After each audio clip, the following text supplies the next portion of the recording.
The story begins with a letter urging Erna Hardy to grow into a good woman, but she finds this expectation ridiculous and frustrating. She reflects on how the world is beautiful yet cruel, where survival often depends on one's social status and compliance with predetermined roles. She had already lost her grandfather. His passing had left her and her grandmother vulnerable to wolves in noble clothing. If she had been a man, things might have been different. But as a woman, she was seen as nothing more than an ornament, a pawn to be played. Yet she is determined to protect her grandmother and their home, despite the challenges ahead.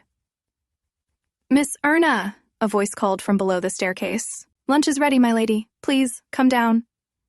As she descended, she caught a glimpse of her reflection in the hallway mirror. "Wake up, Erna. Everything happens for a reason." At the dining table, her frail grandmother sighed. "Did you go to see that lawyer yet?" "Not yet," she murmured. "I'll make sure to meet him this week." Baron Varden, the man who had provided for their family, had passed away a month ago. And with his death, everything he owned had fallen into Thomas Varden, his nephew's hands, because only men can inherit the property. Erna clenched her fists. She had already consulted a lawyer. She had no claim. "Is there a way to keep this house?" she asked, her voice controlled. "Miss Hardy," the man had said, "I advise you to ask for mercy from Thomas Varden."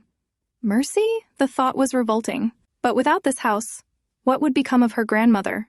She had no choice. She would write the letter. After lunch, she washed the dishes, her mind heavy. Thomas Varden had replied. His answer wasn't what she expected. He had denied her request. Instead, he proposed a different solution. Marry him, become his wife, and then he might consider her request. The thought of it boiled her blood. Her fingers curled into fists. How dare he? Later, she sought refuge in the garden, letting the wind carry her thoughts. "Do not cry. This is not worth crying over." She closed her eyes, searching for a way out. And then a thought came to her. Her eyes snapped open. My father. Her breath hitched, and she sat up, heart pounding. Yes, I can go to my father. She had made her decision. She would seek him out. Far away, across a golden estate, a different morning unfolded. Oars sliced through the water, rowers shouting in unison. Inside, in a lavish bedroom adorned with gold, a man stirred beneath silk sheets. Blonde hair fell over his eyes as he groaned. So much noise.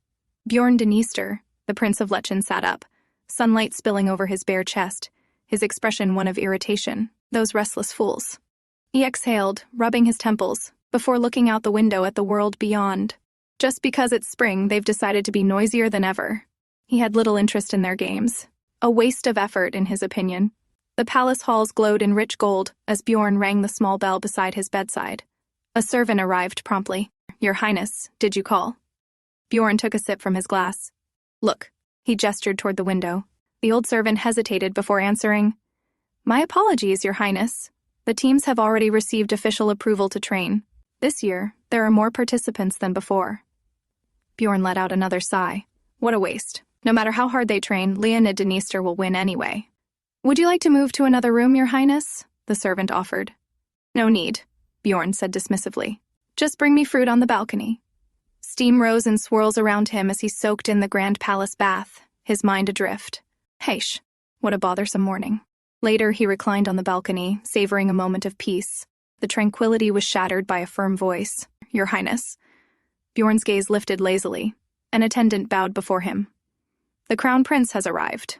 A pair of steady footsteps echoed across the golden halls. A tall figure approached, Lechen Dniester, the Crown Prince of Lechen. His sharp eyes, framed by glasses, locked onto Bjorn. Bjorn chuckled. "You came in such a rush you didn't even have time to change?" Crown Prince Leonid, his brother, dropped a newspaper onto the table before him. "Poisonous mushroom?" Bjorn murmured, reading the bold headline. His face, printed in black and white, stared back at him from the front page. "You didn't know?" Leonid smirked. "It's your latest nickname." Bjorn only chuckled, taking another bite of his apple. "At least they picked a good picture of me." Leonid sighed, pushing his glasses up. "Gladys is returning to Lechen." Bjorn's movements slowed, his thoughts unreadable. "What will you do, Bjorn?" Leonid asked, watching him closely. Bjorn leaned back in his chair, gaze distant. "I don't know." Gladys Hartford, the once beloved princess of Lars, abandoned by Prince Bjorn, even loses her child. The rumors swirled, speculation running wild. Would there be a reunion between the forsaken princess and the exiled prince? Bjorn smirked, setting his apple down. They really do love their gossip. Leonid remained silent, waiting. Bjorn exhaled, glancing up at the clear sky. "Speaking of mushrooms, the weather today is perfect for them to grow." Leonid frowned. "What are you even talking about?" Elsewhere, Erna stood at the train station, leaving to visit her father. She silently whispered an apology to her grandmother, knowing she had already read the letter she left behind.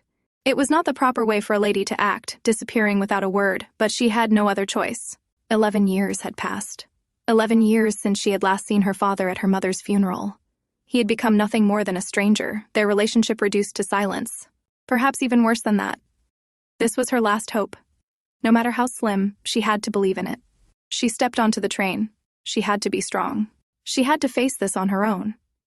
In the palace, Bjorn lounged carelessly, draped in fine robes, his platinum hair disheveled from the previous night's indulgence. "Hey, Bjorn, are you even listening to me?"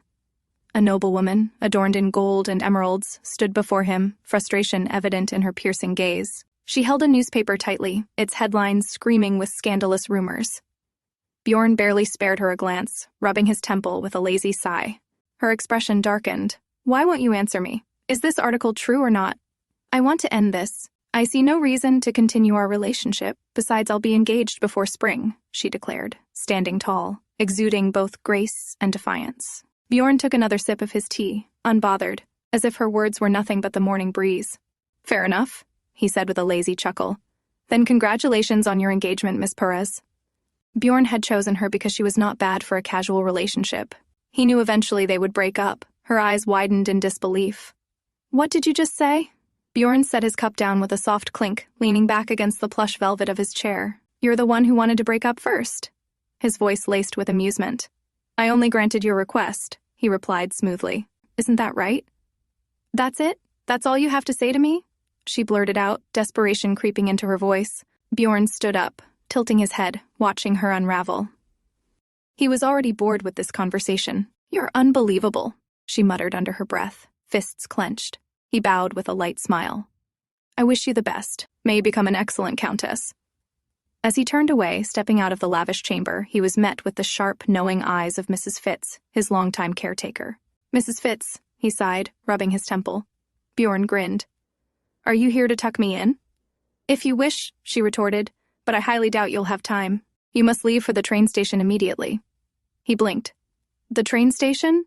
"Her Majesty the Queen is arriving soon," Mrs. Fitz informed him. Bjorn exhaled heavily. "Ah, I forgot that was today." As the train neared its final stop, Erna clutched her suitcase tightly. The bustling city of Schubert unfolded before her eyes, vibrant and overwhelming. This was her birthplace, yet it felt foreign after so many years away. The station was packed with people, an ocean of unfamiliar faces pushing and pulling in all directions. The moment she stepped onto the platform, chaos erupted. Gasps and whispers spread through the crowd like wildfire. "Look, it's him, isn't it?" Confusion filled her mind. Who were they talking about? Why was everyone looking in one direction? As she was thinking, an unseen force pushed her forward. Then she saw him. A man dressed impeccably in black stood at the end of the platform, a striking figure amidst the crowd. He adjusted his hat with a graceful tilt of his head, revealing sharp features and piercing eyes that met hers. The world seemed to still. She could only stare, her breath caught in her throat. "Make way!" a soldier's voice rang out, urging the crowd to step back. The people obeyed, parting around him as though clearing a path for royalty. She could only watch as he moved forward, his gaze unwavering. But as he neared, his expression shifted. His eyes scanned her attire, lingering on the delicate lace and outdated fashion. "She looks like she's from another era," he thought, unimpressed.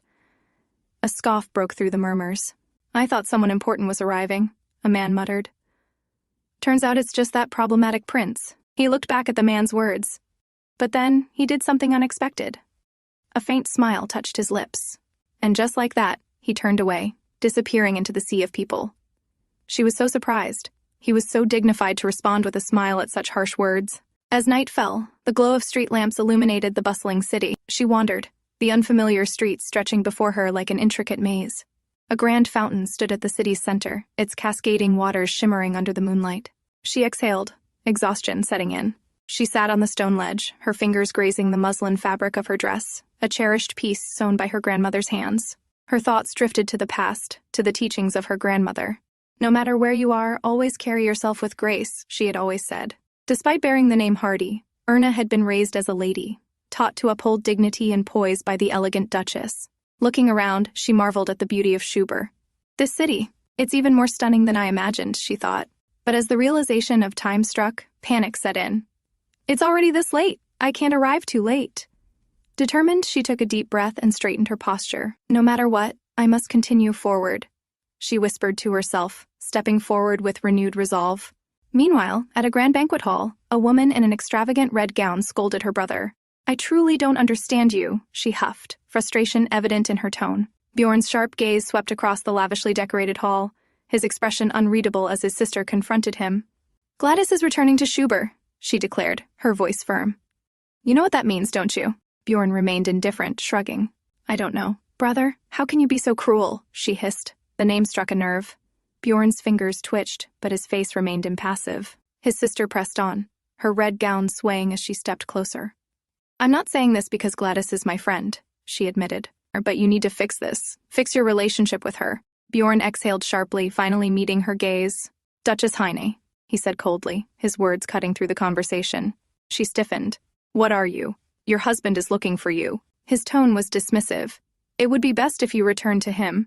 Duchess Heine's face twisted with disbelief. Bjorn had shut her down effortlessly. Bjorn, get over here, a man called.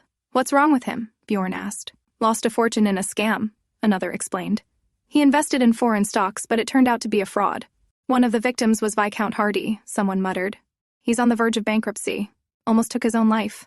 Bjorn's eyes landed on a familiar sight, a bouquet of lilies of the valley. That's the same flower. His thoughts trailed back to a memory. The wedding bouquet of Gladys. His gaze drifted further into the distance, locking onto a particular figure. The girl from the station, the one with the outdated fashion, the out-of-place mannerisms. She was wearing lilies of the valley. Bjorn's smirk returned, from her bonnet to her gown. Everything about her seemed untouched by time. Erna finally arrived at her destination. The grand mansion stood illuminated under the moonlight. She inhaled deeply, steadying herself. This is my father's house, she reminded herself, willing her courage to hold. A fiery-haired woman, adorned in regal purple, glared at her husband with narrowed eyes. What will you do with that child now, my dear husband? She sneered. After all, she is your daughter, Erna Hardy. The man, weary and burdened with regret, remained silent. He had long buried the existence of his daughter, dismissing her as a forgotten past. Moments earlier, the household had been thrown into disarray. Your daughter has come to visit. The butler's voice was calm yet commanding. Hello, father. The words hung in the air like a ghost of the past. Recognition flickered in his eyes. Erna. She didn't give him time to recover. Stepping forward, she bowed her head slightly, her voice steady. Father, I beg you. Please save the Varden family estate in the countryside. Her father, still in shock, turned his gaze toward her. His expression shifted from disbelief to something else, calculation.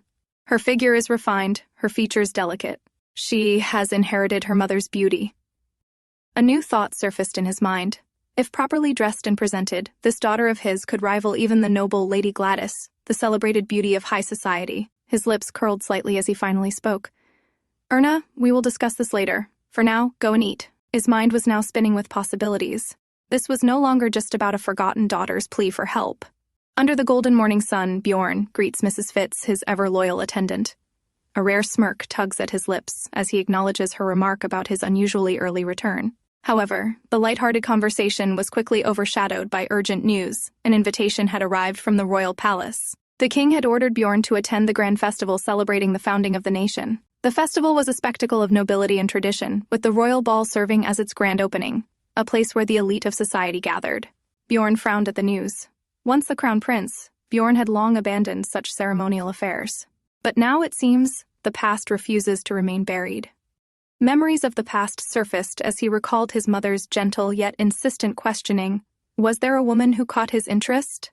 He had dismissed the thought, but his mother must have worried about him. It was all because of one person. Gladys. Just thinking of her was enough to sour his mood.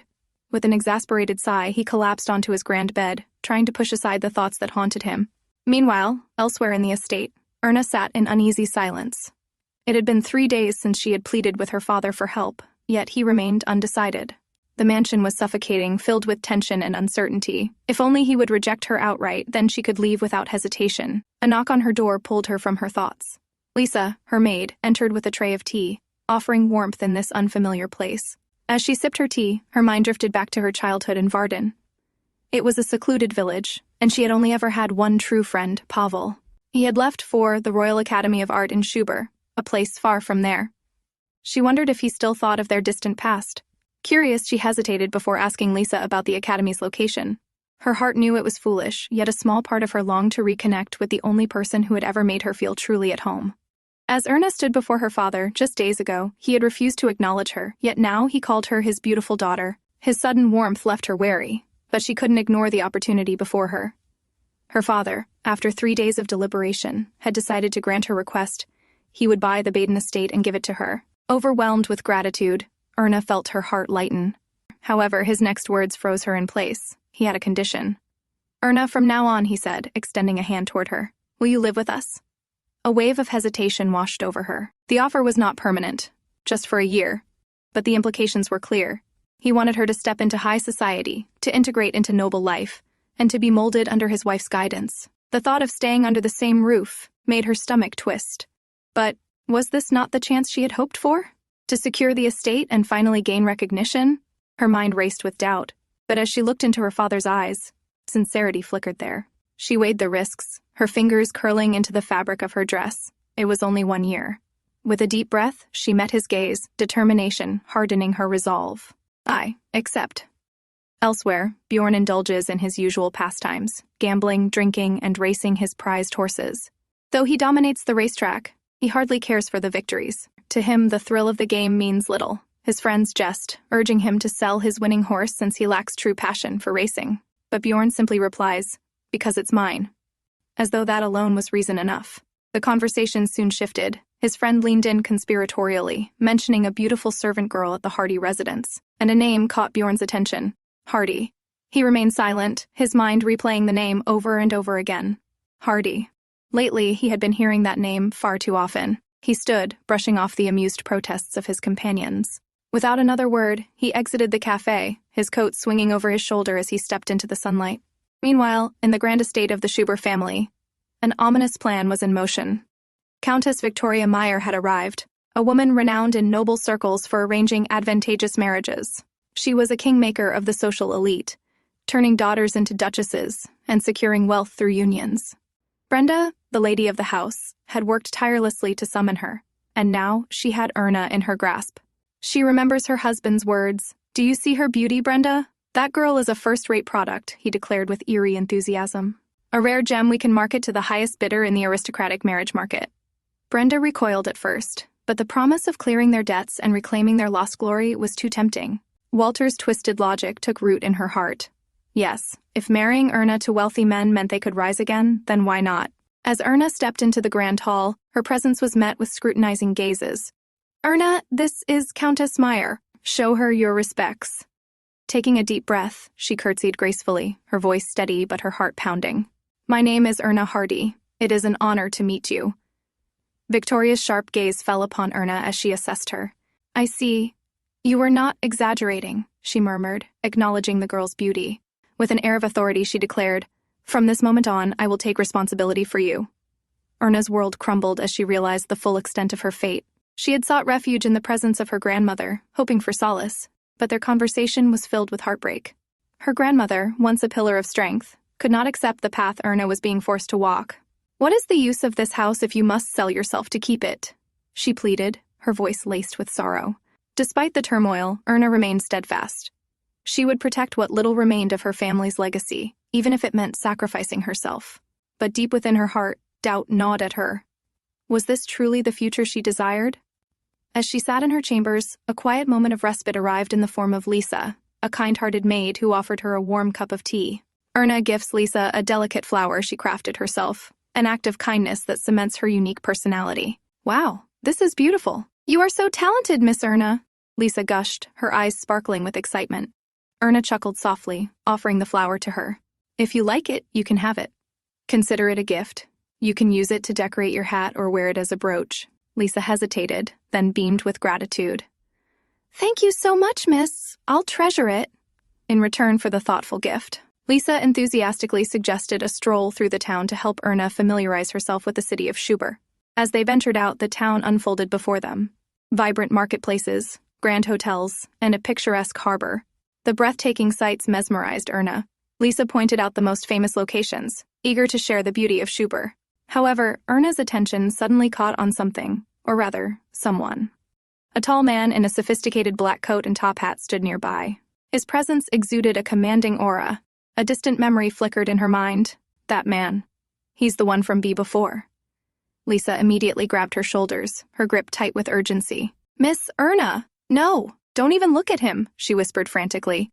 Erna turned to her, confused. "Lisa." I know he's handsome," Lisa said, reading Erna's expression. "But you must never look at him, let alone get involved with him." "Is he dangerous?" Erna asked, her voice low. Lisa's gaze was thoughtful. "More than dangerous. He's not an ordinary man, he's like a poisonous mushroom. Beautiful on the outside, but if you consume it, you die." The grand ballroom was soon to witness an important event, Erna's social debut. The dazzling gown prepared for her was elegant yet revealing. Lady Victoria was resolute. Erna would wear it no matter what. So Lady Meyer turned to the young maid, Lisa, ordering her in a threatening tone. "Make sure Erna wears this dress or you will be dismissed." Meanwhile, in another grand estate, a prince prepares for the same event. He adjusts his cufflinks, secures his tie, and surveys himself in the mirror.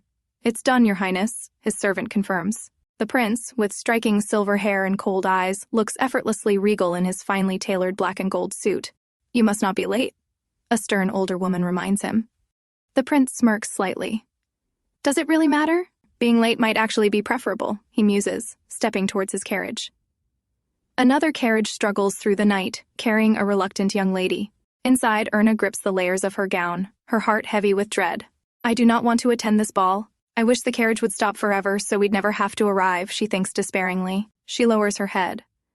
"I don't want Lisa to get fired, so I have no choice but to wear this dress," she concedes inwardly. As they finally reach the grand estate, Erna hesitates before stepping down. "This dress, it's too much," she thinks, gripping her skirt. "I just want to disappear." The moment she enters, Lady Victoria, in an extravagant yellow hat, glares at her furiously. "Viscountess! Why are you so late? Even lateness has its limits." Erna bows slightly, voice trembling. I'm sorry. There was an accident on the way." Her excuse is brushed aside. "And what is with that shawl?" Erna instinctively clutches the fabric draped around her shoulders. "I didn't want to come without it. I just couldn't," she murmurs. But before she says anything else, Lady Victoria pulls her with her. "Follow me," she commands. As the grand ballroom doors creak open, the grand entrance of Viscount Hardy's family is announced to the entire gathering. Erna, draped in an ethereal white gown, steps inside, her hands trembling as she clutches at her chest. Lady Victoria, noticing her hesitation, pushed her inside, removing her shawl in the process. All eyes turn toward the entrance, where a young woman, Erna Hardy, clad in an elegant white dress, felt the weight of the moment pressing down on her chest.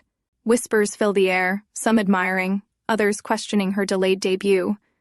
Her heart pounded as she took hesitant steps forward. A gentle tug on her hand brought her out of her daze, and she realized with horror. Her shawl, the only thing giving her a sense of modesty, had slipped from her shoulders. Panic surged through her veins. "Where is my shawl?" Her mind spiraled as her breath quickened. The whispers grew louder. "Is that really the Viscount's daughter? She's breathtaking. I heard she was ill and lived in the countryside. No wonder she looks so timid." Erna's chest tightened, and the dizziness threatened to overtake her. "I can't breathe." Then another voice rang out, deep and commanding. "The Grand Duke Schubert has arrived. His Highness Prince Bjorn has entered the ballroom." The air shifted as the towering figure of Prince Bjorn stepped into the hall, his piercing golden eyes, exuding authority and cold detachment, until they landed on her, the girl who stood directly in his path, completely unmoving. He frowned, his eyes narrowing slightly. "Who is this girl? Why is she just standing there, frozen in place?" From across the room, Viscount Hardy's wife watched in horror. Before anyone could intervene, her body wavered. Her vision darkened, and suddenly, her knees gave out. Gasps echoed through the grand hall as the nobles watched in shock. In one fluid motion, the prince caught her, his arms wrapping around her delicate frame. Erna gasped, her fingers trembling as they grasped onto his black suit, desperate for stability. Bjorn studied her, his brows furrowing slightly as he felt the erratic rise and fall of her chest. "She's struggling to breathe." His grip tightened around her waist, holding her steady as he leaned in, his voice low but firm. "Calm down," he murmured. "Breathe. Slowly." His voice was steady, grounding her in a way she didn't expect. Her eyes fluttered open, locking onto his. Golden eyes met wide, frightened blue ones. It was just the two of them. His hand gently cradled the small of her back, his presence unwavering, commanding. "Breathe," he repeated, this time softer. "Slowly. She obeyed, inhaling deeply, her breath shaky but following his quiet command. Her vision slowly cleared. But then realization struck her like lightning. She had just collapsed into the arms of the Grand Duke himself. Panic flooded her once more. She jerked back, quickly stepping away, her cheeks flushed red. She lowered her head in deep embarrassment and stammered, I apologize, Your Highness. Please forgive my rudeness." Prince Bjorn remained silent for a moment, his golden gaze unreadable. Before he could say anything, a familiar authoritative voice cut through the moment. "Your Highness, I must deeply apologize for Lady Hardy's mistake." Prince Bjorn's gaze flickered briefly toward the Countess before returning to the young woman before him. His sharp eyes narrowed slightly. Countess Meyer. His mind pieced together the situation swiftly. "I nearly fell into the matchmaking trap of the most notorious schemer in Lechen." As Erna sat in a nearby chair, her gaze drifted toward the grand hall, where two imposing figures caught her attention. "Those two, the famous twin princes!" Her eyes widened as she identified them, Prince Bjorn and Crown Prince Leonid. Though nearly identical in appearance, their personalities could not have been more different. Prince Leonid is a rigid, disciplined man, like a soldier through and through. In contrast, Prince Bjorn carries himself with a more relaxed and charismatic demeanor, making him far more sociable. As she connected the pieces in her mind, she recalled past encounters. Then, the man I saw at the train station, and in front of the hotel, her breath hitched. That was Prince Bjorn. The poisonous mushroom, she muttered under her breath, a nickname that had long been whispered about him. Her thoughts were abruptly interrupted when Prince Bjorn turned to face her, his sharp golden eyes meeting hers. Suddenly, her reaction did not go unnoticed. "Isn't that the young lady from before?" Prince Leonid asked his brother, curiosity laced in his tone. "Is there something going on between the two of you?" Bjorn remained unfazed, simply responding, "Not at all. If the Crown Prince of Lechen is interested, I could help you win her over." Bjorn smirked, dismissing his brother's jest. "You're crazy. I was merely asking if you knew her. If not, then forget it. I'm leaving." Bjorn, watching from afar, sensed the hidden schemes at play. "If I didn't already know the names Hardy and Mrs. Meyer, I might have already fallen into their trap. I never expected that girl to be so skilled at acting frail, even to the point of breaking out into a cold sweat." He sighed inwardly. "I wonder which foolish man will fall for their little game next. Well, that's none of my concern." Meanwhile, outside the grand hall, under the moonlit sky, a discussion was taking place within a lavish pavilion. The king, adorned in regal attire and a golden crown, leaned forward with a contemplative gaze. "We need to get him married again. After much consideration, I believe it is what's best for him." His words held an air of finality. "What do you think?" The queen, equally adorned in royalty, sat across from him. "Your Majesty, it seems you still don't know your son very well." Her piercing gaze met his. "Do you really think Bjorn will follow your wishes? I once asked him if there was any woman who caught his interest." "Do? You know what he said?" He said, "Divorcing once wasn't enough." The king sighed. A solemn silence settled between them. "Yes, I understand his feelings." He finally spoke again, his voice softer now. "After everything he has been through, everything he has sacrificed, he has chosen to live this way." As his words trailed off, the memories faded to the image of a sorrowful Bjorn. "I will step down as crown prince, and I will also divorce her." Despite understanding his son's reluctance, the king was convinced that Bjorn must marry again. The queen, wise and perceptive, reminded him that forcing Bjorn into marriage was not the answer. This time, the choice of bride should be left entirely to Bjorn. If he chose his own partner, there would be no issues, at least in theory. As they pondered over the situation, the topic shifted to Lady Hardy. Prince Leonid had assured them that Bjorn and Lady Hardy were not acquainted, but the king seemed to consider whether she could be the one to melt Bjorn's icy heart. The queen placed her teacup down and reassured the king that he need not worry.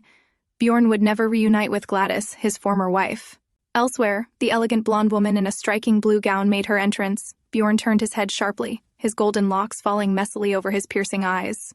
Mrs. Fitz stepped forward, her posture stiff with formality. "Forgive me, Your Highness, but we were merely—" Bjorn cut her off with an indifferent shrug. "I know." His voice was cold, distant. Without another word, he strode toward his private quarters.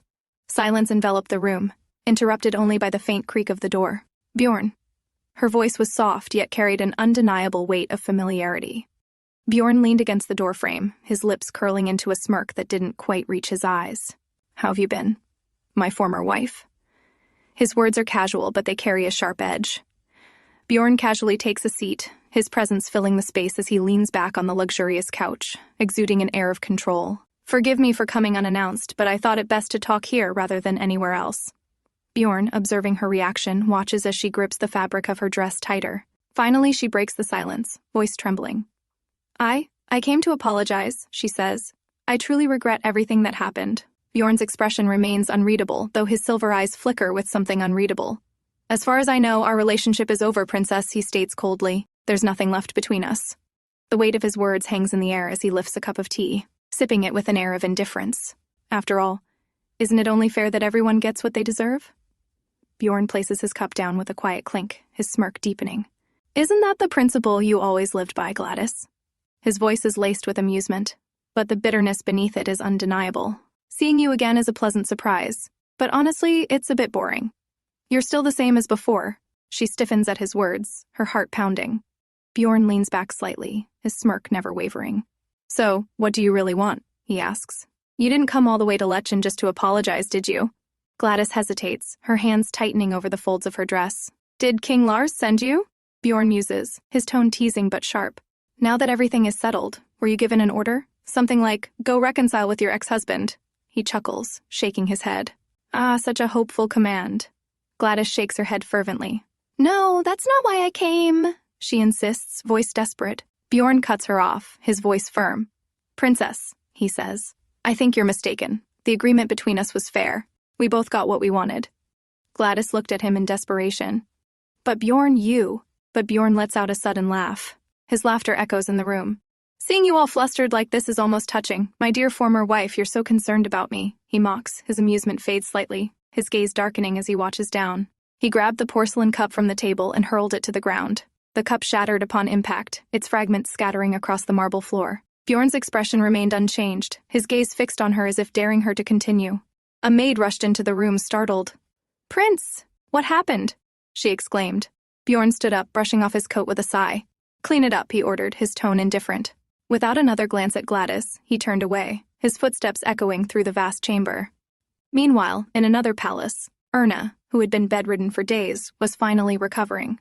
I'm much better now, she assured her maid, Lisa. Lisa, however, wasn't convinced. You have been sick ever since the dance. I told you not to stress over that terrible prince, she huffed, her frustration evident. Just then, a loud thump resounded as stacks of newspapers and magazines were placed in front of Erna. These are all for you, Lisa declared enthusiastically. Confused, Erna picked up a newspaper, her eyes widening as she read the headlines. Prince Bjorn divorces Princess Gladys. After the divorce, Prince Bjorn never once sought out his son. His only child passed away due to illness. The child never met his father before his death.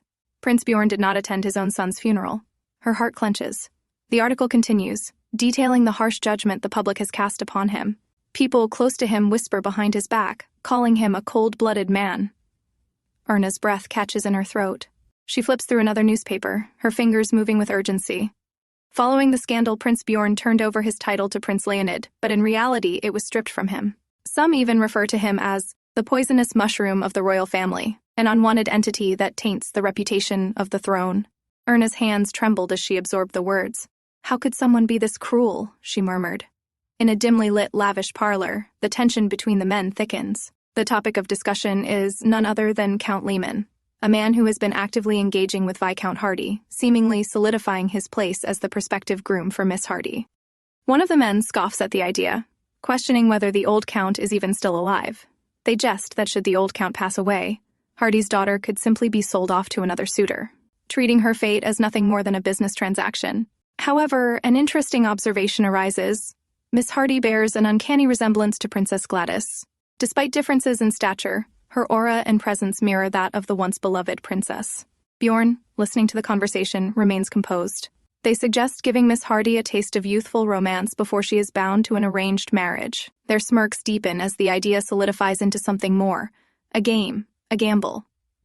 Bjorn's sharp gaze settles on his opponent as playing cards. The terms are clear, whoever wins over wins the Hardy girl. A gamble for a woman's fate. Erna carefully holds a delicate white lily, a flower she crafted herself. Among all flowers, lilies have always been her favorite. As she arranges them one by one, she realizes how many she has made. A thought crosses her mind. Perhaps she could sell flowers, just like she did in Varden village. If successful, it might even help support her grandmother back home. As she ponders her next step, a knock at the door interrupts her thoughts. Lisa, her trusted maid, enters with an elegant package, wrapped with a vibrant red ribbon. With a cheerful smile, Lisa announces that Erna's new dress has arrived. Erna, caught off guard, curiously questions its purpose. Lisa reveals that she is expected to attend the grand opening ceremony of an art exhibition alongside Madame Meyer. However, as Erna hears the name of the academy, a realization strikes her. That's the place where Pavel is studying. A flicker of hope ignites within her. If she attends the event, there's a chance she might see Pavel again. Dressed in the elegant blue gown, Erna arrives at the Royal Academy of Arts. However, she soon finds herself under the scrutiny of Countess Meyer, who is less than pleased with Erna's performance. The Countess sternly warns Erna that her actions reflect not just on herself, but also on the Countess's reputation. Feeling overwhelmed by the pressure, Erna struggles to remain composed. She steps away, gasping for air as the eyes of the crowd make it hard for her to breathe. The expectations are suffocating, but she reminds herself that as a lady of the Varden family, she cannot waver so easily. Just as she gathers herself, a rustling sound distracts her. She turns toward a beautifully adorned rose garden and spots a figure with striking red hair and a strong, broad back. Her heart skips a beat. Could it be him? With a mix of disbelief and desperate hope, she calls out his name. Pavel? The man does not turn around, continuing his path through the rose garden. Erna, fueled by desperation, picks up her dress and runs after him. Pavel! She reaches the end of the path, but the red-haired man is gone. Nearby, another figure, a young man with silver hair, lay resting beneath the dappled sunlight of a tree, his peaceful slumber disrupted by Erna's frantic cries. Gasping for breath, she came to an abrupt stop, her heart pounding in her chest. He watches as Erna struggles to catch her breath. Erna Hardy, he murmurs to himself. I couldn't catch up to him. I couldn't even confirm if that was Pavel, Erna murmured. Meanwhile, Bjorn studies her with intrigue. Because of her, I couldn't enjoy my afternoon nap, he muses. Erna, still lost in her thoughts, slowly turns her gaze toward him, only for their eyes to lock in an unexpected moment of realization. Your Highness, Erna stammered. A wave of embarrassment washed over her. Her eyes widened, her cheeks turned scarlet, and in an instant, panic took hold. Flustered beyond measure, Erna stammers an apology before turning on her heel and dashing away in pure embarrassment. The prince watches her retreat like a startled deer with mild amusement. Pavel, was she hoping to meet that man here? He mused, running a hand through his tousled silver locks. Interesting.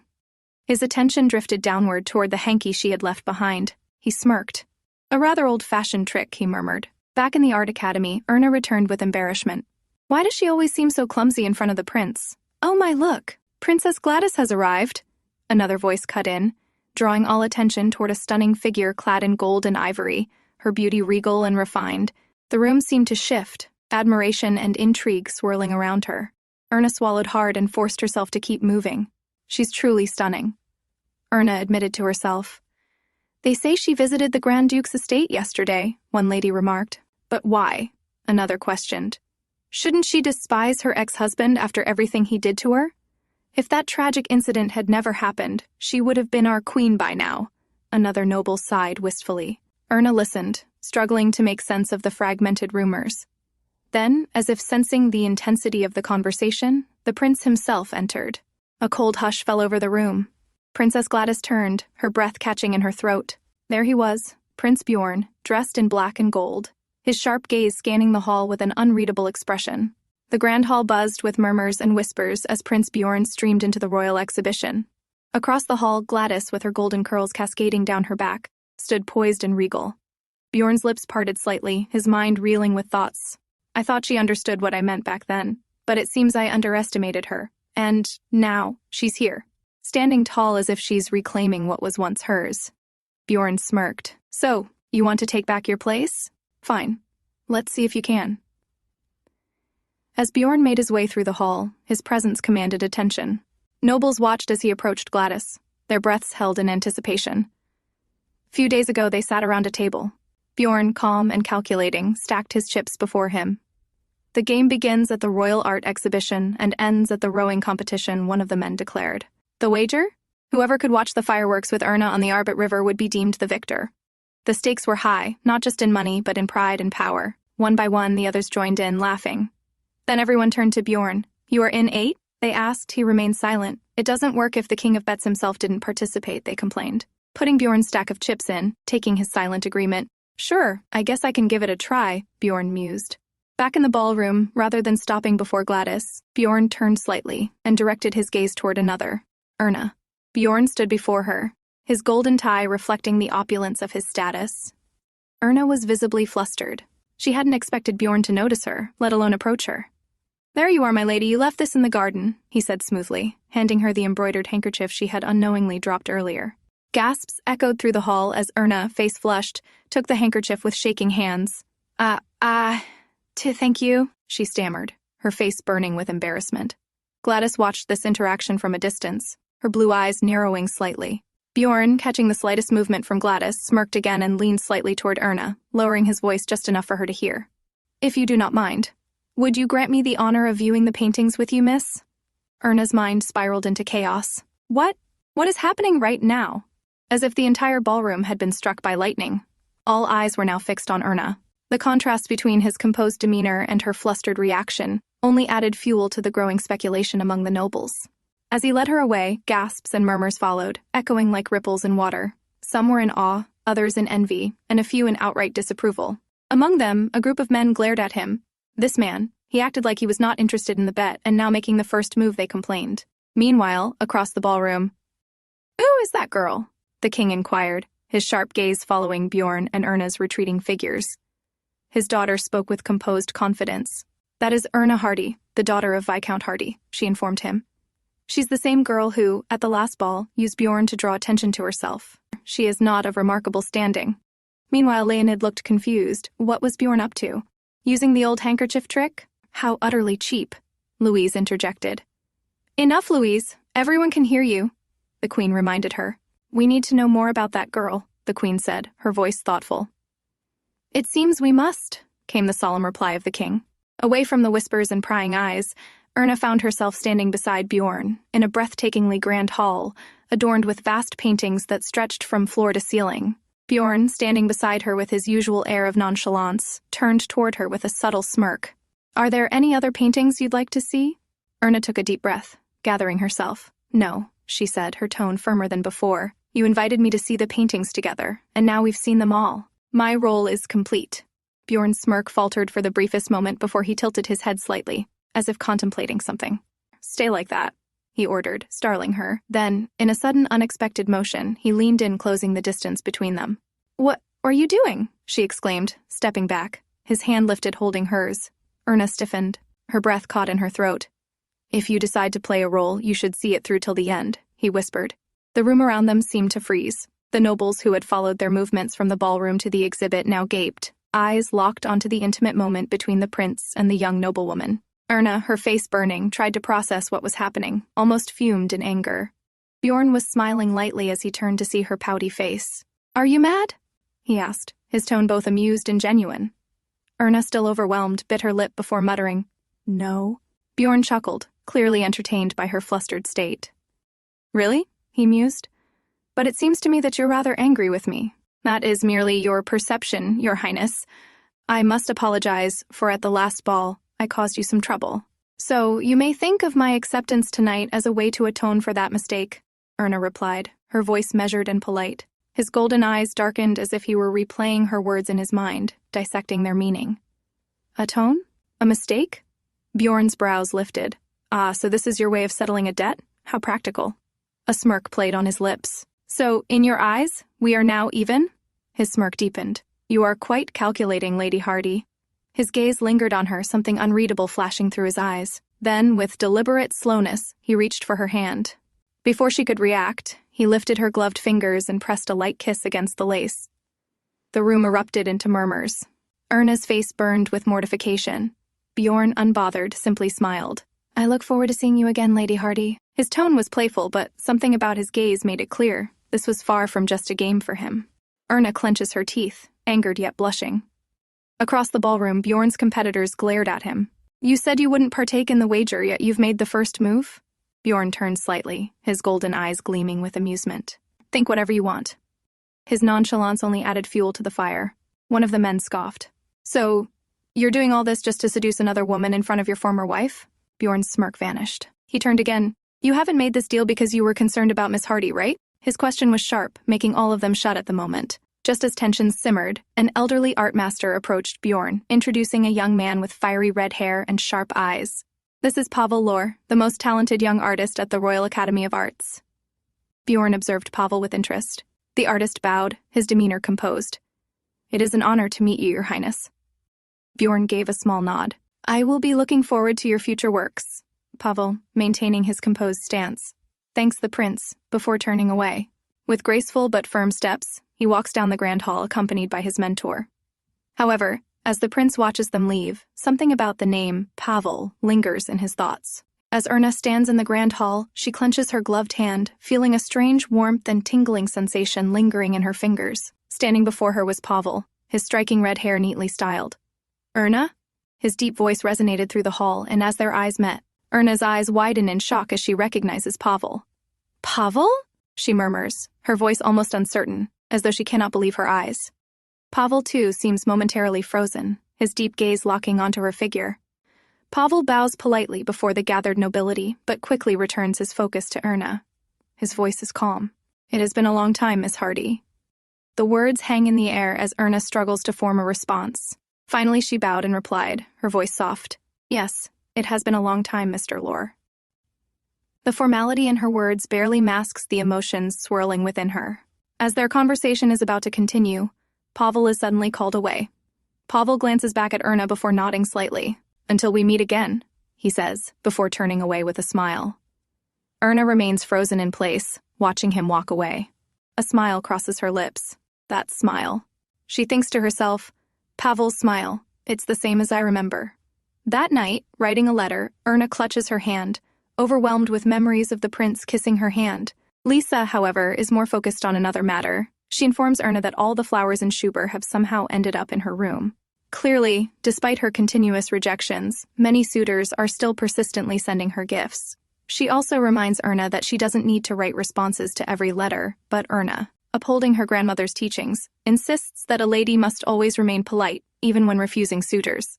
As Lisa tidies up, Erna hesitantly asks if any new letters have arrived. Lisa instantly catches on, teasingly suggesting that it must be a very important letter. Flustered, Erna denies it. Lisa giggles and teases her even more before leaving Erna alone. Later that night, Erna lies awake in bed, gazing at the moonlit sky through her window. 3 days have passed, and still, there has been no news from Pavel. She wonders if he is busy or if something has happened to him. But she was confident that she would soon hear from him. But suddenly she remembers the way the prince had taken her hand and kissed it. Erna subconsciously reaches out, as if reliving the touch of the prince's lips on her hand. Her heartbeat quickens, and she grips her own hand, as though trying to erase the sensation. "Ah, why am I feeling this way?" She groans, rolling onto her bed. "I can't sleep." In the dimly lit tavern, the air was thick with the scent of alcohol and the lingering energy of competition. Bjorn slammed his glass down with finality, looking over at his opponent, now slumped over the table, completely defeated. "Hey, mister. Soon to be married, I win again, don't I?" Bjorn taunted, his voice laced with amusement as he nudged his friend, who groaned in response, barely able to keep himself upright. "Take your damn trophy and get lost." Chuckling, Bjorn grabbed the trophy, throwing his coat over his shoulders as he stepped out into the night. Inside the tavern, groans of defeat filled the air as drunken men slumped over their tables. "Every bachelor party, he turns it into a competition instead of celebrating," one grumbled. "He won every single bet again," another sighed. "I bet his house is full of trophies." Laughter followed as someone recalled, "Didn't he even win at his own bachelor party?" Meanwhile, elsewhere in the city, Erna Hardy moved quietly under the night sky. She had hoped a quiet walk would clear her mind, but fate had other plans. Her gaze fell on a lone figure sprawled near the fountain, his golden hair unmistakable even in the dim light. Panic surged through her as she rushed forward. "Ah, someone's lying there," she gasped. "Excuse me, sir. Are you all right?" Her voice carried concern, her hands hovering over him in hesitation. As she reached out, the man stirred, his eyes fluttering open. "Erna." "Hardy?" His deep voice carried a hint of confusion. Erna's heart skipped a beat. "Prince Bjorn?" she exclaimed, eyes widening in shock. "Why are you?" Before she could finish, his strong hand suddenly reached out, grabbing hers with an iron grip. "What are you doing here?" he murmured, lips curling into a lazy smirk. "You smell like alcohol," she states flatly, shaking off his grip. Bjorn, still reeling from a night of drinking, grips Erna's wrist tightly, accusing her of following him. She jerked her arm, struggling against his grip. "Let go of me! This is a public place. What gives you the right to act like you own it?" Bjorn chuckled. Public indeed, he mused, tilting his head. Erna's pulse pounded in frustration. Listen, Miss Hardy, he continued, his voice dripping with amusement. Tell me, do you want to sell yourself to me? His words were laced with mockery. Her heart pounded in disbelief. Did he really just say that? Bjorn chuckled at her reaction. Oh, don't look at me like that. You wouldn't be following me around unless you had some ulterior motive, right? You're drunk, Erna hissed. I'll have you know that I find this conversation to be unpleasant. Bjorn tilted his head slightly, watching her with unreadable eyes. He stood up. If you want to make a deal, we need to negotiate first, he mused. Just tell me, how much? He asked. As the tension between them escalated, Erna lifted her gaze. Prince, do you not know when to stop? She said, her voice firm yet hesitant. Bjorn, smirking, leaned casually. Do I look like I do? He countered smoothly, his eyes locked onto hers. I can't believe this man was once the crown prince. She clenched her fists, her thoughts swirling. Just as the realization hit her, Bjorn suddenly lurched forward, his balance failing him. His body went limp, and for a brief moment, everything seemed to slow. His vision blurred, and the strength in his legs abandoned him. Erna's eyes widened in horror. He collapsed, his body falling into hers. A startled scream of help tore from Erna's throat as they both lay on the ground. The weight of the unconscious prince pressing down on her. Her eyes dart around in desperation before they land on a trophy lying beside them. Without thinking, she grips it tightly, her fingers trembling as she raises it, striking the prince's back with all the strength she can muster. Oh my God, the prince! What happened to him? Group of men rushes. The woman, still catching her breath, stiffens when someone turns toward her, their gaze confused with concern, as they saw the prince getting hit. One of the men rushes to his side, shaking him frantically. Wake up, your highness! Miss, are you all right? Erna stands there in anger as she struggles to process what just happened. She didn't wait for questions or accusations. Her instincts screamed at her to flee. Without another glance back, she turned sharply on her heels and ran. The prince, barely managing to lift his gaze, watched her retreating figure with an unreadable expression. His lips parted slightly as if he wished to say something, but before he could, his body gave in, and his eyes fluttered shut. Next day, Lisa excitedly hands her mistress a letter. My lady, a message from Pavel!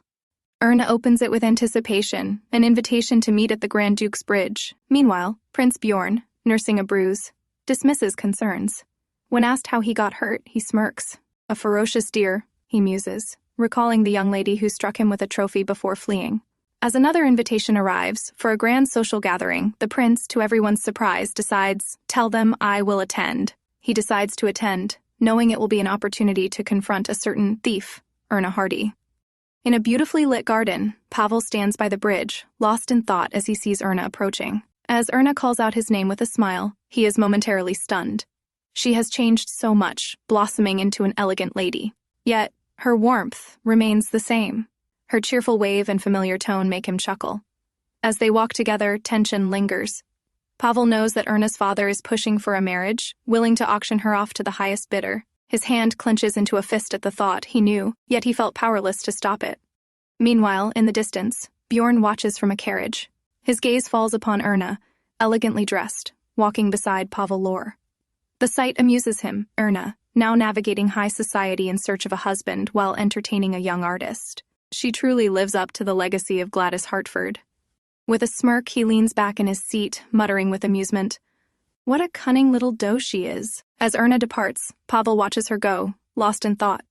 A distant memory resurfaces, a warning from his father, cautioning him against forming a close bond with Erna, the granddaughter of Baroness Baden. They were no longer children, and rumors had begun to circulate about them. Pavel had heeded his father's advice, maintaining distance despite his fondness for her. Bjorn arrives at a lavish gathering hosted by his aunt. In the bustling ballroom, Bjorn's gaze lands on a familiar face, Erna. With a teasing smirk, he greets her as Miss Trophy Thief, stirring a mix of shock and indignation in her. Erna, flustered and defensive, demands an explanation for his accusation, while Bjorn maintains a smug demeanor, claiming she had taken something that belonged to him. She suggests that he might not remember it because he was too intoxicated. However, to her shock, he declares with certainty, I remember everything. Attempting to regain control of the situation, the prince offers a diplomatic apology if he had acted inappropriately. Then, he shifts the responsibility onto her, stating that it is now her turn to apologize. Lady Hardy, still reeling from the revelation, demands to know why she must apologize. The prince, ever composed, explains in an almost amused tone, She had struck him with a trophy, stolen it, and fled. A sudden realization dawns upon her. The golden object she had dismissed as insignificant and discarded. Could it have been the prince's treasured trophy? Trying to maintain her composure, Lady Hardy hesitantly admits, "I threw it away." His disbelief evident. "You threw it away?" he echoes. Overwhelmed, she brings her hands to her face, questioning how things spiraled so drastically. Yet, despite the turmoil, the prince extends his hand to her, his expression unreadable. "For now," he states smoothly. "Take my hand, Lady Hardy." His words catch her off guard. I can't dance," she stammers. "This discussion will take some time. We cannot speak privately here without drawing unnecessary attention." His words are logical. With a deep breath, she places her trembling hand into his. Across the ballroom, Gladys trembles upon seeing the prince dance with another woman. Her expression is one of barely concealed fury, her lips pressed into a tight line as she watches the scene unfold.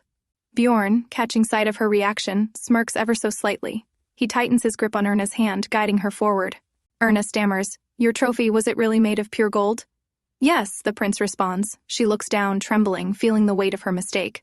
"I will compensate you for your loss, no matter what it takes. It may not be immediate, but if you grant me time, I will." The prince suddenly smiles, a rare, almost amused expression playing on his lips. "Of course," he says smoothly. "I'll gladly accept." A single thought flashes across the prince's mind. He got her. Extending his hand toward her once more, he declares, "Then, let us begin with a dance." She hesitated, her delicate fingers twitching slightly, before finally resting upon his gloved palm. With a swift yet graceful motion, he pulled her close, leading her onto the grand ballroom floor. Gasps and murmurs rippled through the crowd. Eyes followed the pair as they moved seamlessly into position. As the music swelled, the prince twirled Lady Hardy effortlessly. He noted the concentration etched into her delicate features, the way she focused as if this dance was a battle she needed to win. He smirked inwardly. If she was acting, then she was certainly a master at it. Her breath hitched as she pulled back, blinking at him. Bjorn leans in slightly, his confident smirk never faltering. "Good job, Miss Hardy," he murmurs. "You may take your time repaying the debt of my lost trophy." Erna responds with a bright smile. "Thank you." Later that night, beneath the moonlit sky, a group of men gathers on the grand terrace. "Hey, what the hell is this, Bjorn?" one of them exclaims, looking flustered. "You're not actually dating her, are you?" Bjorn casually sips his liquor, exuding an air of nonchalance. Meanwhile, down below in the courtyard, Erna is seen speaking with another man. One of the men on the terrace nudges Bjorn. "Hey, look down there. Isn't that the second son of the Heinz family?" Bjorn, still maintaining his composed exterior. "If you consider him a rival, then invite him to the game," he adds casually. "Otherwise, leave him be. Our bet is our own. You should let Miss Hardy play the market." While Bjorn continues his conversation with his companions, a soft yet commanding voice interrupts them. "Bjorn." The group turns, immediately falling silent as they see Gladys. Bjorn's smirk fades ever so slightly. "Princess Gladys," he acknowledges, his tone unreadable. "We need to talk," she states firmly, her icy blue eyes locked onto his. "Are you planning to use that village girl against me?" Gladys asks, her voice steady. Bjorn chuckles lowly. "You're awfully confident, Princess. What makes you think I'm not serious about her?" Gladys stares at him. "Don't do this, Bjorn," she warns. "Don't hurt innocent people just because of your grudge against me." Bjorn's expression darkens momentarily before he sighs. "I believe I made myself clear that there is nothing between us, if that's the case." She whispers, "Then how about I offer you a different deal?" Bjorn's curiosity piques. "A deal?" he repeats, intrigued. Her next words stun him. "I want to help you reclaim the crown," she states. "The one you lost. Because of me." She believes that if they reconcile, demonstrating their love before the people, they can win back the favor of the court. Bjorn, however, remains unmoved. She reaches out, touching his sleeve softly, urging him not to ignore her like this. Without warning, he violently swings his hand, shattering the fragile remains of whatever hope Gladys had left. "That is impossible, Princess. If I wanted to keep my throne, I had plenty of ways of keeping it." However, the real reason he relinquished the throne was because he simply did not want it.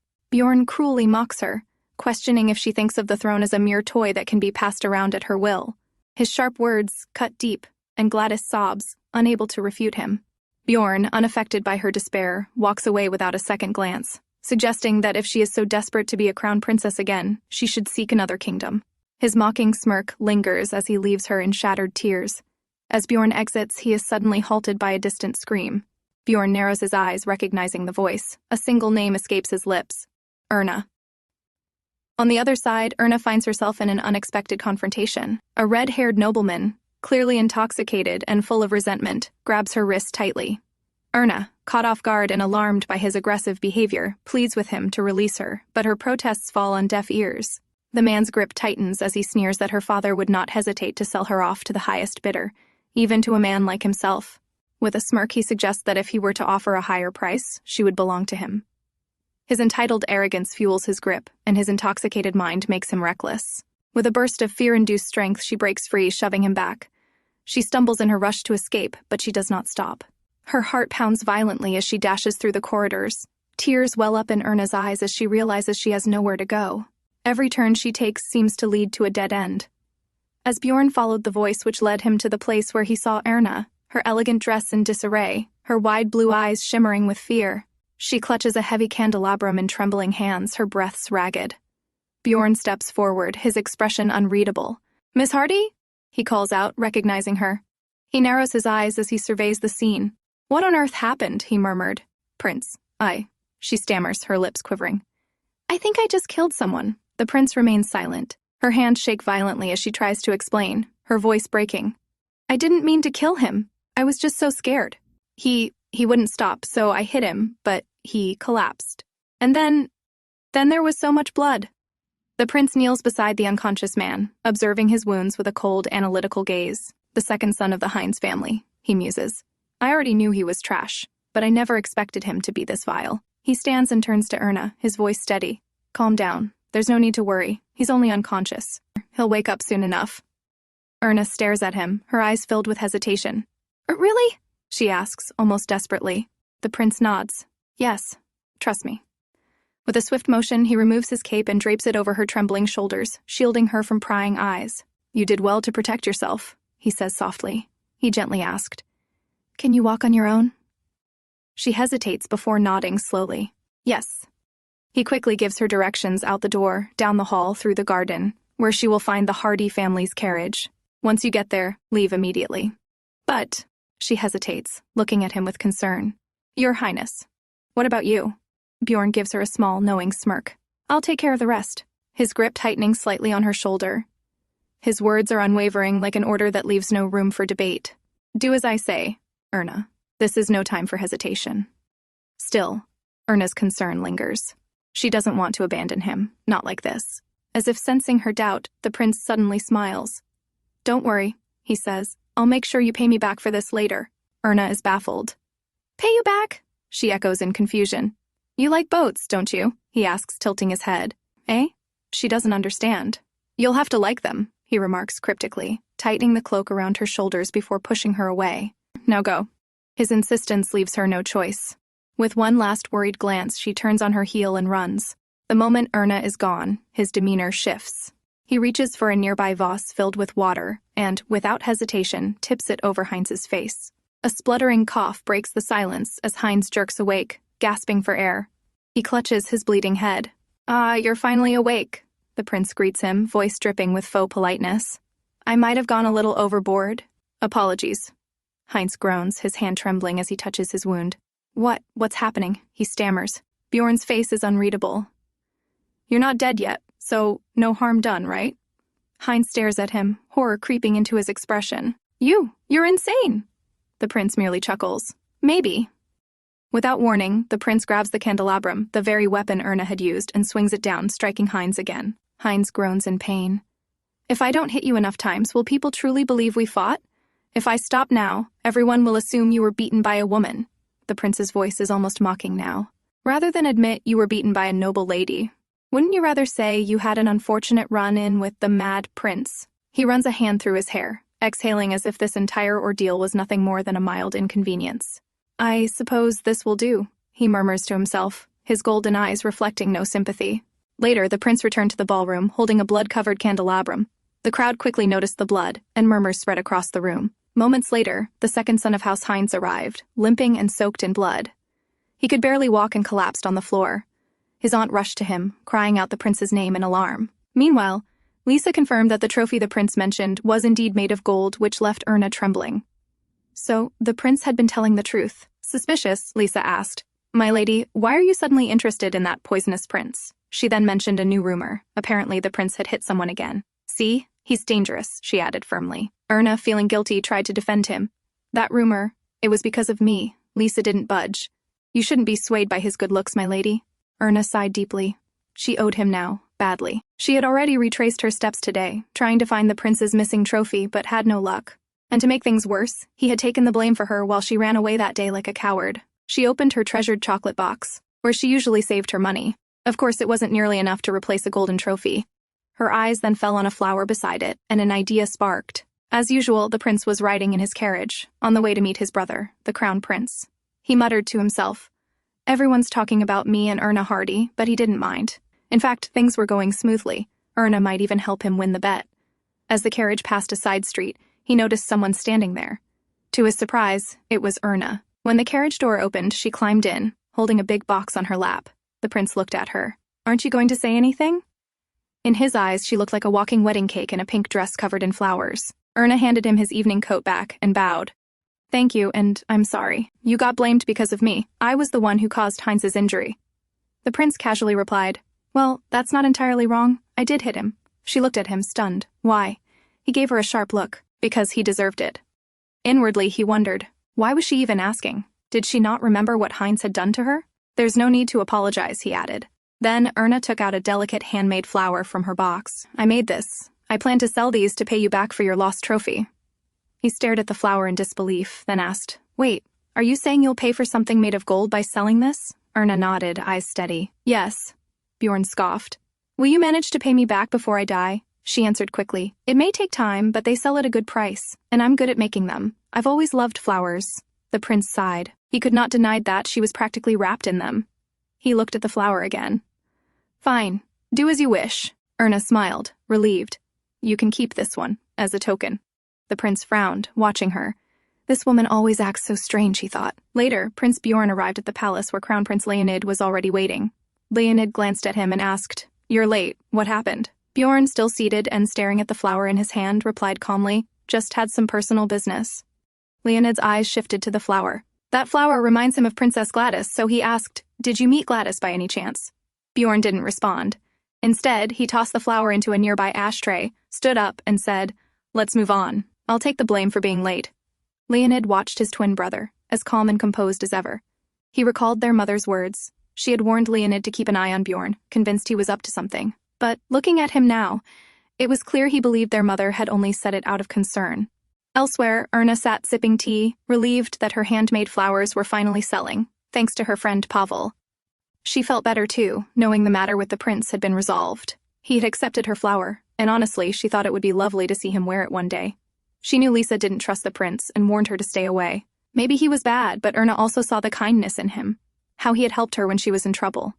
Just then, Lisa returned with payment for the latest batch of flowers. It was better than the last time. They sat together, enjoying their tea, when a sudden order arrived summoning Erna to her father immediately. What could father want so urgently, she wondered aloud. Back at Prince Bjorn's castle, the queen herself had arrived, holding the day's newspaper in her hand. She dismissed the servants and marched into his room. Bjorn looked at her, puzzled. "Mother?" She didn't waste time. "Bjorn Dniester," she said sternly, slamming the newspaper onto the table. "Explain this." Bjorn picked up the paper. His expression hardened as he read the headline. An explosive accusation. The article claimed the prince had met secretly with a noble lady, and while intoxicated, assaulted her. When someone tried to intervene, a fight broke out. Everything was reversed. Bjorn clenched his jaw. He should have punched Heinz in the mouth instead of the face, he thought. But that wasn't all. The article implied that the scandal stemmed from the lady's promiscuity. Rumors swirled that she was scheming to become the next archduchess, making Bjorn the supposed victim. The piece even blamed her for being the obstacle in the prince's potential reunion with Princess Gladys. Many in Lechen now demanded that Prince Bjorn apologize and remarry the princess. Bjorn looked up and said flatly, "Don't take it seriously. The more I'm criticized, the better it is for Leonid's legitimacy as crown prince."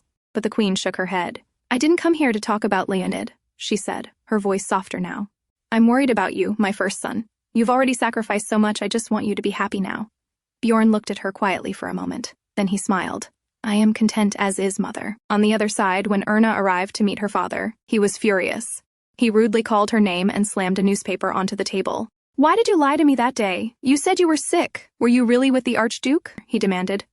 Erna looked at the newspaper in shock. The story had flipped completely, painting her as the culprit now.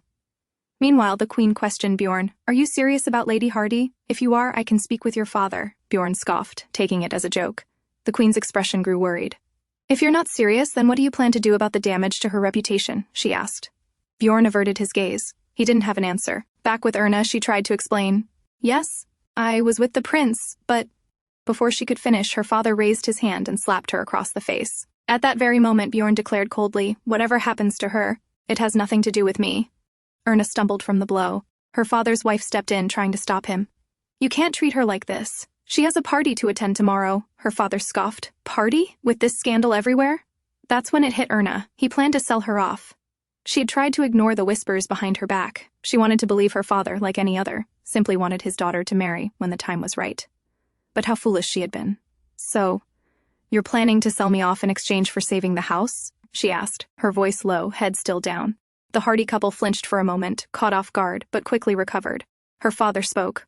"What were you expecting? Maybe I'm helping you find a good husband. Be obedient, or I'll sell off the house in Buford." "You promised me you'd save it," Erna shouted. He slapped her again, harder this time. She fell to the floor, stunned and silent. The truth was now clear. Elsewhere, Pavel was leaving a banquet. He smiled slightly. Count Lehmann's second daughter liked his painting, so he'd likely earn a good price. But then he heard whispers. Whispers about Erna. They were saying she might become Count Lehmann's wife. And alongside that, the rumors, ugly ones, spreading fast among nobles. Pavel clenched his teeth. His blood boiled. Erna, of all people. He had to help her, even if her father was already too far into his scheme. As he neared his home, he noticed someone sitting at his door. The person looked up. It was Erna Hardy. An hour earlier, Bjorn had been smoking on his balcony when he spotted her walking alone down the street. He checked the time. It's late. Too late for a noble lady to be out without a servant. Then again, with the scandal, the Hardy household was bound to be in chaos. She looked up, and their eyes met. Her face was pale, cheeks swollen. Before he could react, she turned and rushed away. Strange. She used to smile when she saw me, he thought. But then again, it didn't matter anymore. At Pavel's home, Erna sat holding a cup of tea. "I'm sorry to come this late. I must be bothering you." "You're not," Pavel said softly, sitting beside her. "Didn't I tell you? Come to me if you ever need help." He hesitated. "Do you want to return to Buford?" "I can't," Erna replied. "I made a deal with my father." "Let go of that house, Erna," Pavel said gently. "You can't stay with him anymore. But if I give up Buford, my grandmother and I will have nowhere else to go." Pavel sighed. "Then let me help. I'll rent a house for you. You can pay me back whenever you're ready. But right now we need to get you away from him, before it's too late." After that day, Erna Hardy disappeared without a trace. The Viscountess claimed she was ill, but everyone knew that was a lie. Bjorn's club friends sat with him. "Do you think she'll come back for the rowing competition?" one asked. "Otherwise, what'll happen to our bet?" They all agreed Erna was just laying low because of the scandal. Bjorn sat silently, eyes fixed on the door, his expression sharp, clearly waiting for someone. Perhaps the second son of House Heinz. His friends were sure Heinz wouldn't dare show up, but to their surprise, he did. Long time no see, Heinz," Bjorn said, walking in and taking a seat beside him. He even poured a drink for Heinz, acting friendly, but his tone was cold, his gaze wary. Bjorn stared at him, then began quietly reciting the exact lines that had appeared in the article Heinz had planted, word for word. He patted Heinz on the shoulder. "You've been telling that story around, haven't you? Were you planned on never seeing me again?" "That's disappointing." Heinz's hands trembled. What do you want?" Bjorn didn't respond. He simply stood up. Heinz relaxed slightly, thinking he was leaving. But in the next moment, Bjorn grabbed him and slammed him to the floor. Heinz let out a cry of pain. Holding a liquor bottle, Bjorn pressed it against Heinz's chest. "Weren't we rivals? Fighting over the same woman, as your story goes?" he said coldly. "Then I should treat you like one." He poured the liquor over Heinz's face as the room erupted in whispers. Bjorn didn't look back. His work was done.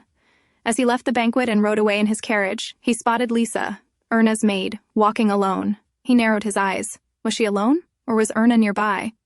Elsewhere, Erna kept herself busy. She worked nonstop, making her flowers. Lisa was worried but could only help by delivering the flowers to the store. That day, after Lisa returned, Erna sat quietly on the bed. She had accepted Pavel's help and planned to return to Buford in 2 weeks. She felt shameless for it, but what choice did she have? Suddenly, Lisa burst through the door, trembling. "My lady, the Queen has summoned you." Earlier, the Queen had sent her twin sons to visit their grandmother. Everyone knew that when the Queen gave an order, it was best to follow it, no questions asked. Bjorn recalled how much his grandmother adored her eldest grandson. When he divorced Gladys, she didn't speak to him for a full year. The second year, she let him visit, and only this past winter did she finally allow him to sit at her table. though she still hadn't spoken a word to him. Now that the rumors about him and Erna were spreading, he figured she'd go back to ignoring him again. Leonid, sitting in front of him in the carriage, glanced at his brother. He considered suggesting they tell their grandmother the truth, but he knew Bjorn would never allow it. Aside from the Gladys family, only 3 people knew the truth: Leonid, their father, and their mother. Leonid himself only found out because he refused the crown prince position. Bjorn had finally told him then. Bjorn had always been the stronger of the two. Leonid could never have done what his brother had. Bjorn was harsh, yet responsible, distant, yet strangely considerate, a contradiction that was hard to understand. As their carriage passed another royal carriage headed for the castle, Leonid asked, "Who could that be?" Bjorn flinched. It was Erna Hardy. Erna had arrived at the queen's castle, unable to ignore her summons. The queen sat adorned in royal jewels, undeniably the mother of Bjorn and Leonid. She greeted Erna and offered tea. Erna looked nervous but accepted and sat across from her. The queen studied her. This girl looked nothing like the one she saw at the party, dressed plainly, hardly any makeup. Yet, she held herself with quiet dignity. Definitely raised by the Varden family, the queen thought. Despite their fall, they never lost their elegance. Then, without a preamble, she asked, "What is your relationship with Bjorn?" Erna froze. The question was blunt. The queen added, "You mustn't lie." Erna was shocked, but not afraid. She told the truth. Everything. The queen blinked in surprise. "He let you owe him money." "For artificial flowers?" She laughed. "That's so out of character for my son." Erna looked at the queen, who just moments ago seemed so cold, and now she felt like a mother. After that, the queen didn't mention Bjorn again. They spoke of other, ordinary things until it was time for Erna to leave. After days of absence, Erna finally made her appearance at a noble social gathering, leaving everyone stunned. Whispers followed her. People called her shameless behind her back. From across the venue, she spotted Prince Bjorn and offered him a polite bow. He returned the gesture from a distance, and with that, the summer rowing competition officially began. Princess Gladys, Bjorn's ex-wife, observed the two and decided to meet the girl who seemed interested in taking her place. Approaching Erna, she spoke first. Erna was startled, first the queen, now the ex-wife, but she kept her composure and bowed with grace. Whatever the reason, she had to remain elegant. From the sidelines, Bjorn watched the scene unfold, almost amused, like watching a play. Gladys noticed his gaze, and pitied the girl now standing before her. With a gentle smile, Gladys said, "You're not part of any club, are you? Why don't you join mine? We're attending the theater soon." Erna looked hesitant but replied with a calm voice, "I'm sorry, Your Highness. I won't be able to attend." Gasps and murmurs spread immediately. No one dared decline the princess's invitation. Still, Erna bowed respectfully again. She didn't mean to cause a scene, but now all eyes were on her. Did I say something wrong? She wondered. In truth, she planned to leave the city in a week and wouldn't be there for the play in 10 days. She thought to explain, but before she could, someone came up behind her. Gladys flinched. Erna turned around, and there he was, Prince Bjorn, smiling. He casually wrapped his arm around her shoulder. "Are you finished talking to Miss Hardy?" he asked Gladys. Her face went pale. "Yes," she replied stiffly. "Then I'll take her with me," Bjorn said, guiding Erna away by the hand. "I just wanted to explain," Erna began, but Bjorn cut her off. He had no intention of letting her speak further. They arrived at the riverside where the rowing competition was being held. Erna looked at him. "Do you think I was rude earlier?" Bjorn scoffed. "So that's what's been bothering her?" Declining an invitation from Gladys isn't a written crime, but let's just say it's a silent rule. Making her your enemy means every noble lady becomes one too. "I didn't mean to offend," Erna said quickly. "I truly can't attend the play." Bjorn raised a brow. "Why? Do you have other plans?" Erna fidgeted with her fingers. She hesitated, unsure whether to tell him the truth. But he had helped her, and she still owed him. So she took a breath and said quietly, "I'm leaving Schuber in a week." Bjorn was caught off guard. "That's why you declined?" Erna nodded. "I didn't want to make a promise I couldn't keep." "Then why not tell her?" "Because it's a secret," she admitted. "I want to leave quietly." Bjorn let out a laugh. "Are you planning to run away? In the middle of the night, maybe?" He had said it jokingly, but Erna didn't answer. That only made him laugh harder. All this time, he thought, I believe she was working with her father, trying to auction herself off to the highest bidder. Turns out, she's just a naive girl, stuck in a scheme she never asked for and trying to escape it. Erna stared at him, confused. "Did I say something funny?" After his laughter died down, Bjorn asked, "But why tell me your secret? What if I ruin your plan?" Erna shook her head. "You wouldn't do that." Bjorn blinked. "You think you know me that well?" Erna gave a small nod. "You helped me. I'm still in your debt. Even after I leave, I'll find a way to repay you." Bjorn sighed, then grinned. "Then how about we make a new deal, Miss Hardy?" Later, Bjorn and Erna sat in the boat, gliding along the water. Bjorn rowed steadily, finally winning the bet, with Erna by his side. On the riverside, his two friends stood watching in defeat. Well, looks like the Hardy girl finally fell for that pretty face of his, one muttered. The other sighed, annoyed. You're the one who let him join the bet. Why cry about it now? But still, the sulking one muttered. Was it really this easy for him? The other friend shook his head. It's just strange. Bjorn's always been serious about money. He never cared for these kinds of bets. And people may call him a womanizer, but we know the truth. He's never chased women. Right? The sulking friend nodded. He never showed interest. Women would throw themselves at him, and he never pushed them away, but he never pursued them either. That's why it was so hard to believe when he divorced Gladys, over an affair, no less. Now, seeing Bjorn with this new girl made them pause. You think he's serious about her? The other friend stiffened, but then both laughed out loud. No way, one said, shaking his head, unless the prince has lost his mind. Out on the river, Bjorn rowed silently while Erna sat across from him.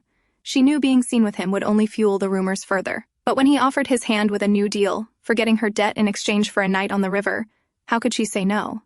She had taken his hand and accepted the deal.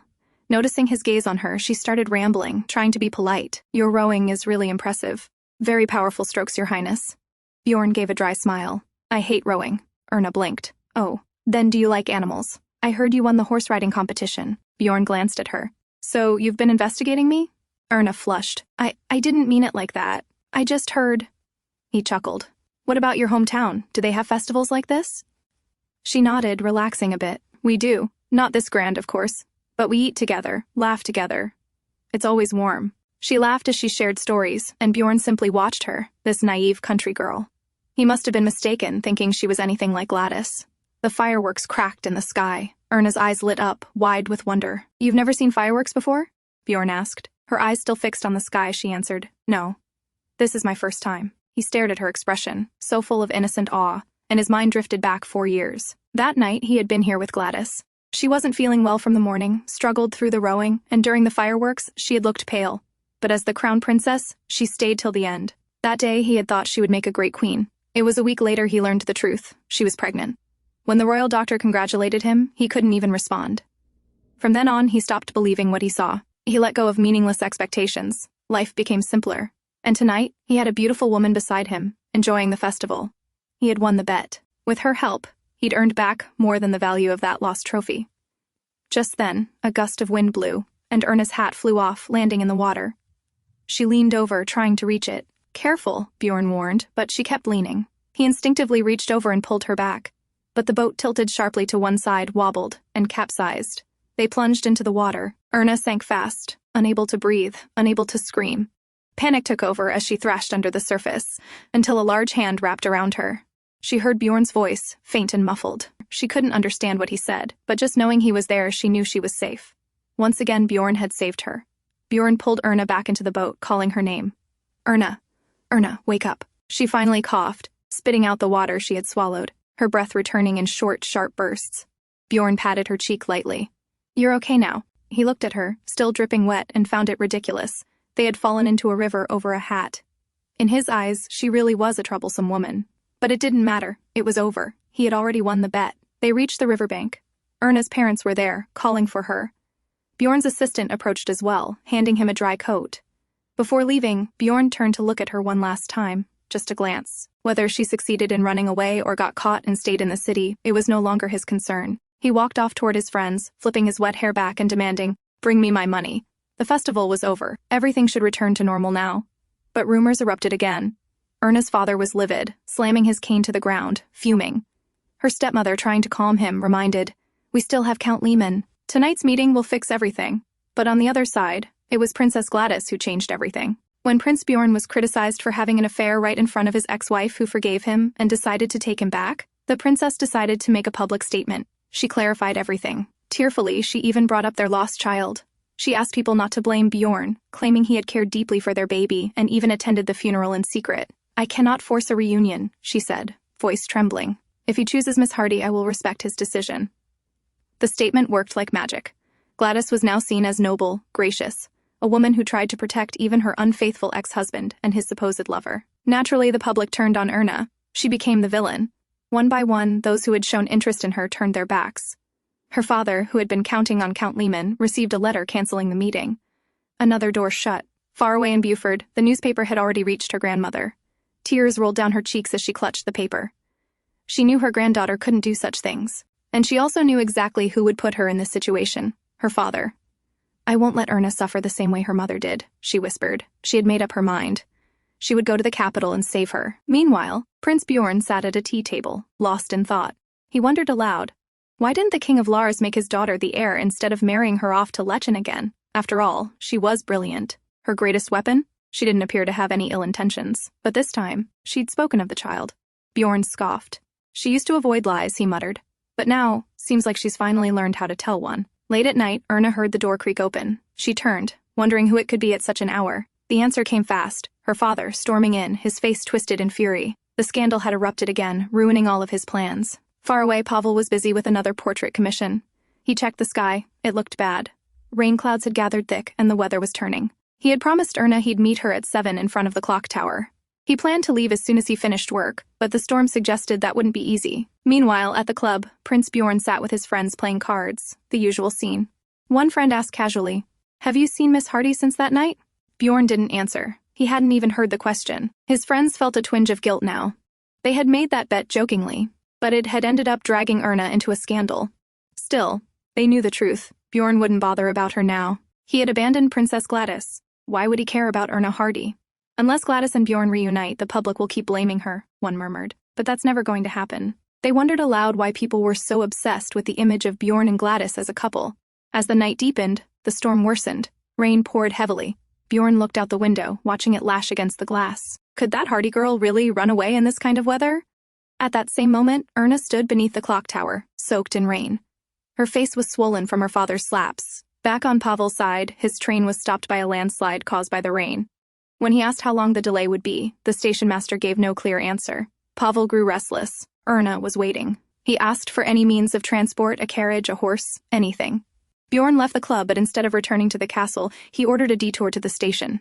He sat in silence in the carriage. It had been a week since he last saw her. Her eyes that day, like a lost child. She hadn't asked him for help, but still, he felt guilty, as though he'd refused to help a child in need. That feeling irritated him. When the carriage reached the clock tower, he glanced out. No one. He was about to tell the driver to move on, until he spotted someone. A lone figure stood across the square, cloaked in a raincoat, still waiting, silent, unmoving. His eyes widened. She's still here? She had arrived early, but Pavel hadn't shown up. She'd even gone to his house and knocked, but no one answered. Still, she chose to wait, until midnight, if needed. After all, she could always go to Buford alone. But, for now, she waited. Erna had waited long past their promised time. The wind had grown stronger, her knees wobbled. She fell to the ground, tears mixing with the rain as she tried to steady her breath. Then, the rain above her stopped. She looked up slowly. Prince Bjorn stood there, holding an umbrella. Their eyes met. He knelt beside her, covering her with the umbrella. She quickly turned her face away. She didn't want him to see her like this. Bjorn gently touched her chin and turned her face toward him. He saw the bruises. His eyes hardened. "Whoever you were waiting for, it looks like they abandoned you." Later, Erna found herself inside Bjorn's carriage. He sat across from her, silent, analyzing her pale face. His jaw clenched. He knew exactly who had caused those bruises. Because of that scandal, she was suffering like this. She hadn't just wanted to escape marriage. She was running from something much worse. Now that he thought about it, she had disappeared the first time rumors broke, too. Probably to wait for the bruises to heal. He thought their deal was fair. Now he realized he owed her a debt instead, and clearly she had been waiting for someone. Bjorn smirked, piecing it together. Pavel, that was his name, right? He chuckled quietly. Gladys had a lover who was a poet. Seems all doe-eyed girls fall for artists. As if summoned by thought, a man on horseback came into view, riding toward the clock tower. Bjorn recognized him. So, he was wrong after all. Erna Hardy wasn't abandoned. He glanced at her. She seemed to be dozing off, worn out. Then she stirred, eyes half open, and looked toward the window. Before she could see outside, Bjorn swiftly pulled the curtain shut, blocking the view, blocking the man. At the Hardy house, Erna's grandmother arrived unannounced, her expression sharp with determination. She demanded, "Return my granddaughter to me." Erna's father barely glanced up. "She left this house. Isn't she already back in Buford?" His dismissive tone made her furious. "You can keep that house if you want, but give me back my granddaughter," she snapped. Only then did her father's face shift. "What do you mean? Isn't she in Buford?" Her grandmother's face paled. "You don't even know where your own daughter is?" she said, voice shaking with disbelief. Without waiting for a response, she turned and slammed the door behind her. Meanwhile, Bjorn brought Erna to his townhouse. She was soaked, dripping from head to toe. He looked at her, worried. "You'll catch a cold. Change out of those wet clothes," he said. Erna blushed, hugging herself tightly. I can do it myself. Bjorn gave a nod and stepped out of the room, but outside the door he muttered to himself, 5 minutes. If she's not done by then, I'm going in. When he opened the door 5 minutes later, she was already asleep. She had changed into fresh clothes and even tied the ribbon on her dress like a proper noblewoman. Bjorn sighed and gently carried her to the bed so she could rest. The next day, Erna woke and greeted the prince. Thank you. Again, she said quietly. It still feels like a dream to her that he came back for her. She lowered her eyes. I'm fine now. I should go. My friend must be waiting. Bjorn raised an eyebrow. This friend, Pavel Lore? Erna looked surprised. How do you... She paused. Please, don't tell anyone. Bjorn leaned back. Why should I keep it a secret? Weren't you ready to be talked about when you planned to run away with him? Erna's face fell. It wasn't like that. Pavel's like a brother to me. I only asked for his help because of the money. I couldn't travel alone with that much. Bjorn frowned. Money? He didn't understand. Why were you borrowing money from Pavel? He asked sharply. Tell me everything. Elsewhere, Erna's grandmother visited Pavel. I need help contacting the police, she said, worried. Pavel looked down, ashamed. He looked for her that night, he really did. But when he went to the Hardy house, they told him she was sick and resting. He thought she'd gone back home. He realized too late something was wrong. Back in the townhouse, Bjorn sat in silence after hearing everything, then said, whatever amount Pavel promised you, I'll give it. And you don't have to pay me back. Think of it as a gift. Erna looked at him, confused. Why are you helping me? Again? For Bjorn, it was simple. He had won the bet, profited from it, and without even knowing, she'd suffered for it. The quickest, most efficient way to help her now was money, because that's what she needed most. Just then, a guard arrived. His Majesty has summoned you. Bjorn sighed and headed to the castle. Once there, the king wasted no time. I've received reports that Miss Hardy is missing, the king said. Does this have anything to do with you? Bjorn exhaled. She's not missing, she's with me. She was in a difficult situation, and I helped her. I'll resolve it soon. The king nodded with a smile. Good. You have my permission. Bjorn blinked. Permission? For what? The king looked at him directly. To marry Miss Hardy. Meanwhile, when Pavel and Erna's grandmother arrived at the police station, they were met with a shocking revelation. The case of Erna Hardy's disappearance has been resolved, the officer informed them. Pavel furrowed his brows. Resolved? What do you mean? The officer handed him a newspaper. On the front page, in bold letters, Prince Björn and Erna Hardy living together. Pavel stared at it, stunned. How is this even possible? Next to him, Erna's grandmother saw the headline and collapsed to the ground, fainting from the shock. Elsewhere, Erna sat outside Pavel's house, waiting. He wasn't home. She began to wonder if he had gone to Buford alone. Just then, Pavel appeared, breathless. Erna! He called out. She turned to him. You're back? Where were you? What happened that day? Pavel shook his head. There's no time for that now. Come with me. We need to go to the hospital. Erna looked confused. Why the hospital? He paused, noticing the bruise on her face. His voice tightened. Did your father hit you again? Erna avoided the question. Why are we going to the hospital? He finally told her. Your grandmother... She collapsed. She's there now. At the royal residence, Prince Bjorn sat reading the same newspaper. His expression darkened. If I'd been born in a more barbaric era, he muttered, I'd have had those journalists beheaded. Leonid, standing beside him, gave a dry chuckle. Journalists do need some discipline. Then, more seriously, he said, I heard father gave you permission to marry Miss Hardy. So, are you going to marry her? Bjorn scoffed. Have you gone mad too? Earlier that day, when Bjorn had returned to his townhouse from his meeting with the king, Erna was already gone. She had left behind only a letter. In it, she thanked him for everything, for his help, and for the offer he made. But she declined, and she said goodbye. Bjorn didn't go after her. He thought there was no need. He could send her the money through a messenger, and once she returned to her village, the rumors would fade on their own. As he mulled over those thoughts, Mrs. Fitz entered in a hurry. Miss Erna Hardy is in the hospital, she said. Her grandmother collapsed. Both brothers froze in shock. At the hospital, Erna sat by her grandmother's side. She had tried to cover her bruises with makeup, hoping to hide what had happened. Her grandmother stared at her. You've changed, she said quietly. Since coming to this city, you've become corrupted.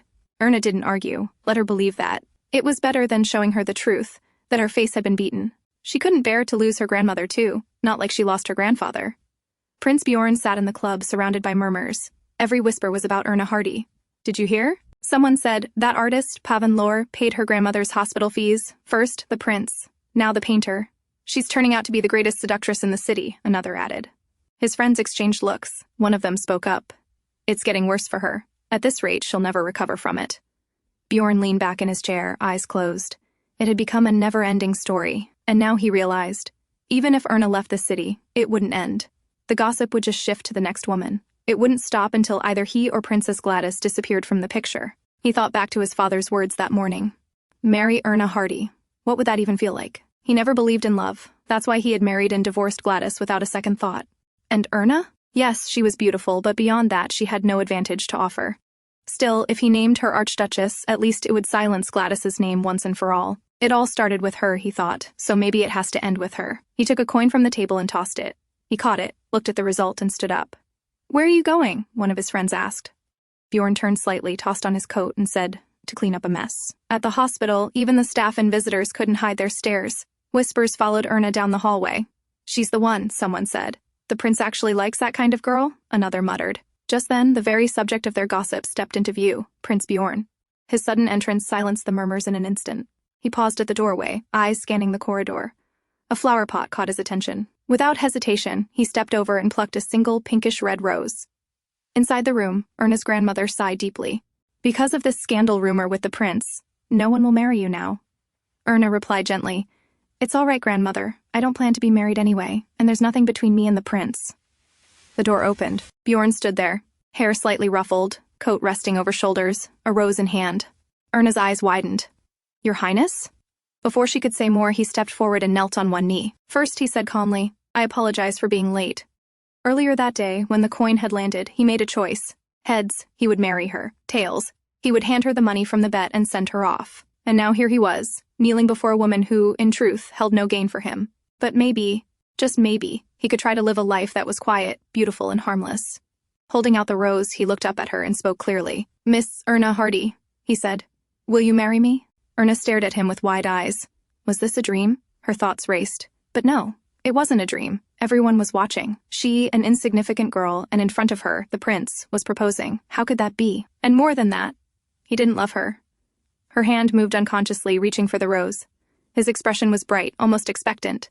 But the words he'd spoken, they felt too smooth, and she couldn't feel any sincerity. There was something in them that made her hesitate. Still, the smile on his face looked like he already knew her answer, and truthfully, she was happy he had come. He was late, but he came. That was enough. Her hand finally resumed its motion. Just as her inner turmoil began to quiet and the worry faded, everything around her blurred. Her legs gave way, and her body swayed forward. She fainted. Gasps erupted from the crowd. Bjorn reacted quickly, catching her in his arms before she could fall. The flower remained clutched in her hand. It was clear to everyone watching. The answer was yes. She had accepted the proposal. The news of Prince Bjorn's proposal spread across the nation like wildfire. Rumors claimed Miss Erna Hardy fainted from excitement upon receiving it. Who would have thought? A mere country girl, now to become the future princess consort. Even the king had granted his blessing.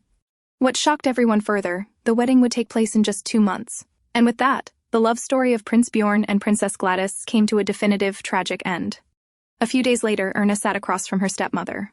"You should reconcile with your father," the woman urged. "He is still your father, the one who should walk you down the aisle." She smiled tightly. "Why don't we all have dinner together?" Erna, no longer the timid girl who had left that house, replied calmly. "I'll check my schedule." Her stepmother's expression stiffened. The audacity of having to ask a girl like her. After she left, Lisa sat beside Erna, frowning slightly. "Are you really thinking of forgiving them that easily?" Lisa had been worried. When the news broke about the prince's proposal, she had feared Erna would leave her behind. But instead, Erna had come to her first, apologized for leaving without a word, and asked her to come with her. Lisa had been overwhelmed. From that moment, she decided, no matter what happened in the future, she would stay by Erna's side. But even now, something still gnawed at her. "The wedding's next week," Lisa said quietly. "But the prince, he hasn't visited you often. There was not even a letter, not even a flower." It felt strange. He had created such a storm with that dramatic proposal. Naturally, Lisa assumed he must be in love with her lady, but the two still seemed awkward, distant. Erna, sensing her thoughts, replied, "I'm going to see him tomorrow. For lunch. He invited me." Lisa gave a nod, still unsure. But as she looked at Erna, now more graceful, more beautiful, and less burdened, she decided to set the worry aside, for now. Elsewhere, a man with too many drinks in him cursed the prince, calling him impossible. The same prince who had just won his own bachelor party trophy, and now stood holding it, shielding his forehead from the harsh morning sun. When Bjorn finally left the club, his head was pounding. The hangover throbbed with every movement. 2 bachelor parties. How ridiculous, he thought. He couldn't afford to lose either and embarrass himself. He hadn't expected the party to last this long. Morning had arrived already. As his carriage passed the fountain, he glanced out the window. The memories hit him all at once. His first crazy encounter with her. If she hadn't shown up that day, he wondered, would everything have turned out differently? Back at the mansion, Mrs. Fitz stood waiting and scolded him the moment he stepped in. "How could you return looking like this?" she snapped. "Miss Erna is waiting for you." Bjorn frowned, confused. "Erna's here?" Mrs. Fitz let out a sigh, rubbing her temple. "Yes, Miss Hardy. You invited her yourself. Lunch, remember?" So he did. Now reminded, Bjorn entered the room with a lazy smile. Erna was already there, sitting elegantly. She looked up, startled. He looked far from his usual polished self. Messy hair, rumpled clothes, slightly swaying. Yet somehow, she couldn't take her eyes off him. Bjorn offered a casual apology. "As you can see, I'm not really in shape for lunch," he said, half smirking. "Would you mind waiting until dinner?" Erna, caught off guard but with no other choice, nodded in agreement. Then, to her surprise, Bjorn stepped closer and leaned toward her. As an apology, he said, "I present you this." He held out his trophy. Erna looked at it, hesitant. "What is this?" she asked as she accepted it. Now sprawled on the sofa, one arm over his eyes, Bjorn replied drowsily, "A wolf horn." Erna blinked. Recognition dawned. So this was the trophy from his own bachelor party. He spent all night competing. "Just to win this?" She studied it and muttered gently, "Your Highness, wolves don't have horns." From his seat, still eyes closed, he scoffed. "Is that so?" A pause. "Well, I suppose it got cut off." Clearly, the prince was now speaking in the half-coherent tone of a drunk man drifting into sleep. Before she could say more, his breathing grew even. He had fallen asleep right there. Erna sat still, the trophy in her hand. Since that sudden proposal, there were many things she couldn't quite understand, but the biggest mystery of all was the prince himself, the man she was about to marry. What if I had refused that day? She remembered it clearly. By the time she regained consciousness, the marriage was already decided. Her grandmother had been crying in relief, while the prince stood nearby, smiling calmly. From that day forward, everything had been confusing, including her own heart. Even now, she couldn't help but look at him. Despite everything, she still gazed at him. As night settled in, Bjorn's eyes fluttered open. The first thing he saw was Erna, still sitting patiently beside him, quietly holding the trophy. "Are you awake?" she asked softly. Bjorn blinked, still groggy, and slowly sat up. "I can't believe I slept here like this," he muttered, running a hand through his hair. "Are you going to postpone our dinner again?" "To lunch?"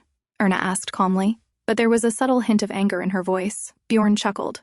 "No, it won't happen again," he said. "Just give me a few minutes to freshen up." As promised, after composing himself, the prince accompanied his bride-to-be to their long-awaited dinner. At the table, Bjorn merely sipped his tea, while Erna glanced at him, puzzled. "Aren't you going to eat?" "I'm not hungry," he replied casually. "But if you have something to say, go ahead. We can talk now." Erna hesitated, then finally spoke. "I was wondering, after our marriage, can I bring Lisa with me?" Bjorn burst into a laugh. "That gatekeeper maid? The one who always glares at him." "You can bring whoever you want," he said. "Thank you," Erna said with a small smile, then hesitated again. "There's one more thing. If I don't walk down the aisle with my father, will that be a problem for the royal family?" Bjorn stared at her for a moment. So this was what she'd been fumbling to say all along. She looked down, voice low. "I actually wanted to walk down the aisle with my grandfather, but he's no longer with us." Bjorn leaned back. "As far as I know, Viscount Hardy is still alive," he said dryly. Erna's expression hardened. "I don't want to start my married life holding the hand of a man who gave up on me," she said, her voice shaking slightly. "If it's absolutely necessary, I'll endure it. But if there's another way, I'd rather hold your hand instead."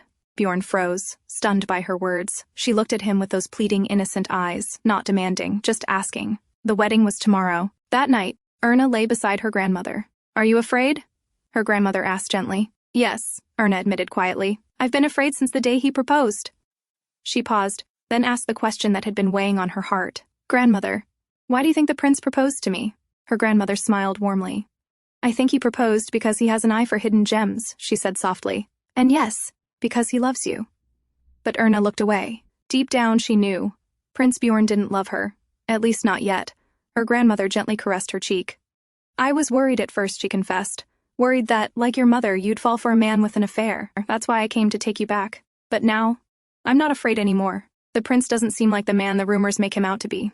She patted Erna's cheeks. "So don't be afraid. Live your life. Be happy." Erna nodded quietly, her heart still uncertain, but her resolve growing stronger. On the day of the wedding, Viscount Hardy looked furious, while his wife quietly tried to calm him. 2 nights earlier, Prince Bjorn had visited the Hardy house to deliver a message. No, an order. He would be the one to walk down the aisle with his bride. When Erna's father tried to question him, "Why are you doing this?" Bjorn gave only one answer: "Because she is my wife now, dressed in white. Erna stepped out of her house and into the carriage. Along the route to the church, murmurs followed them. Is that her? How can the royal family replace Princess Gladys with someone like Erna Hardy? At the church, the royal carriage arrived. Prince Bjorn stepped out first, extending his hand to his bride. His hair was neatly combed. His face wore a calm smile as he looked at her, his bride, beautiful and wide-eyed with innocence. Erna placed her hand in his. As they walked down the aisle together, her steps trembled. 1,000 thoughts swirled in her head. What's waiting for me beyond that door? Will I be happy? Should I turn back now? But then, she heard his voice. Erna. She looked up. His eyes were warm, his smile reassuring. Breathe, Erna, he said, just like he had on the day they first met. She inhaled deeply, her shoulders relaxing. Thank you, she whispered. You granted my wish, so I'll do my best. I'll give my all to this marriage and be a good wife. Hand in hand, they reached the altar. Standing before her, Bjorn gently lifted her veil. The pastor began the ceremony, exchanging vows and officially joining them as husband and wife. Erna stood there, serious and composed throughout. And Bjorn couldn't help but wonder, why is she taking this so seriously? Then came the moment everyone waited for, the first kiss. Bjorn raised his hand, brushing her cheek. Her eyes widened, still soft, still startled like a deer. And then he kissed her, gently, holding her chin. It wasn't a long kiss. But when he pulled away, Erna felt something unfamiliar bloom inside her. Bjorn looked at her again, his new bride shyly avoiding his gaze. And with that, the royal wedding came to a quiet, beautiful end. Before the night began, Erna was forced to take a bath, surrounded by maids all attending to the new archduchess with practiced efficiency. She tried to protest, I can take a bath by myself, but Mrs. Fitz was firm. You can't, she said, brushing aside Erna's request without hesitation. After the bath, Mrs. Fitz wished the archduchess a restful night and left. Erna sat at the edge of the grand bed, wrapped in a nightgown layered, with her matched style. She had a vague understanding of what it meant to be married, of sharing a night with her husband, but the thought of being with the prince felt surreal. Everything in the castle was too large, too luxurious. And thanks to Bjorn, she now owned her countryside home again. And even the Hardy estate had been saved from bankruptcy. She felt shameless. After all, she had come into this marriage with nothing. No wonder the people of Lechen hated her.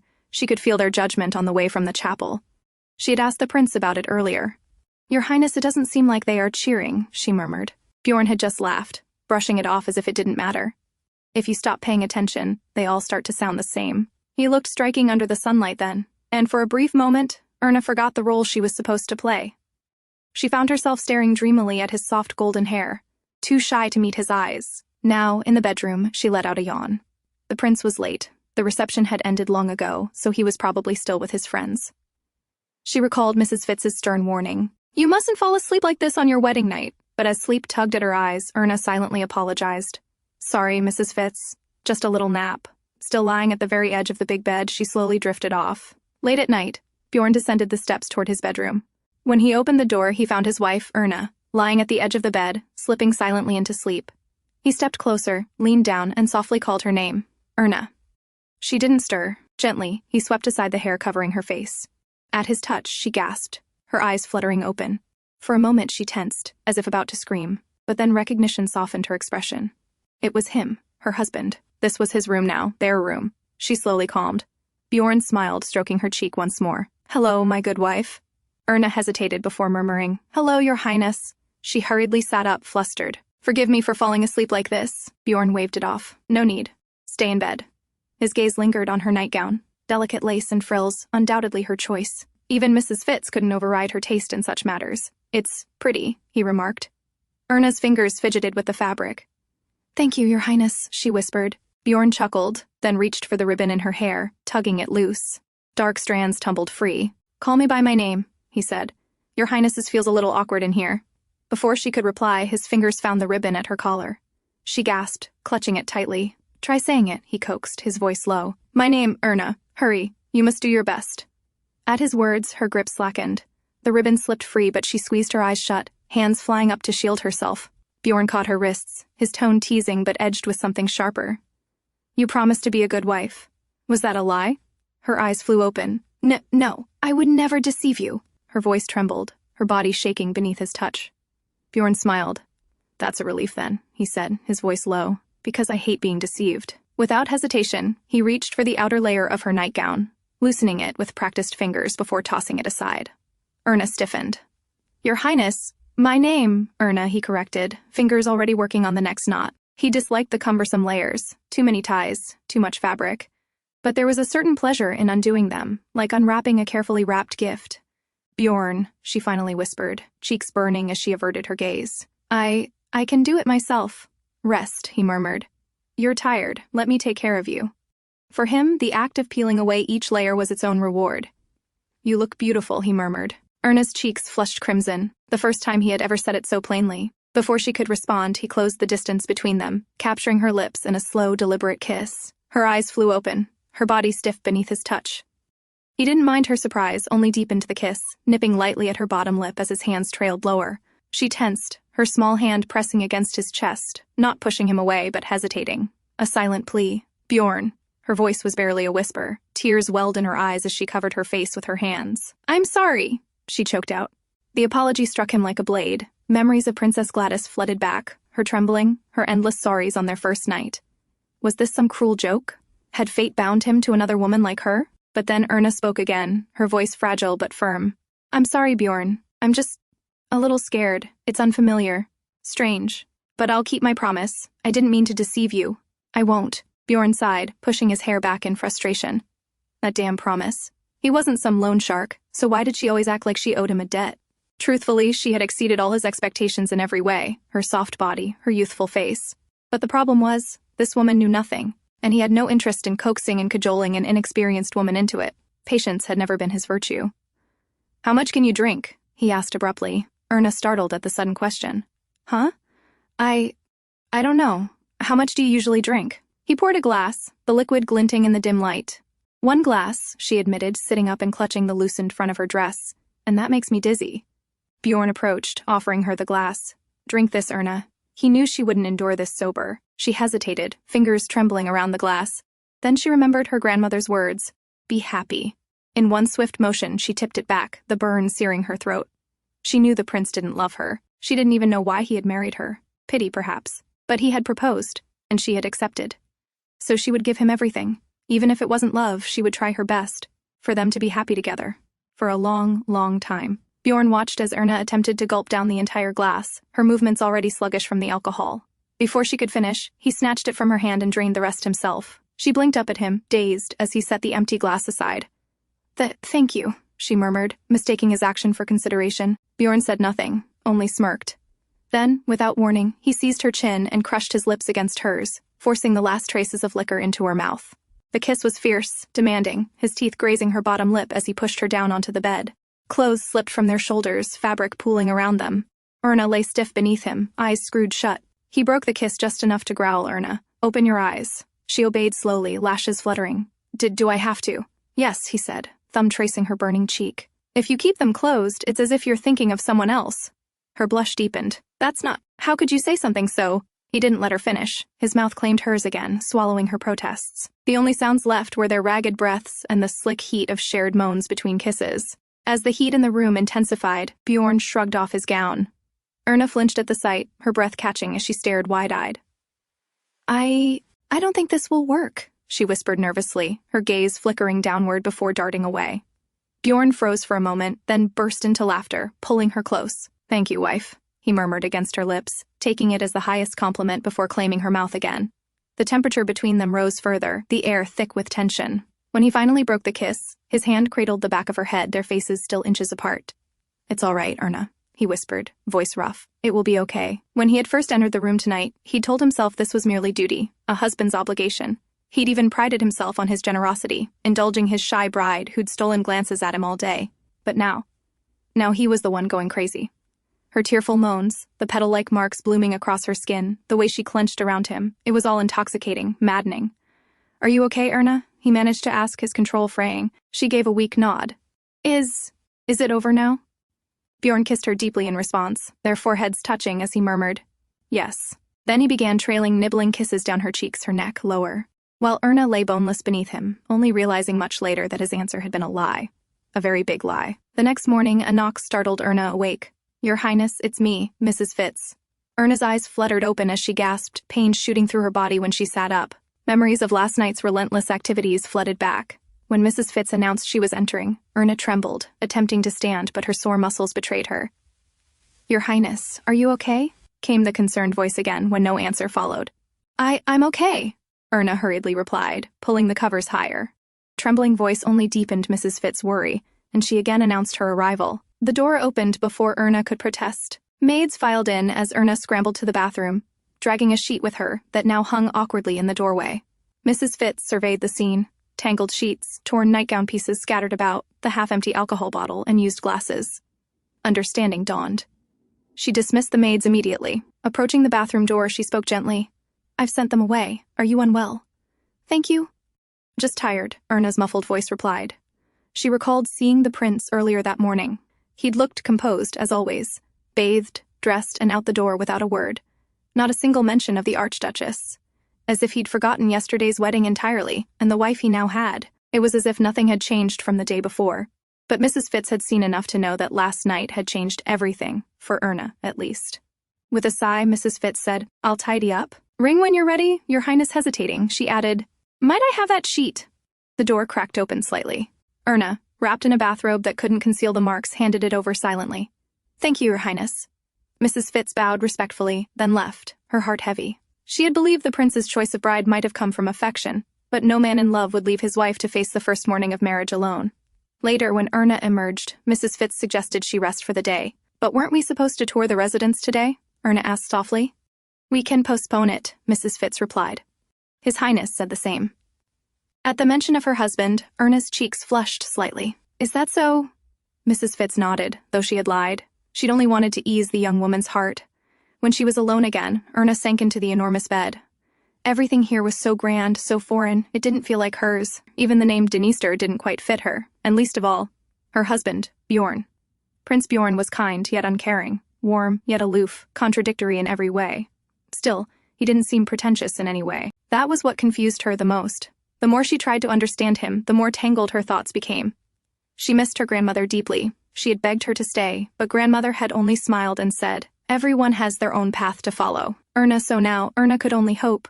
And believe that things would get better in time, wouldn't they? At dawn, Bjorn returned after finishing his work. Mrs. Fitz greeted him at the entrance, flanked by a few maids. Your Highness, she said with a slight bow, the Archduchess is resting. She didn't look well, so I suggested she take the day to recover. Bjorn gave a curt nod. Mrs. Fitz added gently, You must be tired as well, now that the wedding is over. Perhaps you should rest too? I'll rest on our honeymoon, Bjorn replied, already walking past her.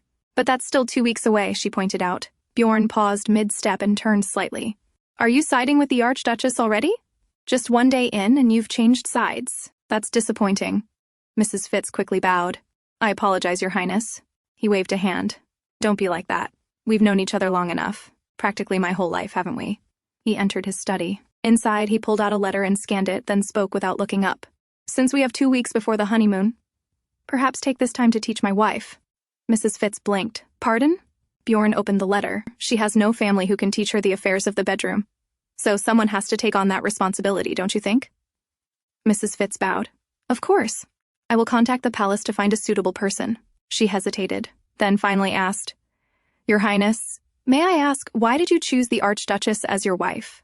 She knew she was stepping over a line, but after raising him all these years, she still can't read him at all. Bjorn leaned back in his chair and said casually, She's pretty.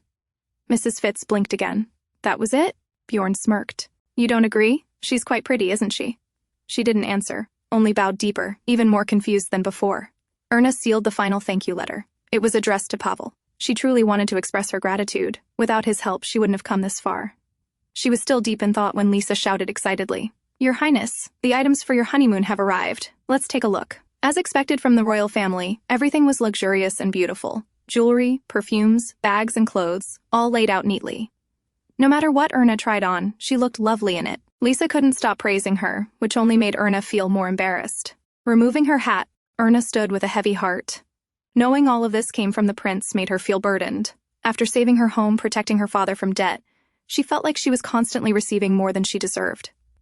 Lisa, misunderstanding her expression, sighed. Your Highness must be upset because the first stop for your honeymoon is the kingdom of Lars, Prince's ex-wife's homeland. I just wish the Archduke had been more considerate of your feelings. It's okay, Lisa, Erna replied softly. I've heard the kingdom of Lars is beautiful. I'm looking forward to seeing it. Just then, Mrs. Fitz entered and gave a small bow. Your Highness, the imperial tutor you requested has arrived. Erna nodded. All right. I'll be there. Meanwhile, Bjorn was in a meeting. The decision to visit the kingdom of Lars as the first stop had been well received. The merger of their bank with Lars's financial institutions promised great benefits. As the meeting ended, Bjorn sighed. He was too busy these days. He couldn't wait to rest at sea during the journey. He wondered briefly what the Archduchess might be doing. Was she still in her lessons?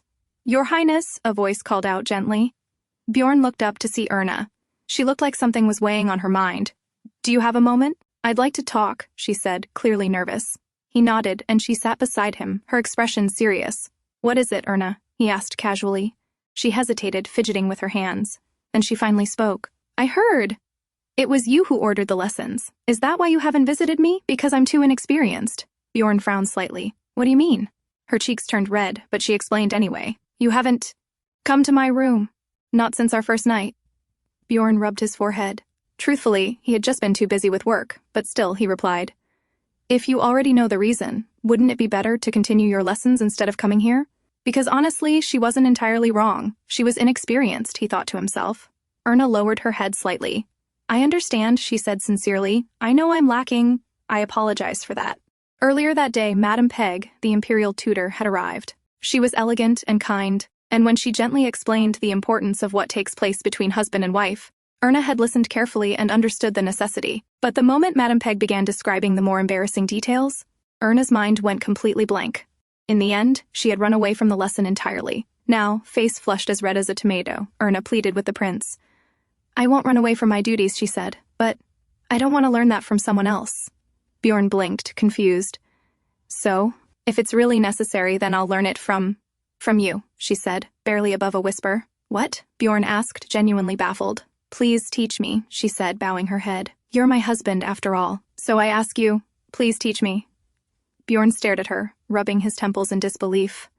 Madame Peg's lesson had only included vague references from old-fashioned books, and still she had bolted like a startled deer. And now here she was, asking him to teach her, completely unaware of what she was even requesting. It was so naive, and yet so incredibly bold. What should I do with her? Bjorn thought, amused. She was ignorant, but provocatively so. While the conversation hung awkwardly in the air, Mrs. Fitz entered the room at Bjorn's signal. "Your Highness," she said, addressing Erna, "you mustn't run away like that. You need to complete your lessons properly." Erna quickly shook her head. I don't want to go back." Bjorn let out a sigh. "Leave her be, Mrs. Fitz. My wife seems to find it all a bit too difficult, so I suppose it can't be helped." Erna looked at him, grateful, her face still flushed. "Thank you," she whispered softly. Mrs. Fitz placed a hand to her forehead, clearly exasperated. "Even so, Your Highness, the lessons must be concluded properly. Otherwise, it would be terribly disrespectful." Bjorn nodded in agreement. "That's true." Erna also nodded, understanding. She promised to apologize properly to Madame Peg, and even offered to invite her for dinner as a gesture of respect. Mrs. Fitz led her out of the room. Just before leaving, Erna turned back and looked at Bjorn.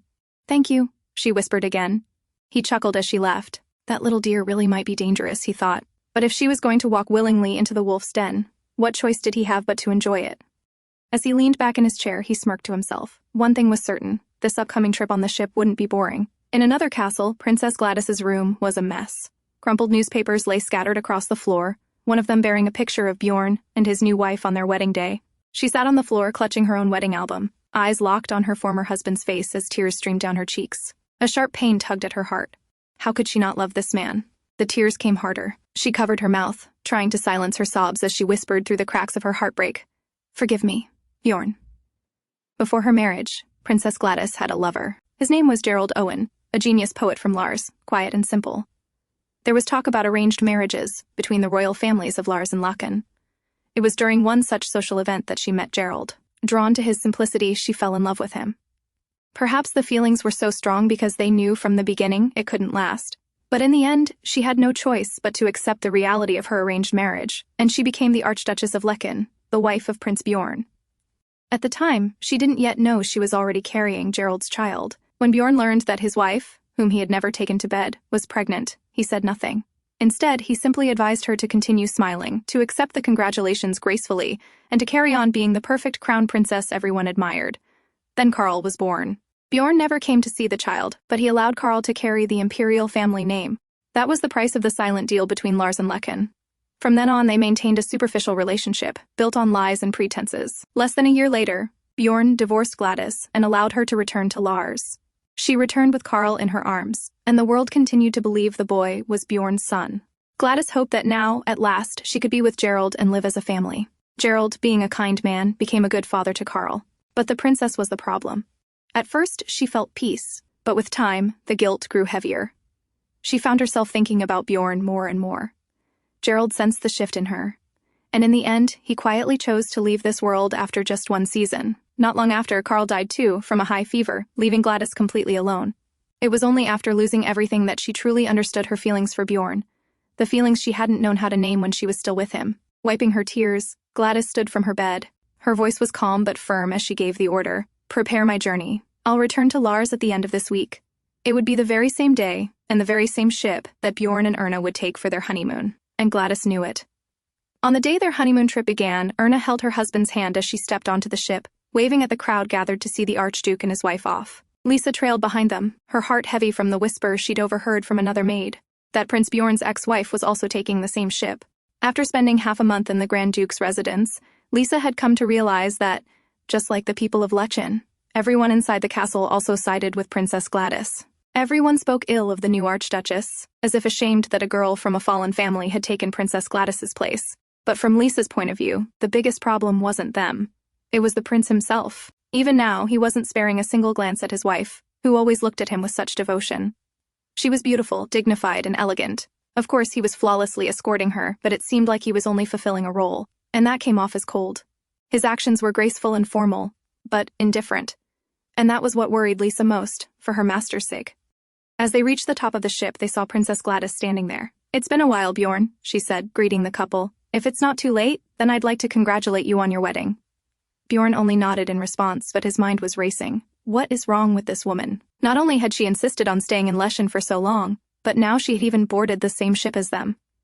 He glanced to the side and saw his wife standing there uncomfortably at the sight of Gladys. Reaching out his hand, he called her name gently. "Erna." She took his hand, smiling brightly, and the two of them stood at the edge of the ship, waving to the public. Bjorn looked at her, docile, obedient, and not annoying. That was the conclusion he'd reached after watching her these past 2 weeks. Sure, she could be unexpectedly odd sometimes, but she learned quickly, which told him she was smart. Most importantly, even when the entire city talked about Gladys, she showed strength, smiled, and never once complained to him. That alone made him very satisfied with his choice of bride. The ship began to sail smoothly across the ocean. Erna checked their room and stood in awe at the grandness of everything. Everything she could possibly need was already on board. Bjorn just smiled quietly, watching his wife's delighted reaction. The butler stepped forward and asked what he would like for the meal. Bjorn waved a hand and said, "Ask the Archduchess." Confused, Erna turned to him. "Aren't you going to eat?" Bjorn sat down on the sofa, loosening his barrel cuffs. "I'll just rest," he replied. "I don't feel like doing anything for a while." Erna nodded. She knew he had been busy until late last night. She didn't want to bother him. She also knew she couldn't act like a child, clinging to him and begging for attention. But her heart yearned for just a little more. She hesitated, then asked softly, "Would you like to have tea with me?" Bjorn didn't move. "I'll have dinner with you," he said flatly. "Do whatever you want until then." A little disappointed, Erna still nodded. She decided to explore the ship with Lisa. The two of them had tea together, visited the restaurants, and wandered around the decks. It had been a pleasant day. But when dinner time came and she sat down at the table, the seat across from her was still empty. "It's okay," she whispered to herself. "I can eat alone." She reminded herself that she had enjoyed her day with Lisa. She shouldn't feel down. But the truth was, ever since they got married, she'd always eaten alone. At first, she told herself he was just busy. But now, even during their honeymoon, it was the same. She recalled Princess Gladys's voice, calling him by his name when they boarded the ship. Bjorn had asked her to do the same once, on their first night. It made sense now. They were once married, after all. Bjorn was her first in everything, but to him, she would always be second. The excitement and nervousness she felt about their firsts must feel like a repeat to him, old, boring. She remembered the maids at the mansion betting on how long the prince's wife would last. No matter how hard she tried to ignore it, the hurtful words found their way to her ears. She clenched her fists. She had promised herself she would be a good wife.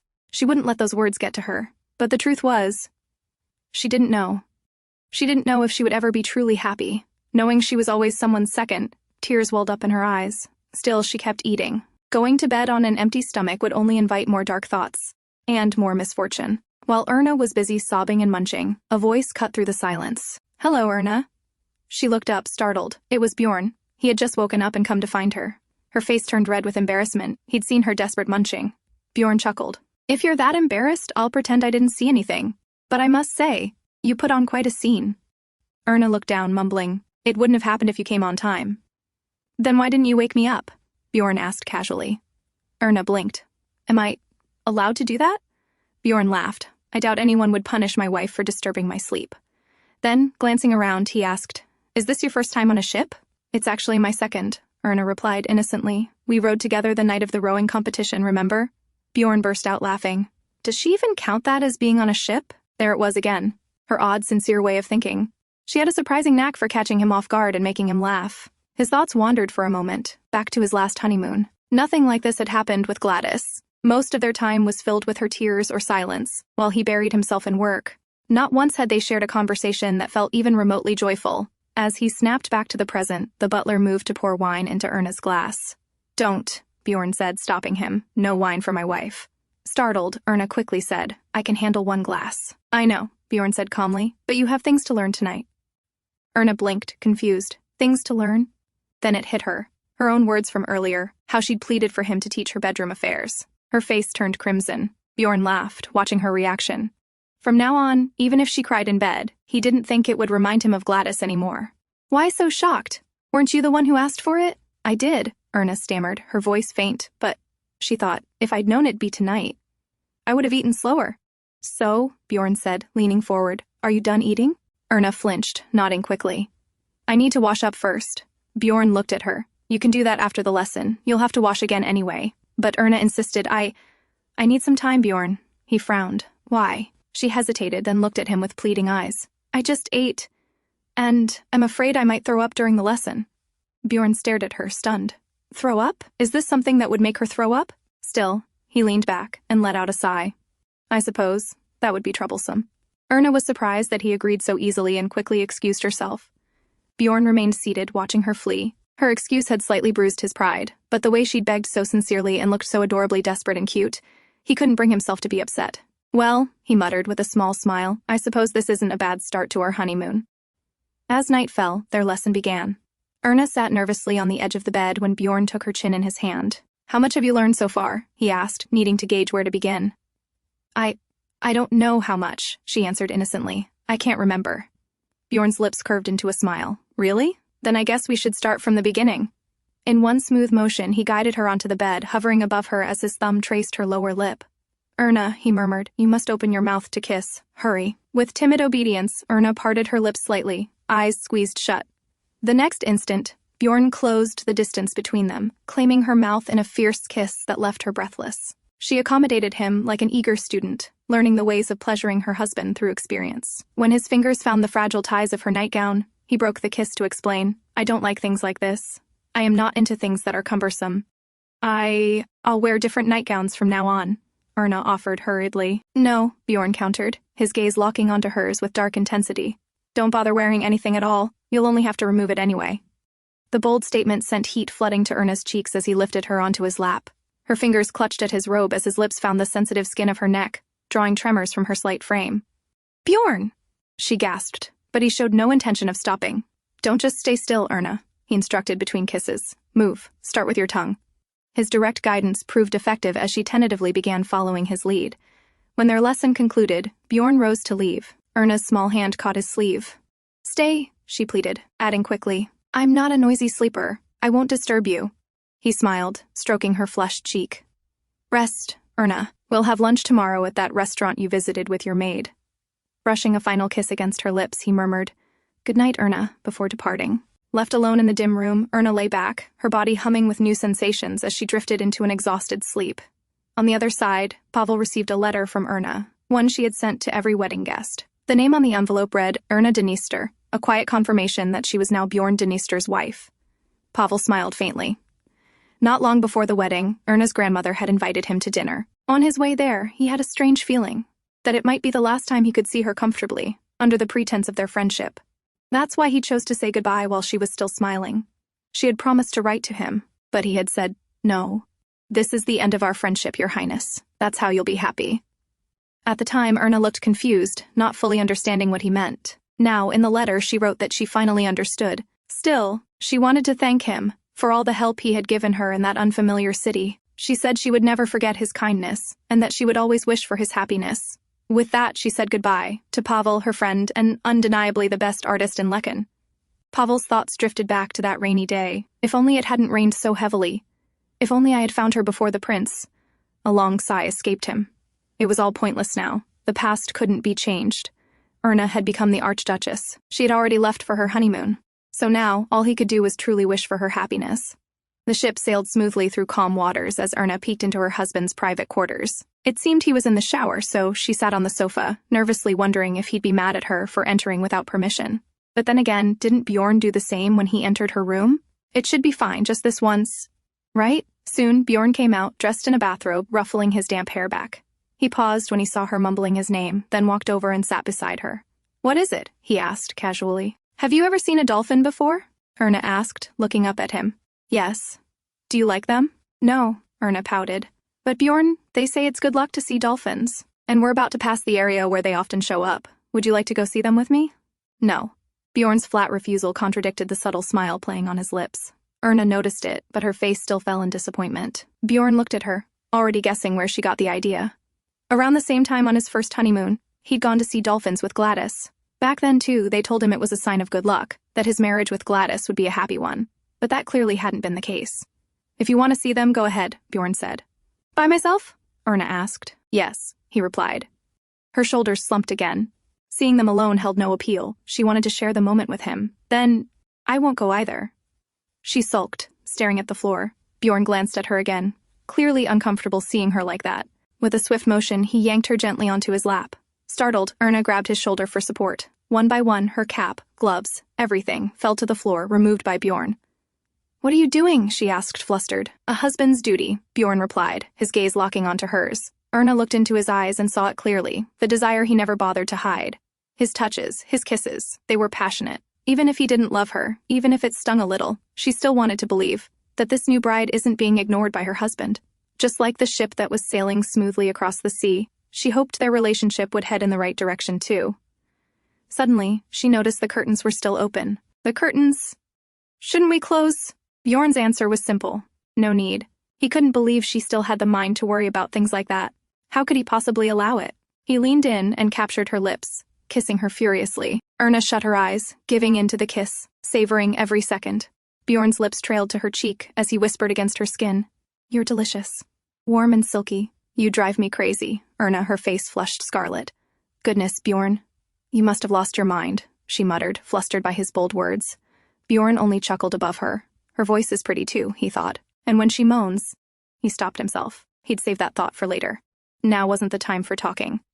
With that, he pulled her in again, capturing her lips once more. When Erna woke up, she found Bjorn sitting beside her, reading a book. He greeted her with a polite, sweet smile. Erna, who hadn't been able to clearly recall much from their first night, now remembered everything, how he had patiently but firmly ensured that she learned everything thoroughly. Even though she'd been embarrassed, Bjorn hadn't let her go until he was satisfied. She now regretted choosing him as her teacher for such a thing, but it was too late for regrets. They had even missed the chance to see the area where dolphins could be spotted. "Is it still far from Lars?" she asked. Bjorn looked at her, then casually closed his book, setting it aside. He leaned in, his finger gently touching her neck, slowly trailing downward as he explained where they had started, where they were now, and how much farther they had to travel to reach Lars. Erna's face flushed bright red. She quickly grabbed his hand, flustered. "You don't have to explain it like that," she stammered. Bjorn laughed shamelessly. "Why not? I quite like this map," he teased. Erna could only turn even redder, unable to handle his boldness. Later, they sat at the tea table, Bjorn busy reading his reports. A maid arrived, handing Erna a stack of invitation envelopes, which she, as the princess consort, had to respond to. But she didn't know any of the names on the invitations. Madame Fitz had explained earlier that she could ask the head maid, Karen, for help. But Erna had overheard Karen gossiping with other maids, making bets on how long she'd last in this marriage before leaving, even before getting pregnant. Naturally, Erna felt uncomfortable asking Karen for advice. Her only option was her husband. Fidgeting with the ribbon of her dress, she began asking Bjorn about the names one by one. Bjorn, still focused on his paperwork, answered casually, not really paying attention. Finally, when she asked about the Forrester family, Bjorn hummed absent-mindedly in reply. Feeling reassured by his response, Erna decided to accept their invitation and wrote back that she would attend their party. After a while, Bjorn finished his work and set down his pen. Erna, watching him shyly, quietly complimented his handwriting. Bjorn glanced at her for a moment, then responded with a teasing smile, "Your ribbon looks quite nice too." She immediately brightened up, smiling happily and thanking him like a cheerful doll. Bjorn watched her, amused. He had only been teasing her, but seeing her light up from such a small compliment made him pause. Such a naive girl. But she was his now. That smile was because of him, and everything about her now belonged to him. That thought left him feeling quite satisfied. After replying to the invitation, Erna arrived at the party hosted by Lady Forrester. As she entered, everyone's eyes turned toward her, whispering about how the prince's second wife had shown up at an event hosted by his first wife's relative. As Erna walked toward the center, she spotted Princess Gladys standing there. Lady Forrester, flustered, quickly apologized to Gladys, whispering that the invitation was meant as a joke. She hadn't expected Erna to actually attend. Gladys gave a calm smile and replied, "It's fine." Her eyes glanced at Erna as she added, "She likely doesn't even know which families belong to her circle." Still, she kept her composure. Humiliating Erna here would only reflect badly on Bjorn, and that wasn't something she wanted. So instead, she welcomed Erna with a graceful smile. Erna returned the greeting politely and tried to blend in, though it wasn't easy. The other ladies' words were sharp, their smiles cold. She felt completely out of place. But she knew she couldn't just flee, not as the prince's wife. She had to hold her dignity. As the conversations carried on, she gradually realized her mistake. Viscount Forrester's wife was indeed Princess Gladys's relative. That invitation she had accepted so readily had been sent with ill intent. She had accepted it, trusting her husband's brief reply, and now she felt utterly foolish. Embarrassment burned through her. Later, Gladys complimented her with a gentle smile. "Your hat is quite pretty," she said smoothly. Erna, feeling uneasy, thanked her. But then, the smile on Gladys's face vanished. "Though, I think you should tone down the decorations," she added, her voice soft but pointed. Bjorn has always preferred simpler, more elegant styles. Erna couldn't reply. No woman would want to hear advice about her husband's preferences from his former wife. From across the room, Gladys looked at Erna with quiet disdain, thinking bitterly that, out of resentment toward her, Bjorn had chosen such an immature and naive girl, someone who had no qualities fit for the role of princess consort. "Please take good care of Bjorn," Gladys said softly, her innocent face showing no malice on the surface. "After our divorce and the loss of our child, he has suffered greatly." Erna trembled, unable to find her voice. Gladys smiled faintly and continued, "Let me give you one more piece of advice. Don't make the same mistake you did today again. We'll be reaching Lars soon. You can't afford to be careless there. Today, you escaped trouble only because I was here, but you won't always be so lucky." With that, Gladys stood up gracefully. "Enjoy the rest of your honeymoon," she said, then walked away. Erna returned to her room with shaky steps, barely holding herself together after surviving the party. Near her door, she spotted Bjorn standing with his subordinates. He noticed her too, his gaze sharp. Erna met his eyes, but her usual polite smile was gone. She looked quietly upset. "Did you enjoy the dockside party?" Bjorn asked casually. "Yes," she replied stiffly. "It was Viscountess Forrester's tea party." Bjorn's brow furrowed. "Forrester?" His expression darkened, and it became clear he hadn't realized where she had gone. He approached her, his face serious. "In the future, consult Karen before accepting any invitations," he said, his tone cold, devoid of any warmth, like he was scolding her.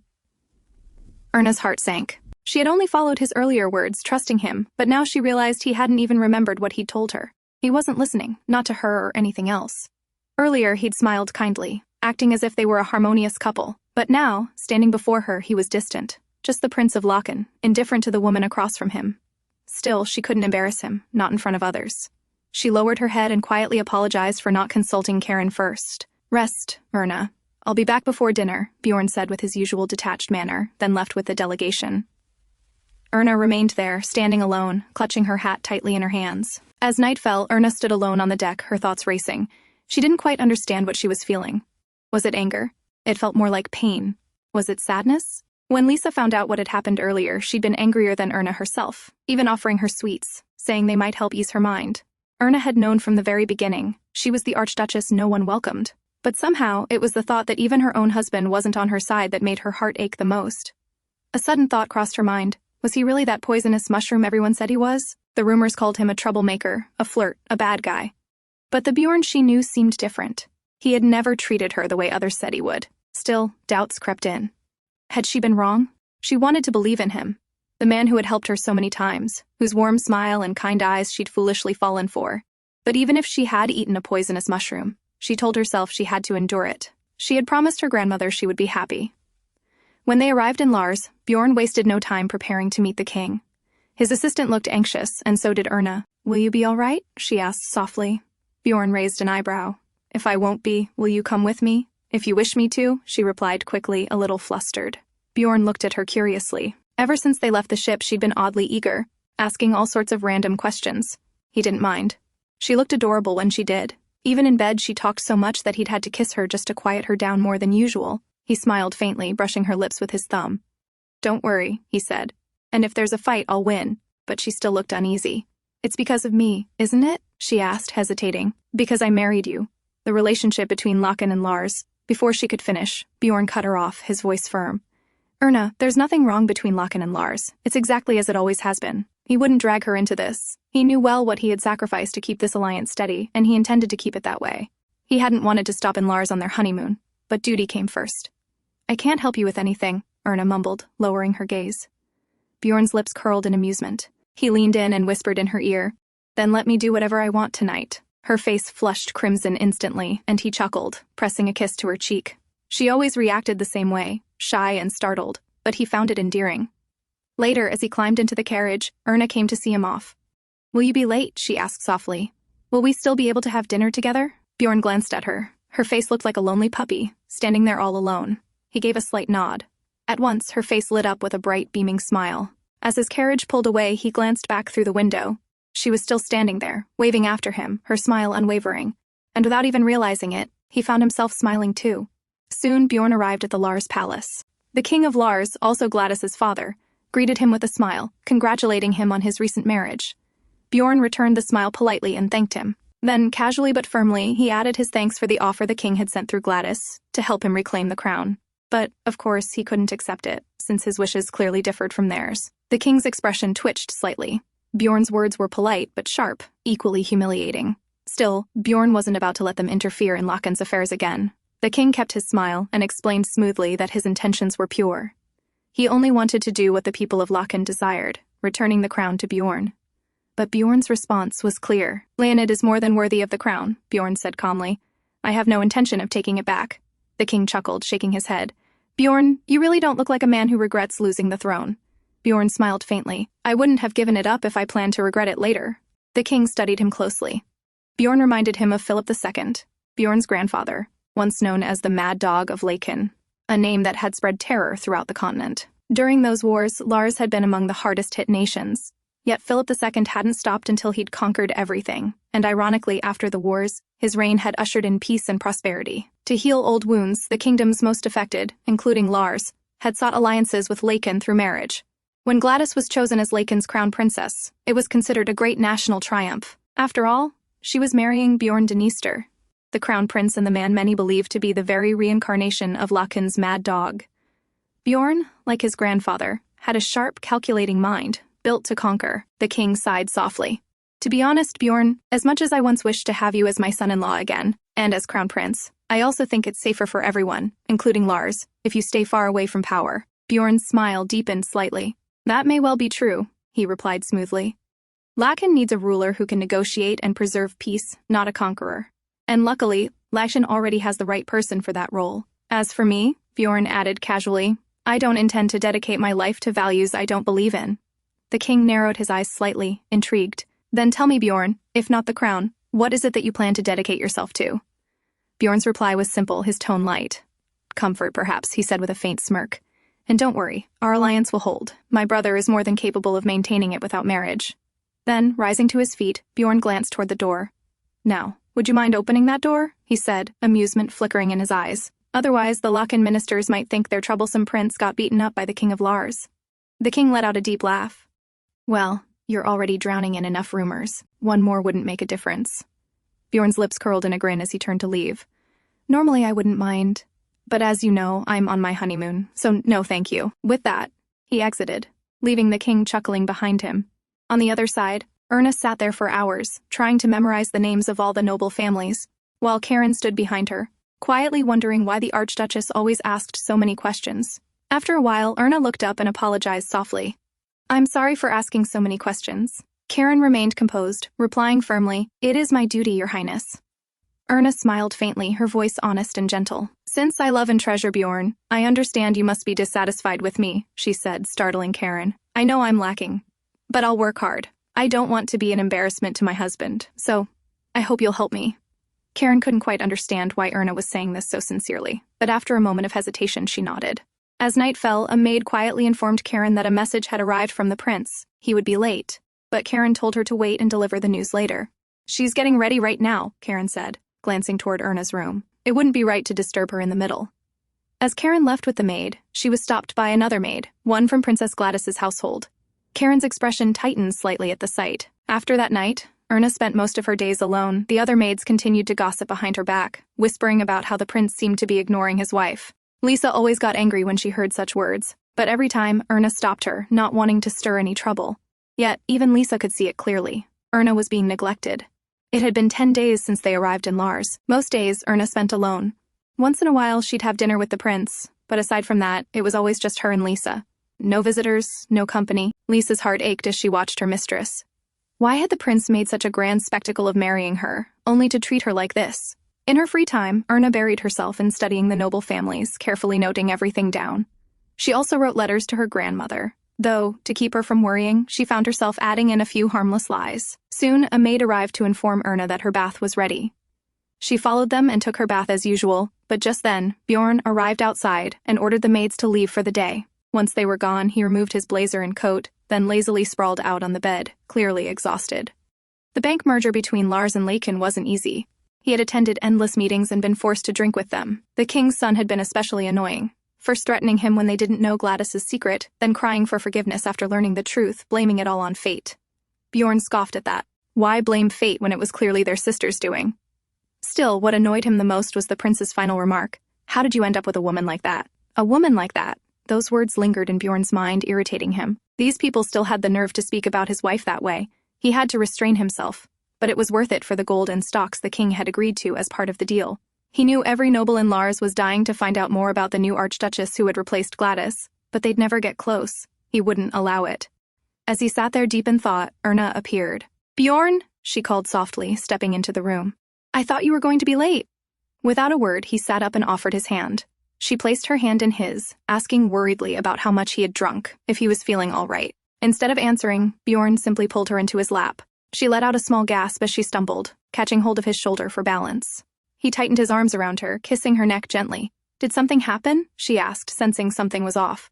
"No," he murmured, though he continued to nuzzle into her softly, her scent somehow easing the heaviness in his chest. As he held her, she began to chatter, telling him every little detail about her day, how she had gone for a stroll with Lisa, studied the royal family trees. She told him everything. Bjorn listened quietly, watching her intently. Then, in the next moment, he leaned in and kissed her lips, cutting off her words mid-sentence. This had become his way of silencing her. He held the back of her head gently, deepening the kiss as he slowly laid her down on the bed, his larger frame hovering over hers as their lips met again and again. Tonight, Bjorn wasn't as gentle as usual. Erna could sense it. His touch was rougher, less patient. What pained her more, however, was how foolishly happy she had been when he returned, despite everything. Even now, she couldn't seem to hate this man, no matter how hard she tried. She knew she must look foolish, letting herself care like this, but she had long accepted the way things were, so why did the words of others still sting? As she struggled to hold back her tears, Bjorn finally noticed her pale face, her trembling hands. He called her name softly, Erna, reaching out to her, but she flinched away instinctively. Bjorn froze. That small reaction struck him harder than expected.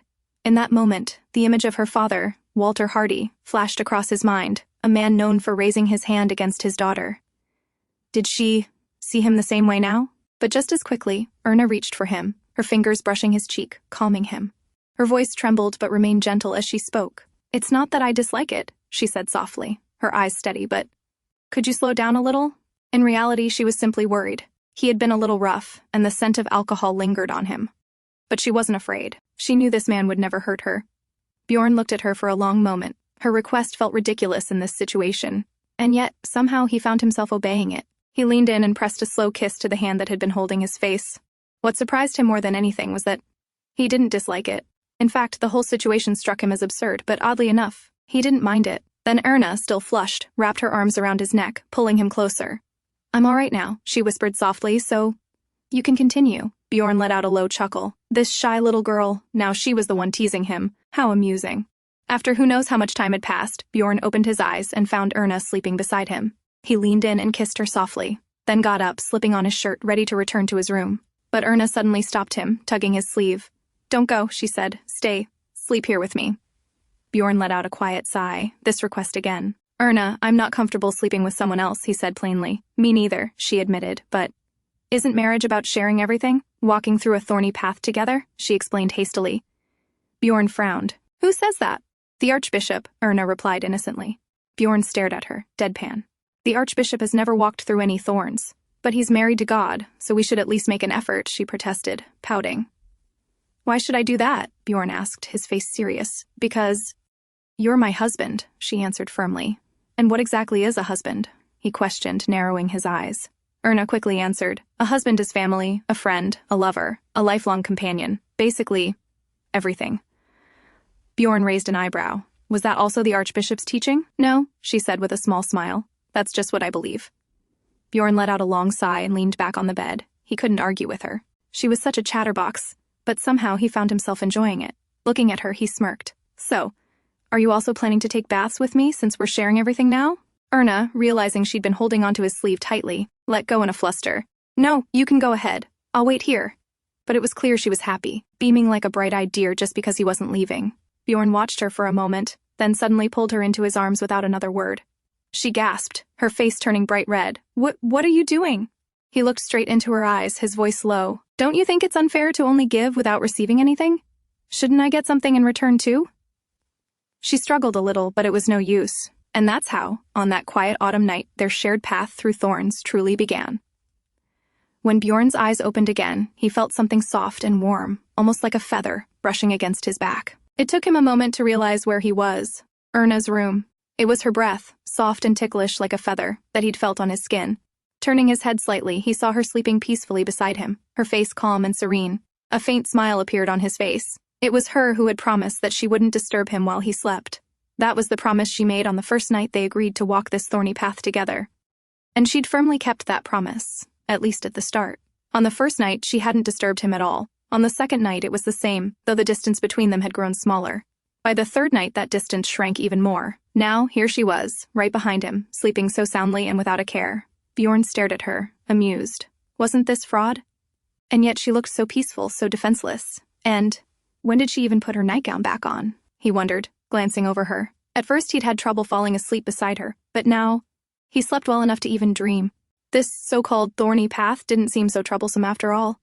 With a quiet chuckle, he reached over and rang the bell, giving his order for 2 teas to be brought to the bedroom. Lisa, who had just delivered 2 cups of tea to Erna's room, walked back with a bright smile. 2 cups again today. To all the people who gossiped behind her master's back, well, this should shut them up. But she couldn't understand why the staff looked so bewildered. Wasn't it normal for a married couple to sleep together every day?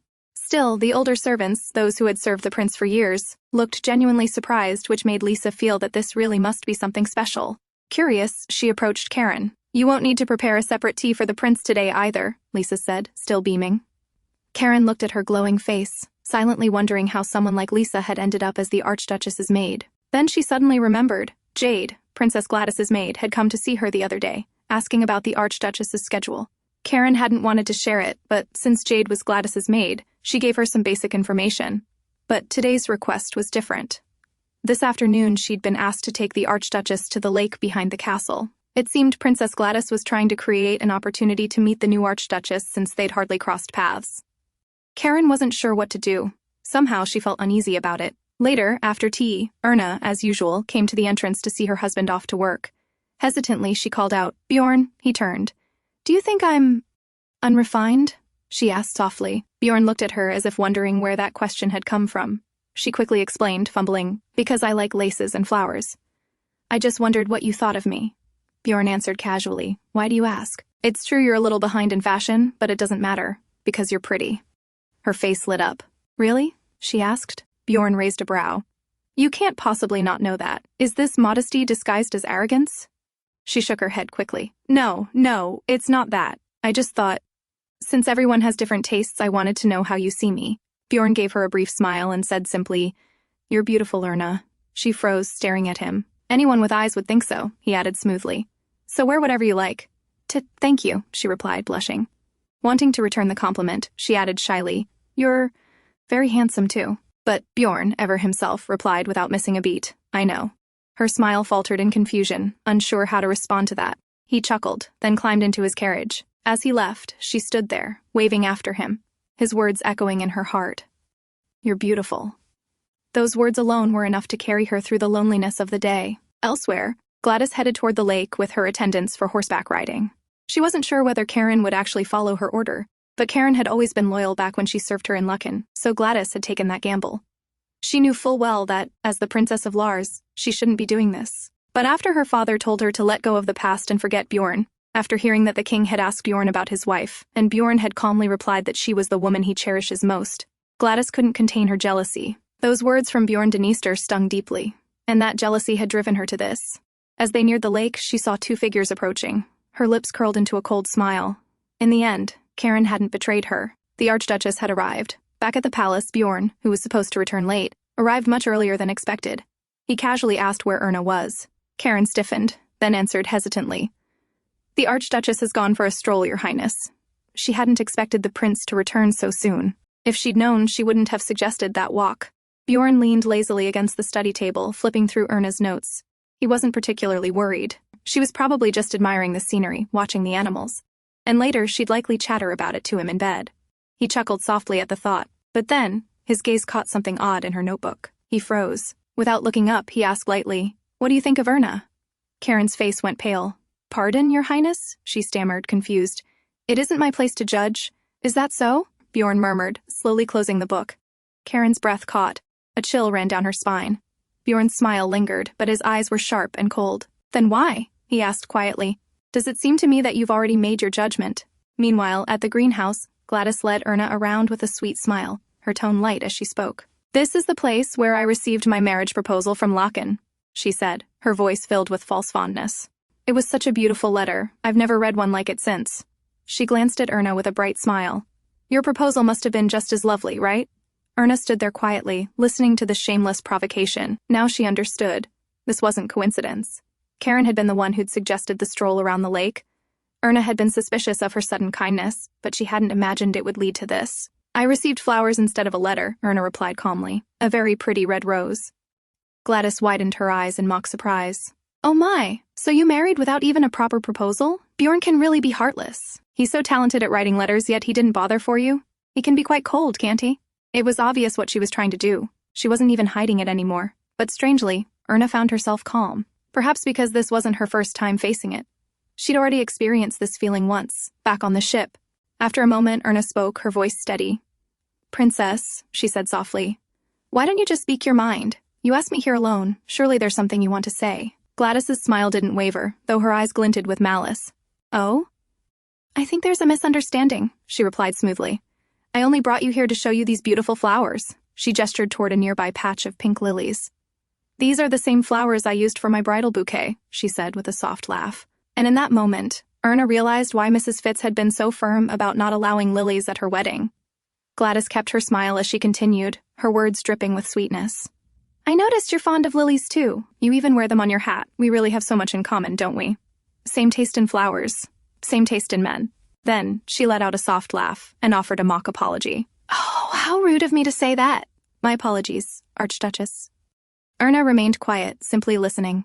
Gladys's voice softened as she added, "Since pink lilies only grow in Lars, I'll prepare a bouquet for you as a farewell gift when you leave."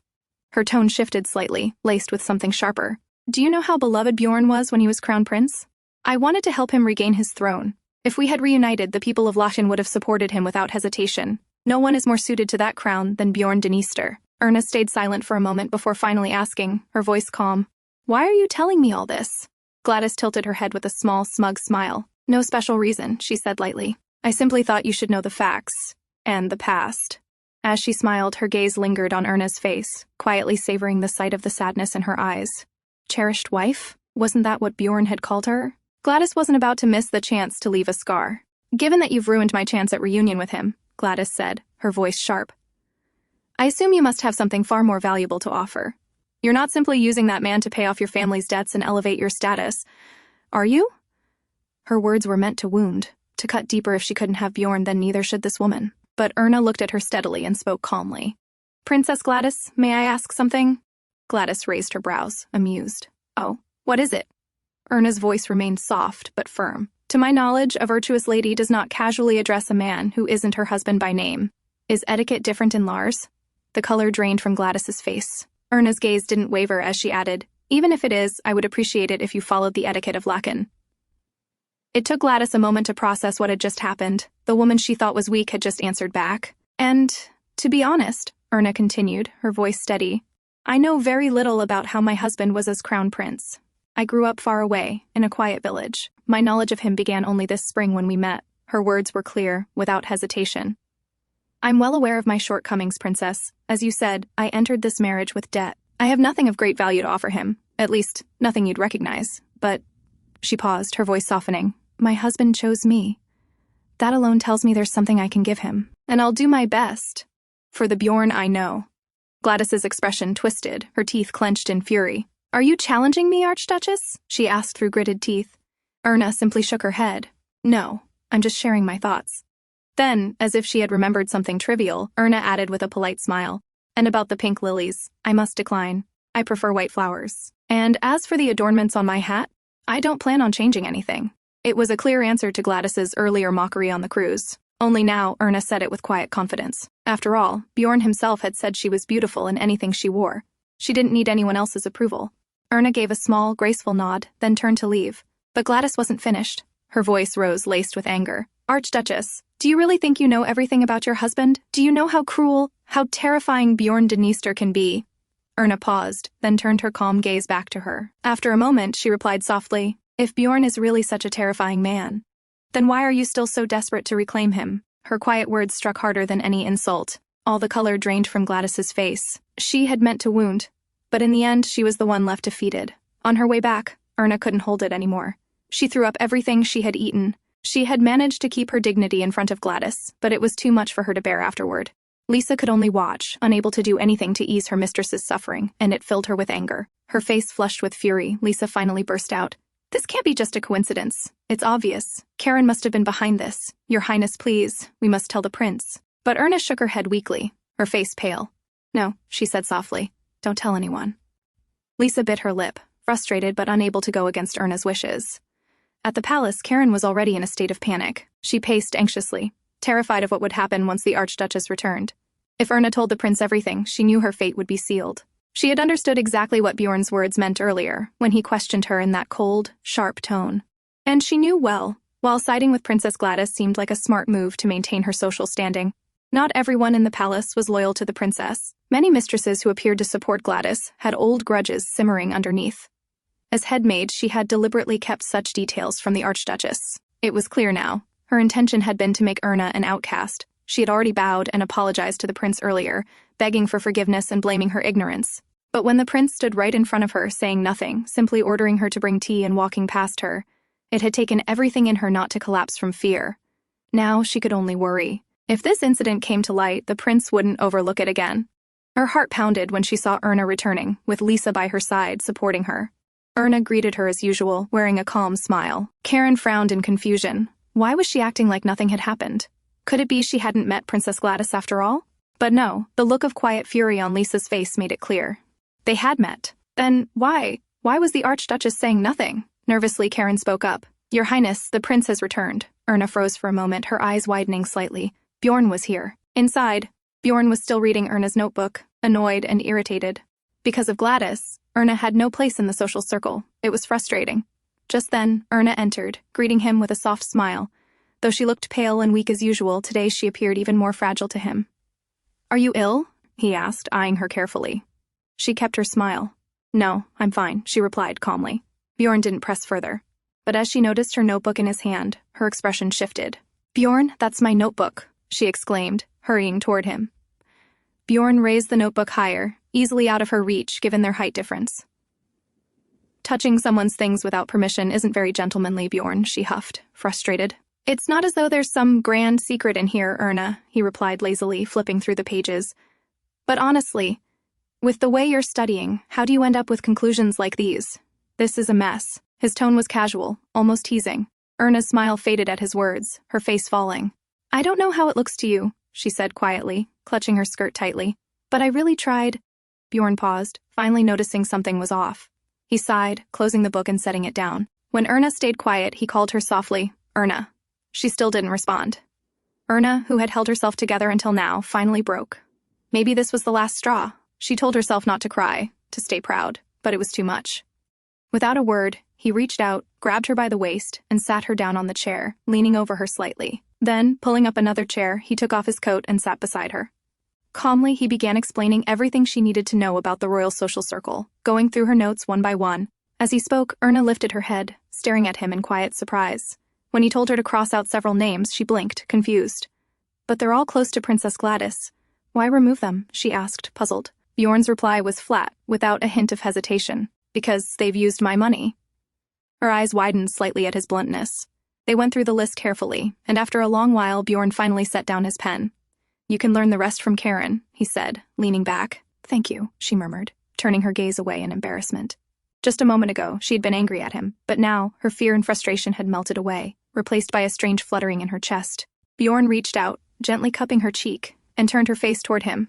"Erna," he said, eyes locked with hers. "Say that to my face next time, like always." She blinked, then asked hesitantly, "You won't be busy in the next country, right?" Bjorn raised an eyebrow. "Why?" "Since it's my first time traveling." "I want to do a lot of things," she confessed softly. "Like what?" he asked, amused. Her answer, after a moment of thought, was simple, yet earnest. Walking together, visiting new cafes, trying different teas, and let's talk a lot. Bjorn couldn't help but smile. Such a simple, innocent wish. "All right," he said, his fingers tracing her cheek gently. "Let's do that."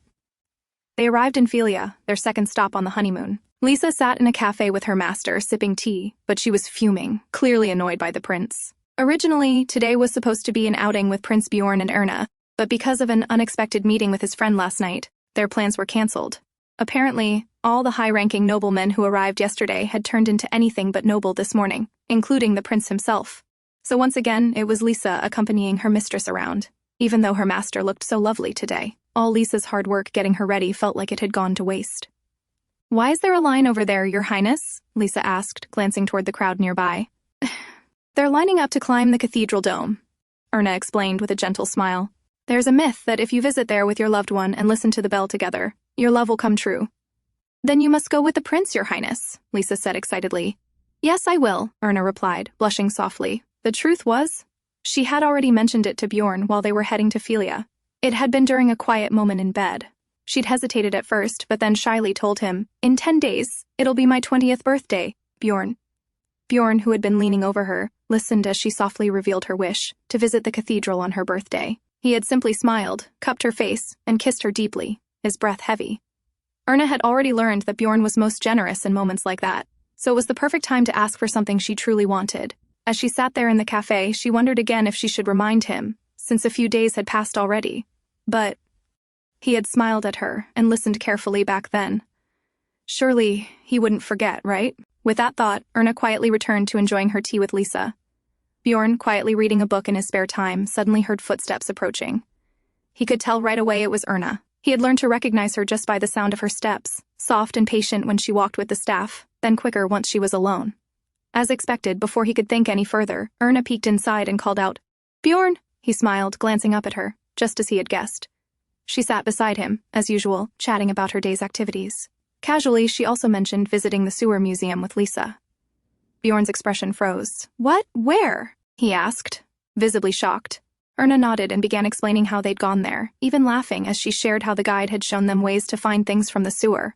Bjorn listened, a strange look on his face, quietly thanking his friends who had kept him from taking her there himself.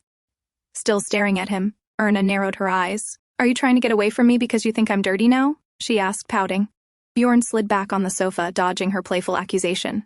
She slid toward him, not letting him escape. "Even though you got drunk and broke our promise?" she continued, pouting even more. Bjorn slid again, now pushed to the edge of the sofa. Erna grabbed his hands firmly, still pouting. "Even though you left me to travel all alone?" she asked, leaning closer. This time, Bjorn simply grabbed her and pulled her down onto him, laying her across his lap as he leaned back on the sofa. "Your poor hat must be sad," he teased, laughing. "You made it visit the sewer, Erna." He reached up, casually removing her hat, then her gloves, dropping them onto the floor one by one. When his hand moved toward her stockings, Erna quickly grabbed his wrist, her face flushing red. "Could you please at least appreciate how I look in this dress first?" she pleaded, flustered. Lisa worked so hard getting me ready. Bjorn only grinned, eyes lingering on her. But you're prettier with nothing on, he said, bold and shameless as always. Erna's face turned as red as a tomato. How can you say something like that so easily? What if I said that to you? She stammered, only to instantly regret it, realizing this man had no shame and would only answer more shamelessly. Bjorn grinned, clearly amused. But before he could speak, she quickly covered his mouth with her hands. Don't say anything. I refuse to hear your answer, she declared, flustered beyond words.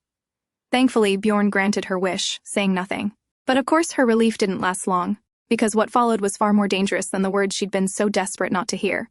The day before Erna's birthday, Bjorn informed her that he would be going hunting with the Prince of Philia and wouldn't return until tomorrow. She was a bit surprised by the news, almost pouting at the thought. How could he go hunting right before her birthday? Had he forgotten? Will you be back tomorrow? She asked, her voice cautious. I'll be back around lunchtime, Bjorn replied with a small smile. Erna nodded, relieved. Based on her experience during this trip, he only attended social events out of duty. After hesitating for a long moment, Erna finally spoke up. Bjorn, there's something I would like from you. He raised an eyebrow. It was rare for her to ask for anything. What is it? A letter, she said softly. Would you write me a letter tomorrow? I'll treasure it. Bjorn looked at her, puzzled. A letter? He didn't know it was Gladys's words that had planted this wish in her heart. If there's something you want me to say, just ask. I'll say it, he replied simply. No, Bjorn. Writing a letter is different, she mumbled. Bjorn stood, ready to leave. We see each other every day, Erna. What's the point of a letter? He said flatly. She didn't know how to answer. Before she could say anything more, he leaned down and pressed a goodbye kiss to her lips. Goodbye, Erna. She nodded, but somehow she felt like a child who'd just been scolded for throwing a tantrum. As Bjorn walked toward his waiting carriage, Erna lingered by the doorway, watching him. She stood there, unsure, until the carriage disappeared from sight. But in the end, her last bit of pride wouldn't let her lift her hand to wave. Bjorn went hunting with the Prince of Philia, but while the prince was busy talking about business, Bjorn had no interest in such talk. Not when he was on his honeymoon. After some time, they encountered a deer. It stood there quietly, its eyes wide and soft. Bjorn paused, staring at it. For some reason, it reminded him of Erna, small, timid, always pouting like that. When Bjorn didn't move, the Prince of Philia raised his gun. Are you not going to hunt it? He asked. Bjorn lifted a hand, stopping him. His gaze stayed fixed on the deer ahead. No, don't shoot. It's cute. The simple words sent a chill through the prince and the others nearby. The infamous Mad Prince of Lechen calling something cute. Who would believe it? Meanwhile, on the day of Erna's birthday, she kept stepping out onto the balcony, glancing toward the gates, hoping to see Bjorn return. Each time she came out, she built a tiny snowman to pass the time. But Bjorn didn't come. Even when she had afternoon tea alone, she kept glancing out, holding on to a small hope that he'd appear. But in the end, he didn't. She spent the whole day waiting, and it was too late now to tell anyone it was her birthday. It would only feel foolish. So, she quietly put on her hood and slipped out without telling anyone. She thought of her last birthday, when she was back home, sitting at the dinner table with her grandmother, smiling warmly. Those days seemed far away now, but if Bjorn wasn't going to take her, then she would go alone. Determined, Erna made her way through the snowy streets toward the cathedral. Back at the palace, Karen's face went pale as she read a letter from Mrs. Fitz. It mentioned today was the Archduchess's birthday. Karen froze in shock. She'd read the letter too late. She had failed in her duty. She remembered serving tea to Erna that afternoon. The Archduchess hadn't said a word about her birthday. She'd only looked out toward the balcony, like a little child waiting for something. Panicked, Karen hurried to the maid's quarters looking for Lisa. She found her braiding another maid's hair, seemingly unaware. Karen's heart sank. No one knew. No one, not even Lisa, had known it was the Archduchess's birthday. When Erna reached the cathedral, she found herself surrounded by couples. Everywhere she looked, they were holding hands, whispering sweetly, and kissing under the bells, waiting for the chime that was said to bring lasting love. She had wanted to be alone here, but the place was crowded, filled with lovers. The world seemed full of people in love, just not her. She kept telling herself not to feel sad. There would be another birthday next year. She could celebrate then. But no matter how many times she repeated it, her heart still ached. The thought that Bjorn had simply forgotten, hadn't even remembered in the first place, made her chest tighten. She felt foolish for believing he cared, for thinking he might remember something like this. No matter how much she wanted to deny it, this was her answer. She meant very little to him. Meanwhile, back at the palace, the atmosphere had turned chaotic. The maids searched every corner of the palace but found no trace of the Archduchess. Karen ordered everyone to stay calm and warned them not to jump to conclusions. But seeing Lisa crying and blaming herself only worsened her headache. She had to think of something before the prince returned. But just as she was about to speak, a maid rushed in, breathless, announcing, "The prince has returned. He's asking for the Archduchess." Everyone froze, faces drained of color. They had no choice but to inform him. Karen approached, bowing deeply. "Your Highness," she said carefully, "the Archduchess has disappeared." Bjorn, who had been standing by the window, quietly looking at the small snowman left on the balcony, turned around slowly. Disappeared? His voice was calm, but his eyes narrowed. Why? It was only then that they realized the prince had no idea either. He didn't know today was his wife's birthday. At the cathedral, Erna sat for a long time. When she finally made her way to the door, she froze. The door wouldn't budge. Her eyes widened in panic. It was locked. She was trapped at the top of the cathedral. She banged on the door, shouting for help, but no one answered. The place had already emptied out. She felt foolish, pathetic even. What had she been thinking, staying up here so long? She should have left earlier. Desperate, she rushed to the railing, trying to call for help below, but it was too high. No one could hear her. In her panic, she dropped her handkerchief and stumbled back in fear, terrified she might fall herself. Shaking, she sat down on a bench, forcing herself to calm down. Then, to make matters worse, the snow began to fall. She laughed bitterly through her tears, whispering to herself, "Maybe this isn't so bad. This way, I won't have to see him until tomorrow." But that was only if she could survive the freezing night ahead. And there, under the falling snow, Erna broke down, crying, helpless and alone. When Bjorn arrived at the bottom of the cathedral, he insisted on going up alone. His attendants were uneasy, protesting that it was too dangerous for the prince to climb those slippery stairs by himself. But Bjorn's decision was firm. "Wait here, I'll go alone," he ordered, leaving no room for argument. Climbing the long, winding stairs, Bjorn thought back to what the head maid had told him about Erna's disappearance. He had found it ridiculous at first. How could the Archduchess of an entire nation simply run off just because no one remembered her birthday? If she wanted everyone to know, she could have just said it. Then it hit him. She had told him. Back on the cruise, during one of their nights together, she'd mentioned her birthday, quietly, shyly. It had been days ago, but she had told him. His chest tightened. That was how he ended up at the cathedral tonight. It sounded absurd that she'd be here, on this snowy night. But something inside told him he wouldn't be wrong, and honestly, if he didn't find her here, he had no idea where else to look. Step by step, he climbed higher, annoyed yet amazed she had managed this on her own with her tiny steps. But she was stubborn. He knew that better than anyone. If she wasn't his wife, he might have turned around long ago. Finally, he reached the top, panting. The door was locked. Without hesitation, he pulled out the key, unlocked it, and pushed the door open. "Erna!" he called out, stepping inside. At first, he saw no one. Then, turning to the left, his eyes landed on a small figure sitting on a bench, huddled beneath a hood, her head buried low. His heart sank. "Erna!" Bjorn called again, stepping toward her. She looked up at him, her eyes swollen from crying, her cheeks flushed red from the cold. Bjorn froze for a moment, staring at her pitiful state. How troublesome this woman was. And yet something about her pulled him in. He let out a quiet sigh and stepped closer. "Happy birthday. 20 years old, Erna," he said softly. At his words, the ones she'd been longing to hear, her tears spilled again. But as he neared, she suddenly flinched and cried out, "Don't come near me!" Bjorn halted in place. Erna stood, staggering slightly on her feet, but her voice was steady, even as it trembled. "Don't come near me," she repeated. Her chest ached. This man, her husband, was cruel. She had wanted him to forget. She had wished for him not to come. "Why did you remember? Why did you come?" she demanded, her voice breaking. Bjorn remained silent, simply watching her. "Why?" she asked again, her voice cracking as she choked on her tears. She hated him. She resented him. But no matter how hard she tried to deny it, she was in love with this man.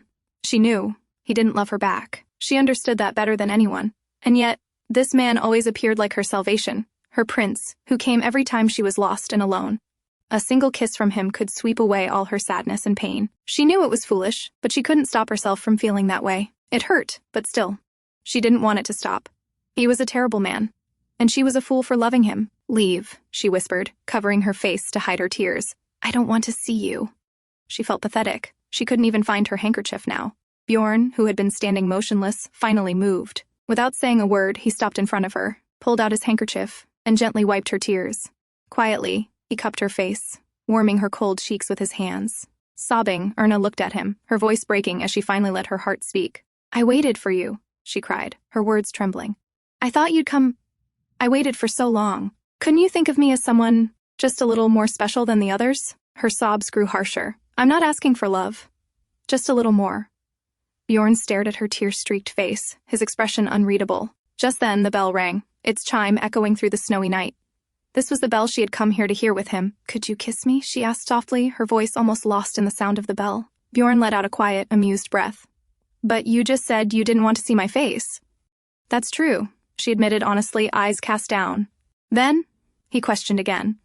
But we kiss with our eyes closed, she murmured, her voice small but resolute. The bell wouldn't ring forever. They had to kiss before it stopped. Bjorn didn't say another word. He reached out, cupping her cold face with his large hands, and kissed her deeply, without hesitation. Her heart ached, but still, it fluttered. She realized then, this was love. Painful, foolish, and just as terrible as the man before her. Later, they made their way down the steps. Erna, though weak and trembling, managed to walk carefully behind him. But at this slow pace, it would take too long. Without a word, Bjorn shrugged off his coat, draped it around her, and then, in a swift motion, lifted her into his arms. "If you don't want to see me," he muttered, "then close your eyes." Erna pouted but said nothing, glaring at him through her tears. She really hated this man. Down below, the palace staff finally spotted them, and all let out a breath of relief seeing the prince carrying the archduchess in his arms. Erna buried her face in her hood, hiding herself. Bjorn, unfazed, climbed into the carriage, still holding her close. He sat down, keeping her in his lap as she clung to him like a frightened child, his arms wrapped tighter around her, quiet, steady. He was simply relieved. He had found her. And just like that, the carriage rolled away, carrying the Archduke and Archduchess back to the palace. After that day, Erna fell ill and rested for 3 days. Sitting at the tea table with her, Bjorn teased, "I'm just glad you didn't turn into the ghost of Philia." Then, with a more serious tone, he added, "If there's anything you want, tell me. If you don't say it, I won't know. But I did tell you. And you keep forgetting." Erna pouted like a child. "Oh, that," he sighed. "Don't you think it's a bit strange to bring up something important at a time like that?" "It is strange," she admitted, fidgeting with her teacup. "But that's the only time you actually listen." Bjorn felt slightly attacked, but considering how he'd behaved, maybe she wasn't entirely wrong. "Then tell me everything now, Erna. I'll listen," he said softly.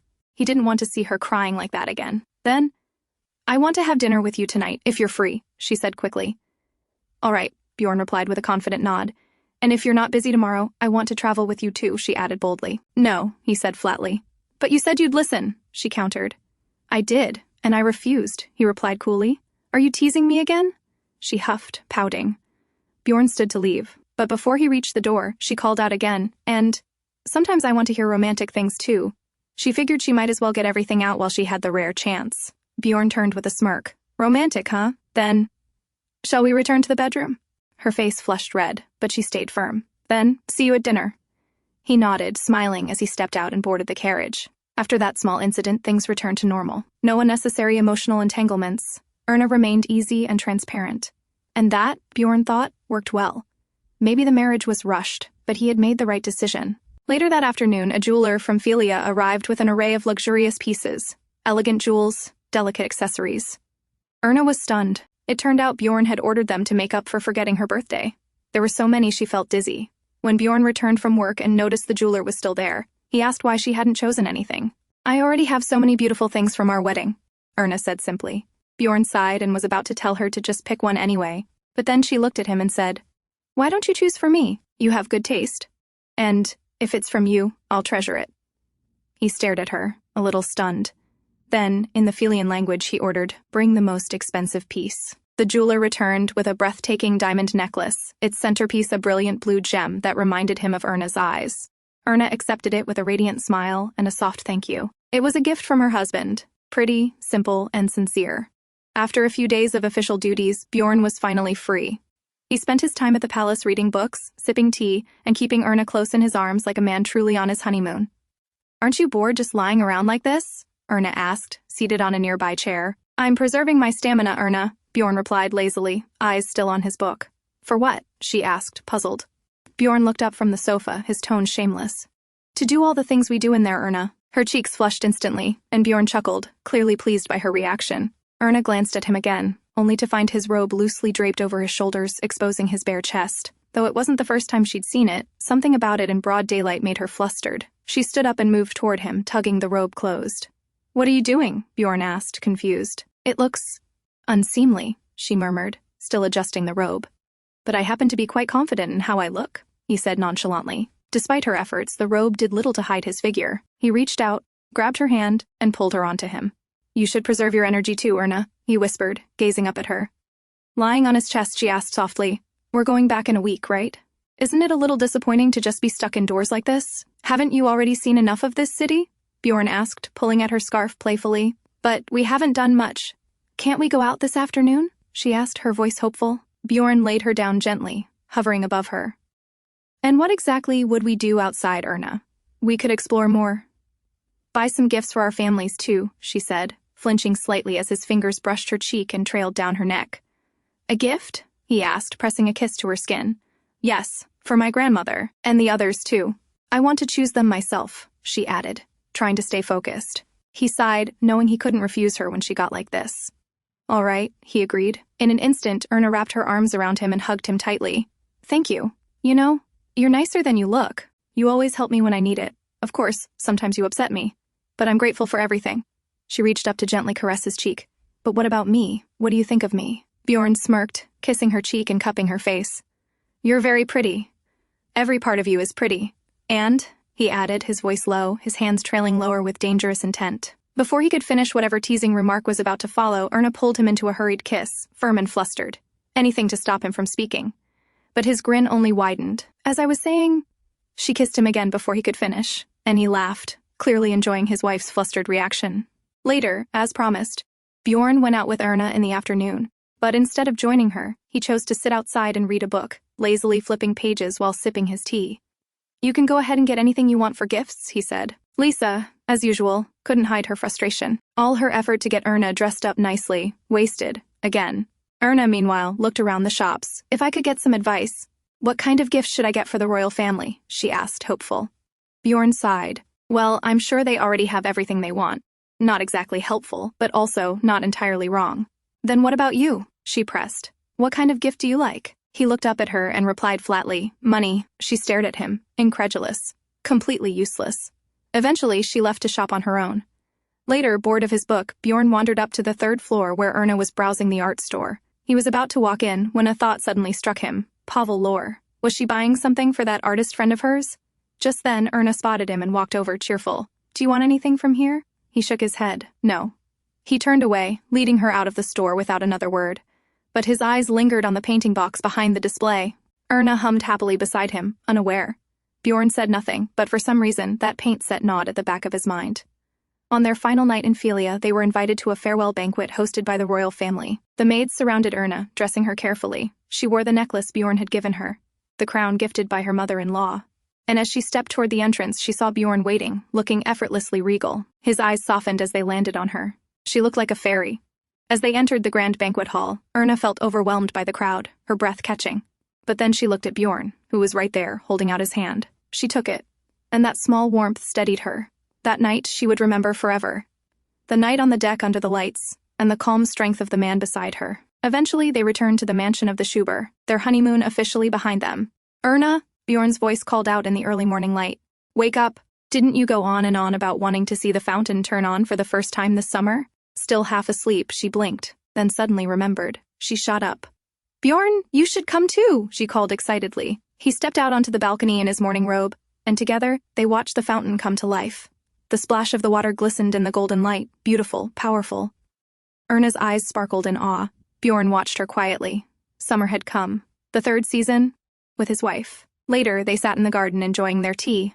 Erna chattered on about the concert from the night before, giggling as she recalled how kind everyone had been to her. It's all because they've borrowed money from you, she said, grinning. Honestly, it made me a little greedy. I wish every noble would owe you something. Bjorn chuckled.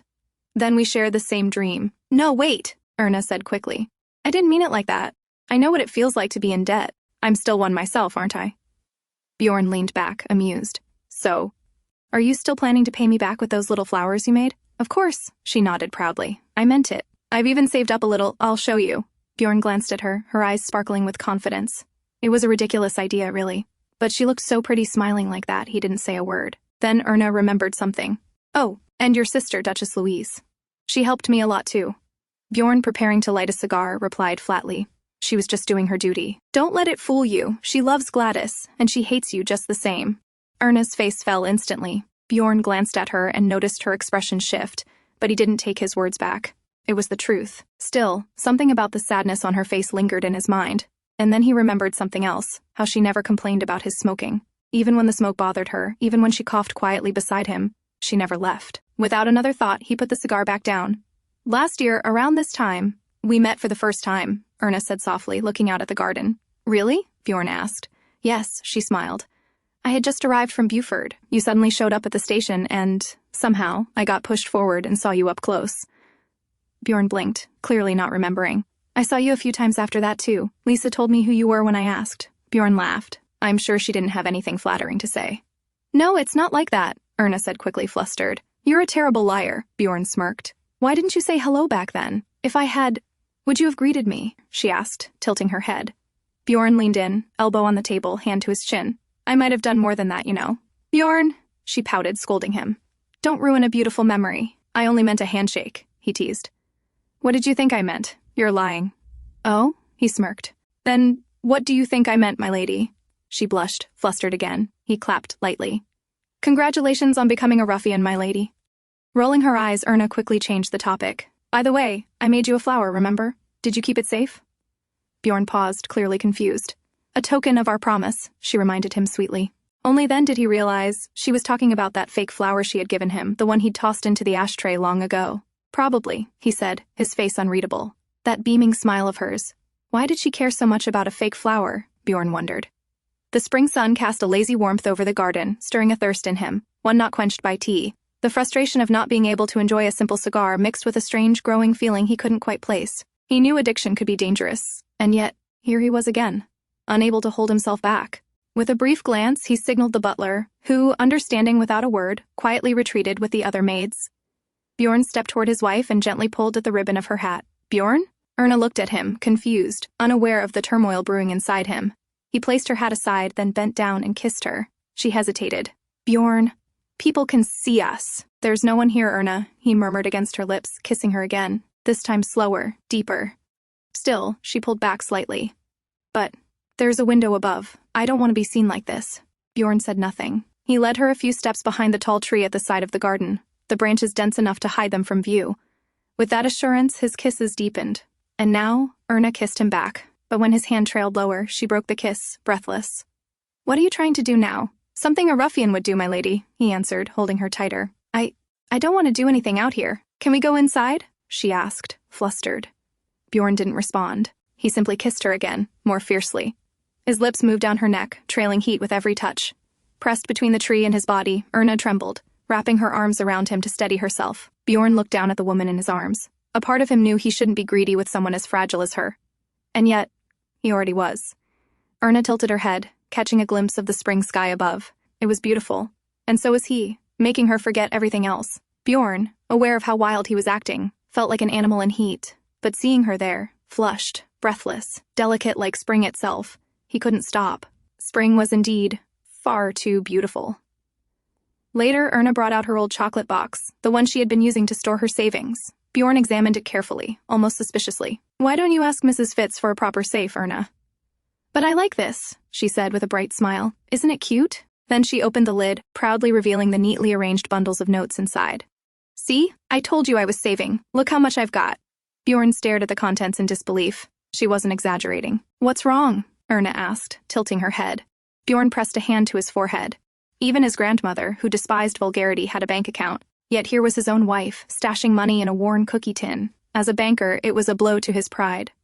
Just then, Mrs. Fitz arrived to inform him, Your Highness, the director from the Art Academy is awaiting your response regarding the portrait commission. Have you decided on an artist? Bjorn replied casually. I'm fine with the one the director recommended. Understood. Then I'll inform them we've accepted Pavel Lore, Mrs. Fitz said with a nod. The name made Erna visibly tense. Bjorn noticed immediately and said, Wait, give us a moment before confirming. Mrs. Fitz bowed and stepped out. As soon as the door closed, Erna turned to him. Bjorn, can we choose a different artist? Why? He asked, eyes narrowing slightly. She hesitated, then answered honestly. Pavel is my friend. I don't want to see him, in that way, as someone working under us. Bjorn didn't respond right away. He understood her reasoning. There was no need to insist on Pavel Lore when there were countless other talented painters available. And yet, something about it gnawed at him. He knew, if it hadn't been for that rainy night at the station, if he hadn't arrived first, Erna might have gone with Pavel Lore, might have become his bride. It had only been a matter of seconds, a fragile chance. Bjorn rang the bell. Mrs. Fitz returned, and Bjorn gave his decision with a calm but firm tone. We'll proceed with Pavel Lore. There was no need to insist on Pavel Lore, but there was also no reason to avoid him, and Bjorn wanted to see this through.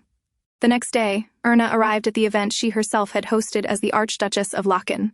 As she greeted the noble ladies, a few of them asked casually, "Why didn't you wear the necklace the prince brought you from Philia?" Everyone was looking forward to seeing it. It's such an expensive piece. Erna smiled politely. Since it's just a small event, I didn't think it was appropriate to wear something so extravagant.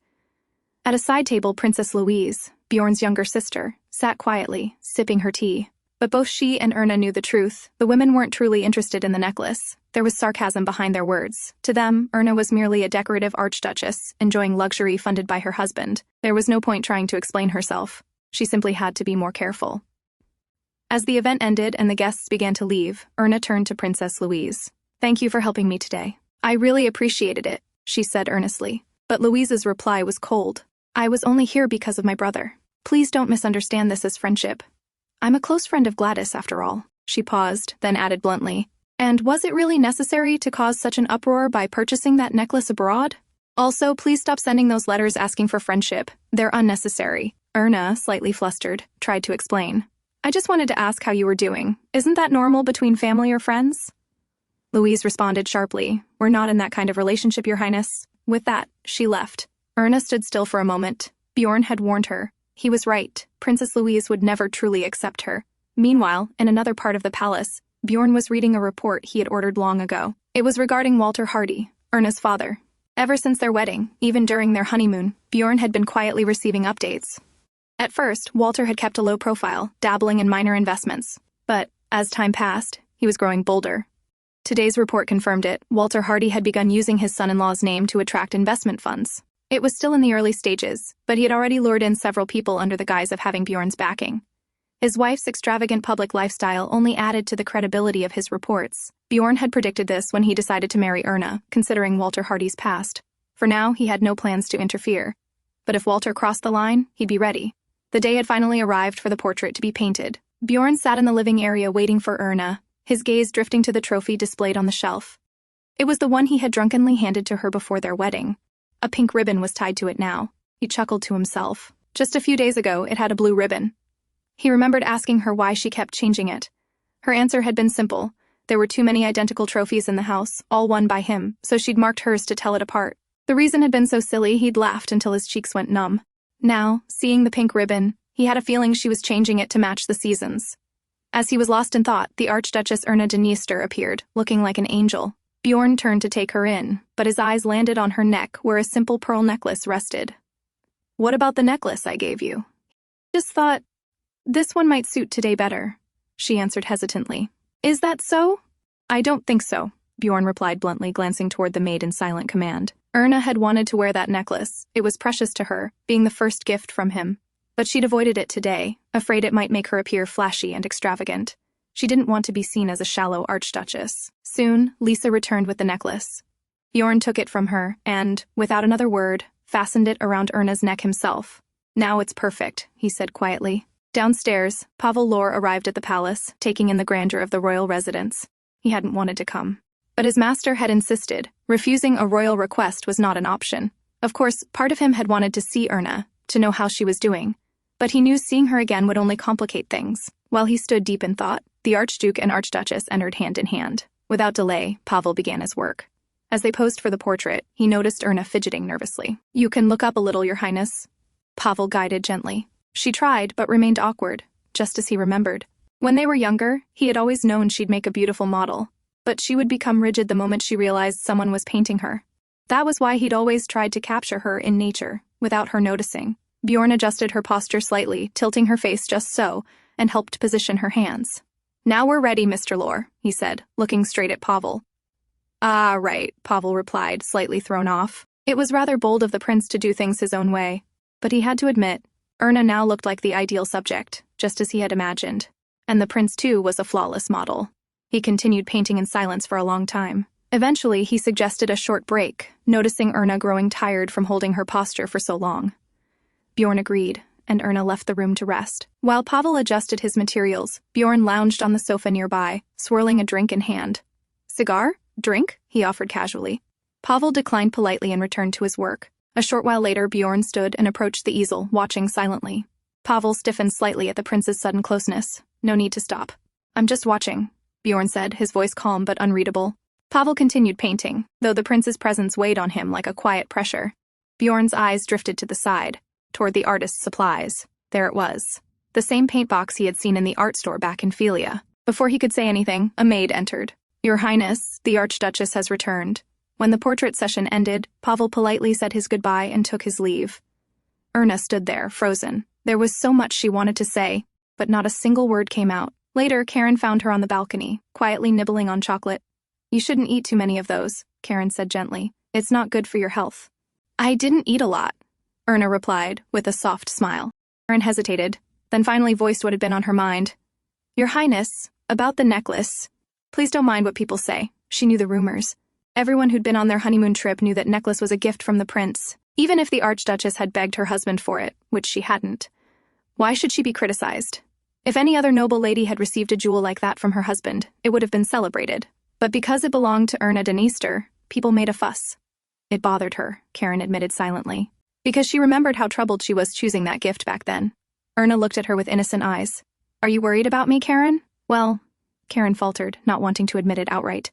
"Thank you, Karen." Erna smiled again. She meant it. It warmed her heart. When they returned downstairs, Mrs. Fitz approached. "Your Highness, about dinner tonight. Should I prepare something specific?" "I'll speak to Bjorn and let you know," Erna replied gently. But Mrs. Fitz hesitated. "Actually, the prince has already left.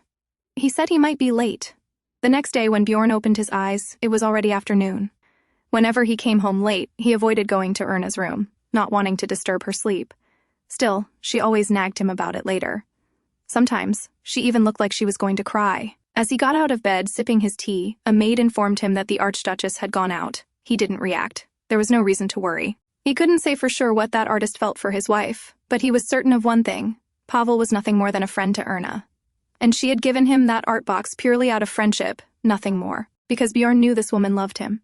And yet, what was this feeling? Why this strange anxiety? Was it jealousy? He scoffed at the thought. Jealous? Of that artist? Wasn't that ridiculous? On the other side, Erna had arrived at Bjorn's grandmother's residence. She sat in the living area, playing with the cat. "I think I must take my leave now, grandmother," she said with a smile. Duchess Arsène sat across from her, still wondering how long this girl planned to keep this up.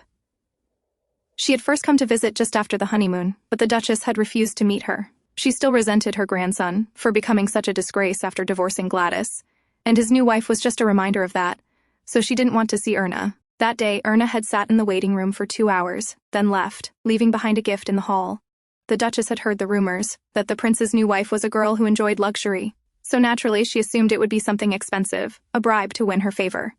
But when she opened the box, she was stunned. Simple items, a pair of indoor slippers, a shawl, a modest brooch, even a tiny cushion for her cat, utterly confusing. Was this girl trying to play some trick? Then she heard that Erna had given Bjorn's father a reading desk, and his mother a pair of flower scissors, not jewels, not imported perfumes. Had she forgotten that her husband's parents were the king and queen? She'd even gifted Leonid a glass strap. That made the Duchess laugh out loud, and that's when she decided to meet this peculiar, pure-looking Archduchess during her next visit. "I'll be direct," the Duchess had said that first time. "What's your purpose in visiting?" Erna answered honestly. "Bjorn's birthday is coming soon.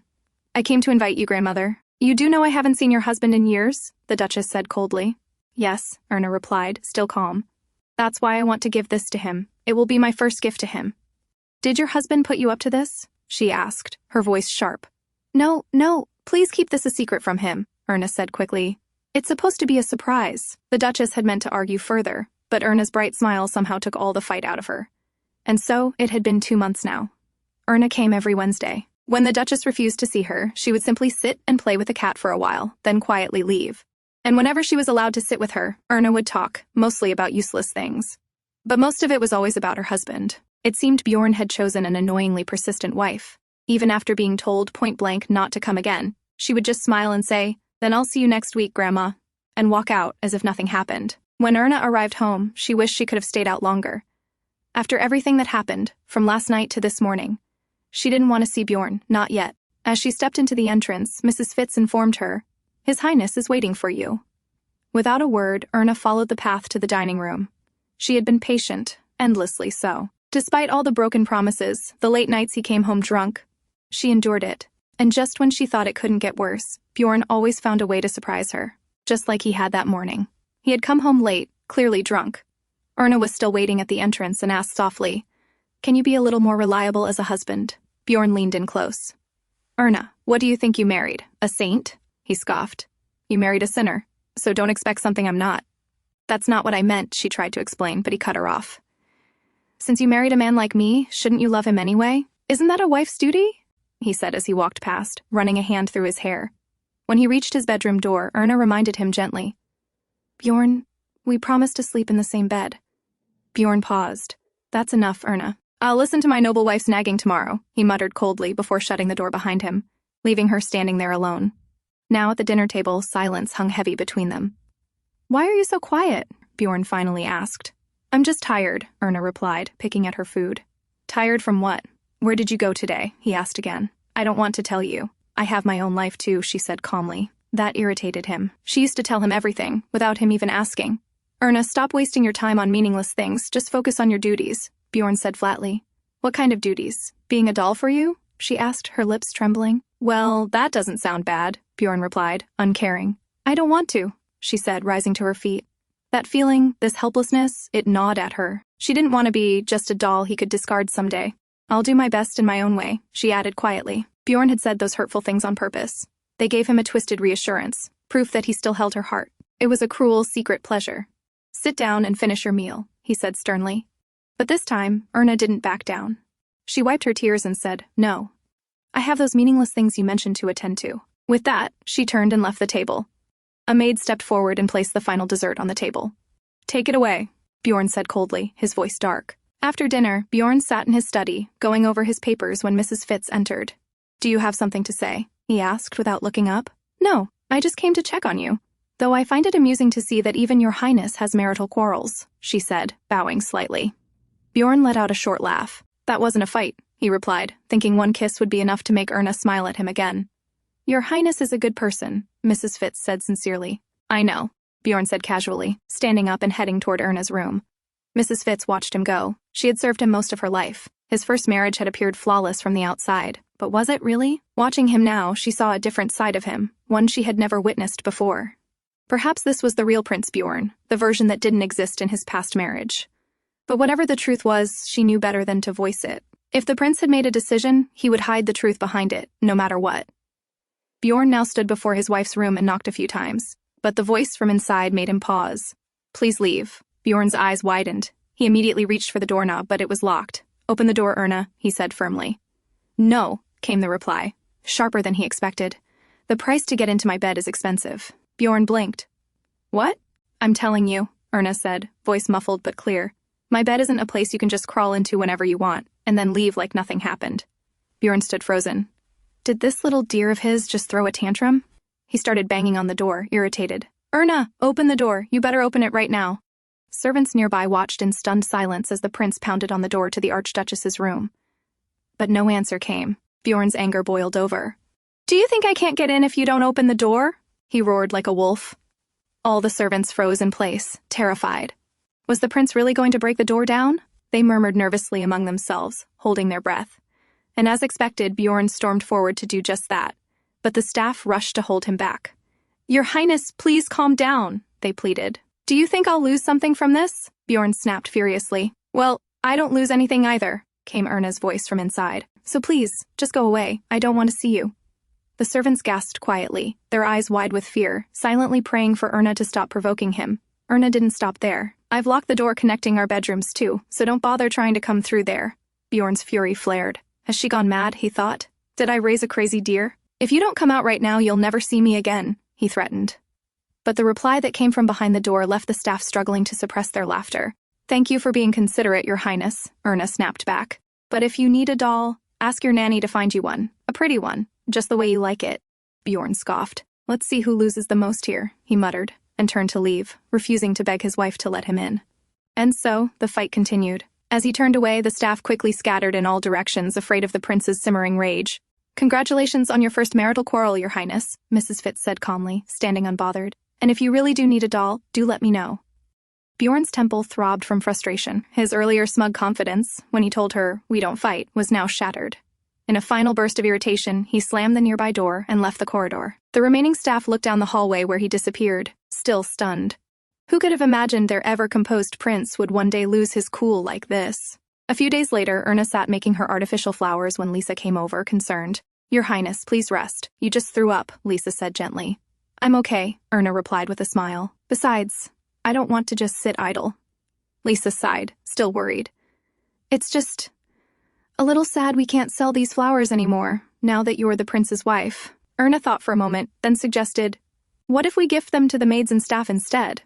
Lisa looked doubtful. "But some of them talk behind your back." "I know," Erna said simply, "but I still want to give them. Who knows, maybe they'll start to like me, even if just a little." Lisa smiled faintly. "Would you give one to His Highness too?" "No, of course not," Erna huffed. But the truth was, she had started the fight out of anger, but the way it turned out wasn't what she wanted. At first it felt good standing her ground, but as days passed her worry grew. On the third day she even unlocked the door, thinking that if Bjorn returned she'd gradually forgive him. But that man never came. He slept, ate, and worked alone, acting as if he didn't have a wife at all. So Erna stayed stubborn too. And just like that, their fight dragged on without any progress for a full week.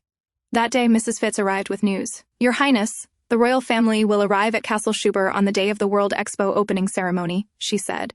"Also, here's the guest list for the twin prince's birthday party. It will be held 2 days after the ceremony." Erna took the list in her hands. She knew this event was important. It was her first time hosting something this big, and every eye would be on her. She began reading carefully, but then suddenly she felt queasy. Her face paled. She rushed to the bathroom and retched hard. Mrs. Fitz blinked, now realizing the Archduchess had been throwing up all morning. "Your Highness, I think we should call the royal doctor," she said firmly. "I'm fine," Erna tried to wave it off. "I'll just take some medicine." "No," Mrs. Fitz stopped her. "Don't take anything. And forgive me for being bold, but hasn't your cycle been late, Your Highness?" Erna froze. Come to think of it, it was late. Before she could say anything else, Mrs. Fitz turned to the butler. "Send for the doctor, immediately." Elsewhere, Bjorn rode across the hillside, taking in the breathtaking scenery. As he got down from his horse, something about the view reminded him of her. He thought back to 2 days ago. He had run into Erna while she was out walking with her maid. At first, he thought she might finally break the silence and apologize, even just a little. But no. She looked him straight in the eyes, and then walked right past him, lifting her parasol to block her view. That woman. She'd ignored him completely. The irritation and sting of it settled deep in his chest. He'd decided then and there. Fine. He'd go back to the way things were before he married her. Reading, writing in peace. No more thinking about her. As Bjorn returned to the palace, a butler came running toward him. "Your Highness!" he called out breathlessly. "You should hurry to Her Highness. The examination must be over by now." Bjorn removed his cap, confused. "Examination? Haven't you heard?" The butler grinned. "Congratulations, Your Highness. The news says you're going to be a father soon." Bjorn's eyes widened. Those words struck him like lightning. It brought him back to that memory from 4 years ago, the last time he heard the same thing. Inside Erna's room, Mrs. Fitz and the doctor stood beside her bed, relieved to confirm it was nothing serious. Erna, however, was red with embarrassment. After all the fuss, calling the doctor and worrying everyone, her period had simply arrived late. And now she had no idea why everyone was still hanging around. It wasn't like she was a patient. Just then, the door burst open. Prince Bjorn stormed in, walking straight to her bedside. "Are you okay? Are you pregnant, Erna?" he asked, breathless and visibly worried. Erna blinked at him, stunned to see him after so many days. He hadn't forgotten her after all, and in that strange moment she almost wished she had been pregnant, if only to hold on to his concern for a bit longer. But the truth was far too awkward to admit. After the others left, Bjorn stayed behind and sat beside her. Mrs. Fitz had already informed him it was a false alarm. There was a quiet pause before Erna finally turned to him. "Why are you still here?" Bjorn leaned back and folded his arms casually. "To embarrass you, of course," she frowned. "Are you happy now then, seeing me like this?" "Not yet," he replied shamelessly. "Try getting more flustered. You're good at that. And also at flailing and stomping." Erna sat up in frustration. "You know that wasn't me." "Oh? Then are you blaming someone else now?" he teased. "No, that's not what I meant," she fumbled. Bjorn burst into laughter, clearly enjoying the banter. It was just like old times. Erna blinked, realizing how quickly everything had returned to normal between them. How easily he pulled her out of her anger. "Rest, Erna. You're still sick."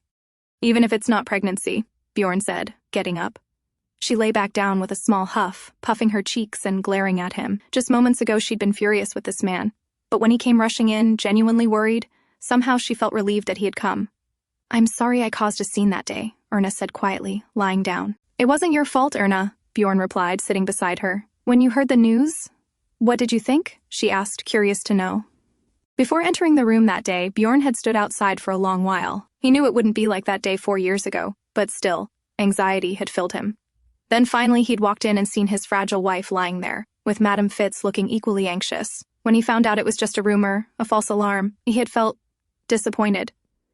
But something had changed. Hearing those words again, "You're going to be a father," no longer brought back the painful memories of that time. Instead, seeing his wife's embarrassed face made him laugh. It made him realize someday he really would hear those words for real. And now he wondered, what would it be like to become the father of this woman's child? "Well, it's late. Rest, Erna," he said, leaning down to kiss her softly. But she caught his hand. "You're leaving?" she asked. "You said the price of getting in your bed is expensive," Bjorn replied calmly. "That's true, but, well, you're rich," she muttered hesitantly. He chuckled and sat on the bed beside her. "Then, will you stay?" she asked, watching him. But Bjorn wasn't looking at her face. His eyes had wandered lower. "Only if you let me touch that," he said shamelessly, eyes on her chest. Erna's cheeks turned red as she slapped his hand. "Stop teasing me!" The next morning, Bjorn awoke in her bed, finally. But the space beside him was empty. As expected, he found her in the garden. Ever since summer began, Erna had taken morning walks, and that white dress she chose today? He thought it was an excellent choice. Just like that, the small incident passed, and peace returned to Bjorn's world again. The next day, Bjorn handed Erna a passbook for her newly opened bank account. Her eyes widened in anxiety. "Bjorn, the money I kept in my chocolate box, it's all gone?" Bjorn chuckled. "It's not gone, Erna. I just moved it. Your old chocolate box only keeps your money safe. But in my bank, your money grows." Her anxious face lit up. "It can grow?" she asked, her voice full of wonder. With interest, he confirmed. Beaming, Erna nodded seriously. "Then I'll keep this passbook inside the jar, so it stays extra safe." Bjorn raised an eyebrow. "You still using that old chocolate box?" "It was a gift from my grandfather on my 8th birthday," she said gently. "I promised him I'd keep smiling, always." Bjorn looked at her quietly. He knew parts of her past, but maybe not everything. Her father had left when she was 5. Her mother died before she turned 8, raised by poor grandparents. Yet she never lost that bright smile. That promise to her grandfather, she had kept it. "Shouldn't you go to work now?" Erna asked. Bjorn shrugged lazily. "I could take a break, since it seems you'll provide for us now by selling those flowers if I don't." "No, Bjorn. Go work hard," she said firmly, "so I can earn better interest." He burst out laughing. "Greedy little wife." She pushed him toward the door, and Bjorn thought to himself, he should definitely use this excuse more often. In bed, too. Later, Erna visited Bjorn's grandmother. "I heard you and Bjorn had your first fight," Duchess Arsene said, reading her book. "Yes," Erna nodded. "But I won." The Duchess raised a brow. You? You won against that boy?" Erna nodded proudly. "Lisa even won a big prize from betting on me." The Duchess chuckled. "Tell me, child, why do you like Bjorn so much? Of course he's handsome, so in that aspect, you've made an excellent choice." "It's not because of that," Erna said quickly. "Don't lie to me. Or are you trying to say you fell for his character?" Erna hesitated, unable to answer. If she looked past his looks, his cold words alone certainly weren't enough to make her fall for him. "So I'm right, aren't I?" the Duchess said, clearly amused. "Maybe a little bit," Erna admitted shyly. The Duchess laughed out loud. "You wear your feelings on your face, child. I can read what you're thinking already. Well, at least my grandson didn't marry someone dull." They walked together as the Duchess showed her old photographs. After a while, the Duchess turned serious. "Child, listen carefully. Even if your husband is handsome, you must learn to hide your feelings now and then. Pretend to be indifferent. He's acting the way he is because you're too easy to read." "Pardon?" Erna blinked, confused. "I'm saying, play hard to get." "Oh, I'll keep that in mind." Erna smiled awkwardly, unsure how to apply that. She handed over the invitation for Bjorn's upcoming birthday. "I'm not going," the Duchess said flatly. But Erna smiled again. "Still, I'll wait for you." With that, she adjusted her hat and politely took her leave. 2 days before the World Expo event, royal families began arriving at the Schubert Palace. Erna welcomed them all gracefully, and as she sat observing each member, she realized how much they resembled one another in subtle ways. There was Prince Christian and Princess Greta, Bjorn's younger siblings, and even Princess Louise's daughter, who bore a striking resemblance to both her mother and Bjorn. Meanwhile, Bjorn had joined his twin brother, Crown Prince Leonid, at the pool table. "Our father seems to approve of your wife," Leonid remarked, lining up his shot. "He actually uses the gift she gave him." Bjorn recalled that their mother had also praised Erna's gift. Though it hadn't been his intention to seek their approval, he was glad because it had made Erna happy. "Archduchess seems like a good person," Leonid added. "But didn't you once say you didn't like Her Highness?" "That's because I didn't know her then," Bjorn replied casually. "Then why don't you try being a good husband too?" Leonid asked, making his point clear. "What are you talking about?" "I'm actually a pretty good husband," Bjorn said with his usual overconfidence. Leonid raised a brow and smirked. He didn't argue. just scoffed quietly to himself. A good husband? That was debatable. On the day of the World Expo event, Erna and Bjorn arrived in an open carriage. Bjorn led her up to the stage where the entire royal family was already gathered. Erna glanced around. Leonid, Louise, Greta. Why is everyone so tall, she thought, and more importantly, why is everyone blonde? Even Princess Louise's husband had platinum blonde hair. Come to think of it, Princess Gladys was also blonde. Is this some kind of royal requirement? She wondered to herself, amused by her own pointless train of thought. Soon, the photographer began setting up his camera to capture the royal portrait. Erna, feeling small among all the tall figures, tiptoed to appear just a little taller. Bjorn noticed. Though she was trembling slightly, she was still determined to tiptoe her way through it. He placed his hand around her shoulders, gently pushing her back into her original posture. She pouted and glared at him, unable to complain in front of everyone. His grin only widened. His cute little dear was trying so hard again. And with a flash, the grand royal portrait was taken, capturing every member of the royal family. As the event began, various new machines were introduced, signaling the progress of technology. Hand in hand, Erna and Bjorn strolled through the exhibit halls. Bjorn brought her over to one machine. This is a telephone, he explained. You can talk to someone far away, even in another city. Really? Erna's eyes sparkled. Then, could I talk to my grandmother with it? Well, it'll take a while to install a line to that village, Bjorn replied truthfully. Just then, another machine caught her attention, the typewriter. Her eyes lit up watching the letters appear so quickly on paper. The exhibitor smiled and invited her to try. She hesitated but raised her finger cautiously. Bjorn watched curiously. She always avoids the newspaper. I thought she'd turn away. Maybe she does like this kind of thing after all. Erna managed to type out a short sentence. Delighted by her little accomplishment, she rushed over to tell Bjorn about it. He smiled at her, glad to see her finally at ease, smiling freely and unafraid of the crowd. Later, they entered the exhibition zone with large animals. Erna clung to Bjorn's arm, trembling at the sight. Seeing her anxious expression, Bjorn pulled her close, placed his hand gently on her head, and kissed her softly. It was just a quiet, open show of affection, a little moment of romance between newlyweds. After their venture at the expo ended, Erna and Bjorn made their way back toward the palace. But as they stepped outside, Erna spotted a large crowd gathered near the exit. Voices grew louder. People were cursing her, blaming her for taking Princess Gladys's place. She heard every word, but she kept her head high. She couldn't afford to show weakness. Bjorn walked beside her silently, but then, in an instant, he sensed something. Without a moment's delay, he pulled Erna into his arms, shielding her. Someone from the crowd had thrown an egg, meant for Erna. It splattered on Bjorn's coat instead. Prince Leonid and Christian rushed toward them in alarm. Bjorn, Leonid called out. Erna stood frozen in shock, unable to process what had just happened. The man's voice still rang in her ears. You temptress! You ruined the royal family! Bjorn dropped his ruined coat to the ground and made his way toward the man, rage burning in his eyes. But Leonid caught him by the arm just in time. Bjorn, stop. There are people watching, he warned. Bjorn didn't hear a word. That was until Lisa's scream cut through the crowd. Everyone turned to see Erna collapsed on the ground. Bjorn ran back immediately and knelt beside her, calling her name, trying to wake her. She didn't respond. He lifted her into his arms and carried her to the carriage without saying another word.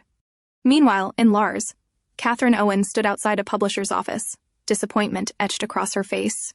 Another rejection. Another publishing company had refused the manuscript she carried. Her brother, Gerald Owen, once a genius poet adored by the literary world, was now treated like a forgotten name. She had discovered the manuscript that spring while cleaning his room. At first, she had been grateful when the Lars Academy offered to preserve Gerald's home and turn it into a memorial. But everything changed when she found the pages hidden beneath the floorboards. It was a love story, a quiet, beautiful tale of longing, and at its center was Princess Gladys. That day, Catherine realized the truth, and she made a decision. If the publishers in Lars wouldn't touch her brother's story, then she would cross the ocean. She would go wherever she needed to. She would not let Gerald's death be in vain. Back at Lechen, Bjorn stood beside Erna, who was still unconscious from the shock she had suffered earlier. He knew she would recover soon, yet he still felt a pathetic sense of anxiety. It was just an unfortunate incident caused by a madman, one who would soon face punishment. Bjorn had known from the start that Erna would have to endure things like this. After all, she could never truly defeat Princess Gladys, an invisible enemy. She would lose again and again simply because she had become Bjorn Dniester's second wife. But this life was still her best option. Otherwise, she would have been sold off in the marriage market to the highest bidder. Instead, she was now a princess, and that was because he had saved her. So she had to endure it. Bjorn had no intention of giving up the incredible political profit that came from maintaining Gladys's saintly image. In return, he would give Erna plenty of benefits. Tomorrow, she would smile again, only for him, and that was the greatest purpose of this beautiful woman. The next morning, the queen informed the king that Erna was doing well. The king expressed relief that the poor child was recovering. Just then, they noticed someone carrying a large bouquet of flowers. The person stopped in front of Crown Prince Lechen Dniester. "Happy birthday, Your Highness," Erna said, peeking from the right, holding out the bouquet of flowers. "Oh, thank you," Leonid replied, surprised. "I'm happy you like it," Erna said with a warm smile before walking away. Prince Christian, still watching her, muttered hesitantly, "Isn't Her Highness cute?" "Christine, the Archduchess, is Bjorn's wife," Leonid reminded him. "That makes her your elder, I know that. But can an elder be cute, too?" Christine argued. Leonid only smiled, because, well, Christine wasn't wrong. As Leonid turned to pass the bouquet to the butler, Christine added thoughtfully, "Leonid, doesn't this mean Bjorn will also get a bouquet, right?" "I think so," Leonid replied. "Then we should have gone to watch that," Christine said with a laugh. Watching Bjorn's reaction would have been fun. Inside the bedroom, Erna brought a bouquet to the bed. "Happy birthday, Bjorn." Bjorn, just waking up, looked at her in surprise. "The weather's so nice today, and I made this myself this morning," she said happily. Bjorn sat up with a smile. "I can see that, Erna. Don't you like it?" "The crown prince seemed to like his," she said excitedly. "You gave one to Leonid too?" he asked, surprised. "Yes, because it's both of your birthdays. But yours is slightly bigger," she added with a warm smile. Bjorn laughed at her clarification. "Come here, Erna," he said, pulling her into his arms. "I just hope today's banquet goes smoothly," she said with a trace of worry. "It's fine, Erna. Even if it doesn't go perfectly," Bjorn assured her. "No, Bjorn. It's your first birthday with me, so it's important to me," she said quickly, lifting her head. Bjorn stared at her, taken aback by her reaction. The memory of her first birthday came to mind. How could he forget? All the firsts were important to her. Overwhelmed by the feeling, he pressed a kiss to her lips. She looked startled at first, but soon smiled, her love for him shining clearly in her eyes. It reassured him. Erna would always return to being herself, and as long as she stayed that way, peace in their lives would remain.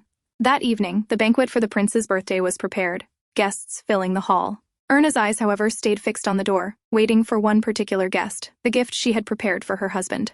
Mrs. Fitz suggested she change the seating arrangements since it was nearly time to begin.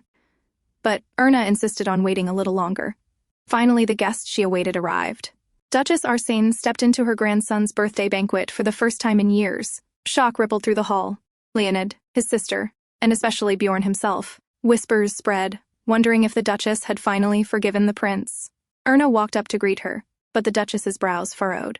"I only came to check on you after hearing about some lunatic attacking you. But as I can see, you're perfectly fine. My time was wasted," she said bluntly. Erna simply smiled brightly. "Thank you for coming." From the side, the queen approached happily.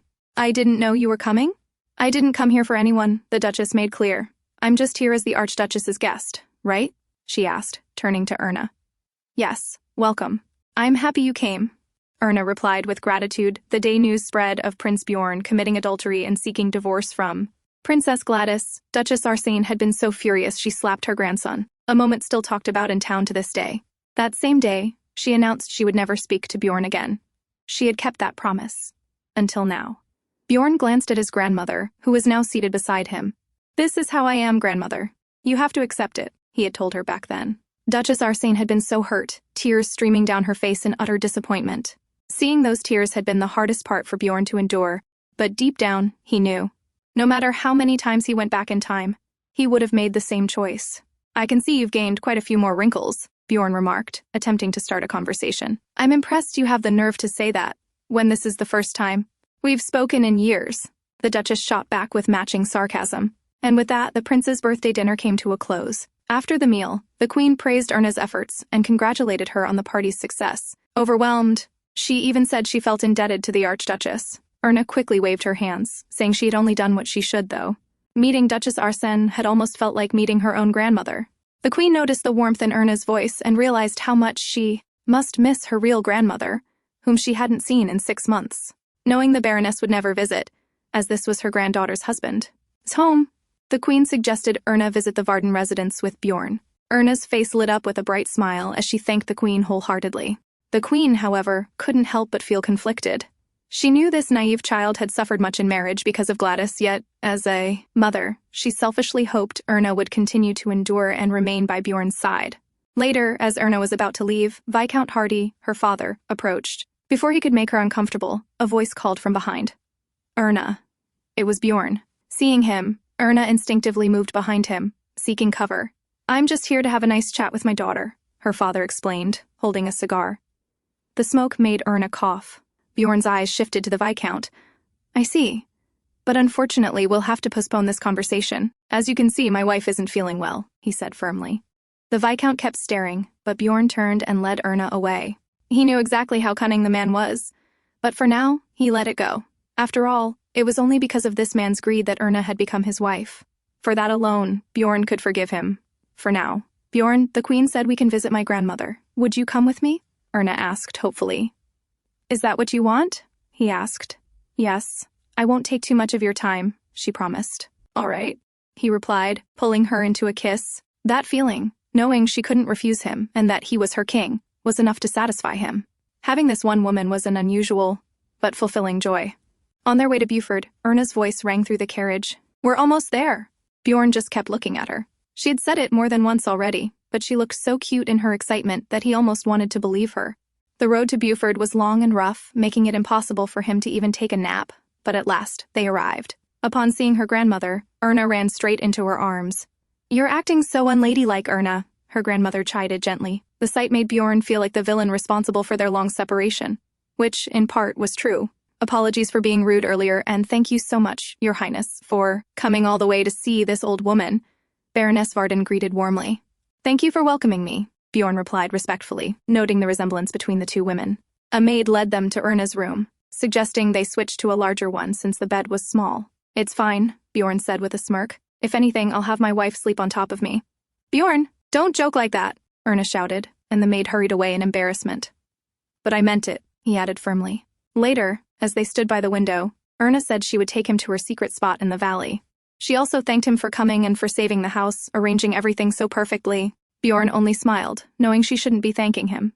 His mother had managed all the arrangements, while he had simply provided the funds. His eyes drifted to the photo frames on the table. Is that you? He asked. Yes, and this is my mother, Erna said, picking up one frame. Bjorn was taken aback. Her mother looked almost exactly like her, except for the hair color. Another picture, a rough sketch from her young adulthood, was clearly drawn by Pavan Lore. Even without being an artist, Bjorn could see the feelings behind the drawing. Yet Erna still called him a friend. Naive, he thought with a smirk. When Erna began preparing her nightclothes, she asked Bjorn to turn around so she could change. No, he replied, arms crossed. Erna sighed, but began loosening her gown anyway. She knew she couldn't win against him in this matter. His sharp eyes followed every movement. He had seen her bare countless times, and yet, why did he still react this way? If he could draw, he would have captured this moment on canvas. A wolf's howl broke the silence. Bjorn went to the window, and Erna followed. That must be your friends, she said, lightly joking. Don't worry, they won't come here. In this season, they have plenty to eat. And if they do get close, you can subdue them with a blank shot. There's a gun in the study on the first floor. You know how to shoot? Bjorn asked, surprised. A little? I can only fire in the air, though, she admitted. That made him laugh. How could she look so innocent and fragile while saying things like that? In one swift motion, he pulled her into his arms. He had only come here thinking he was doing her a favor, but it was turning out to be far more fun than expected. Lying back on the bed with her still in his arms, he teased, Do you want to try subduing me too? Erna's cheeks flushed red. How can you say things like that? This is my childhood home, filled with precious memories. So, he replied, still teasing. I refuse to hear such things here, she said firmly. Before she could continue, he pulled her face close and silenced her with a kiss. The days in Buford were so peaceful that Erna started calling it the miracle of Buford, until reality caught up with her. One morning, she opened the bottom drawer and found a stack of newspapers. The headlines read that the most hated person in Lechen was the Archduchess, who had recently been attacked by a madman. Erna, have you found the red thread? Her grandmother's voice came from behind. Why are you collecting this? Why are you reading things like this? Erna asked, her voice sharp with anger. You know I like to do crossword puzzles when I'm bored. That's why I keep them, Baroness Varden explained calmly. But Erna was overwhelmed. Deep down, she knew her grandmother might just be curious about how people saw the Archduchess, but she had promised her to always be happy. Now that she knew her grandmother was aware of her pitiful reputation, shame burned in her chest. That shame turned into frustration, and she burst out. I'll throw these away, she said, grabbing the papers and running outside. She needed to get rid of them as far from her as possible. Bjorn, who had just finished reading, went looking for his wife, especially since she had begged him earlier to take a walk with her. Outside, he found Baroness Varden sitting in the garden. He bowed politely before taking a seat beside her. "Erna will be back soon," the Baroness said before he could ask. "She knows the routes here well, so there's no need to worry," Bjorn nodded. "You're good at reading people," he remarked, realizing she had answered his unspoken question. "Perhaps," she replied with a small smile. "My husband had blonde hair like you, and my daughter, Erna's mother, took after him." Erna and her mother were so much alike, except for the hair color. Though they never thought much of it, Erna had taken it differently. Her brown hair came from her father, and she always feared her family would be reminded of him because of her. As a child, she decided she wanted to change it. Little Erna had gone around asking the staff how to make her hair like her mother's. One maid, annoyed, told her she could if she stayed in the sun long enough. Erna believed it. She sat outside from sunrise to sunset, and when nothing changed, she cried bitterly, blaming herself for taking even a short break because the heat was unbearable. "She's grown now," Baroness Varden said softly. "But to me, she's still that child who cried until her nose turned red. I hope she can live a happy life and be proud of her brown hair." Noticing movement behind Bjorn, she added, "Do you think her brown hair is beautiful?" Bjorn smiled. "Yes, ma'am, very beautiful." Erna stopped in her tracks, having overheard their conversation. "Did you have a nice walk?" Baroness Varden asked. "Yes, grandmother," Erna replied, stepping to stand beside Bjorn. "The Archduke was worried about you," the Baroness said with a small chuckle. "There's a festival in the village. Why don't you two go?" As suggested, they arrived at the festival, but Bjorn had some work to finish, so he excused himself, telling Erna to enjoy in the meantime.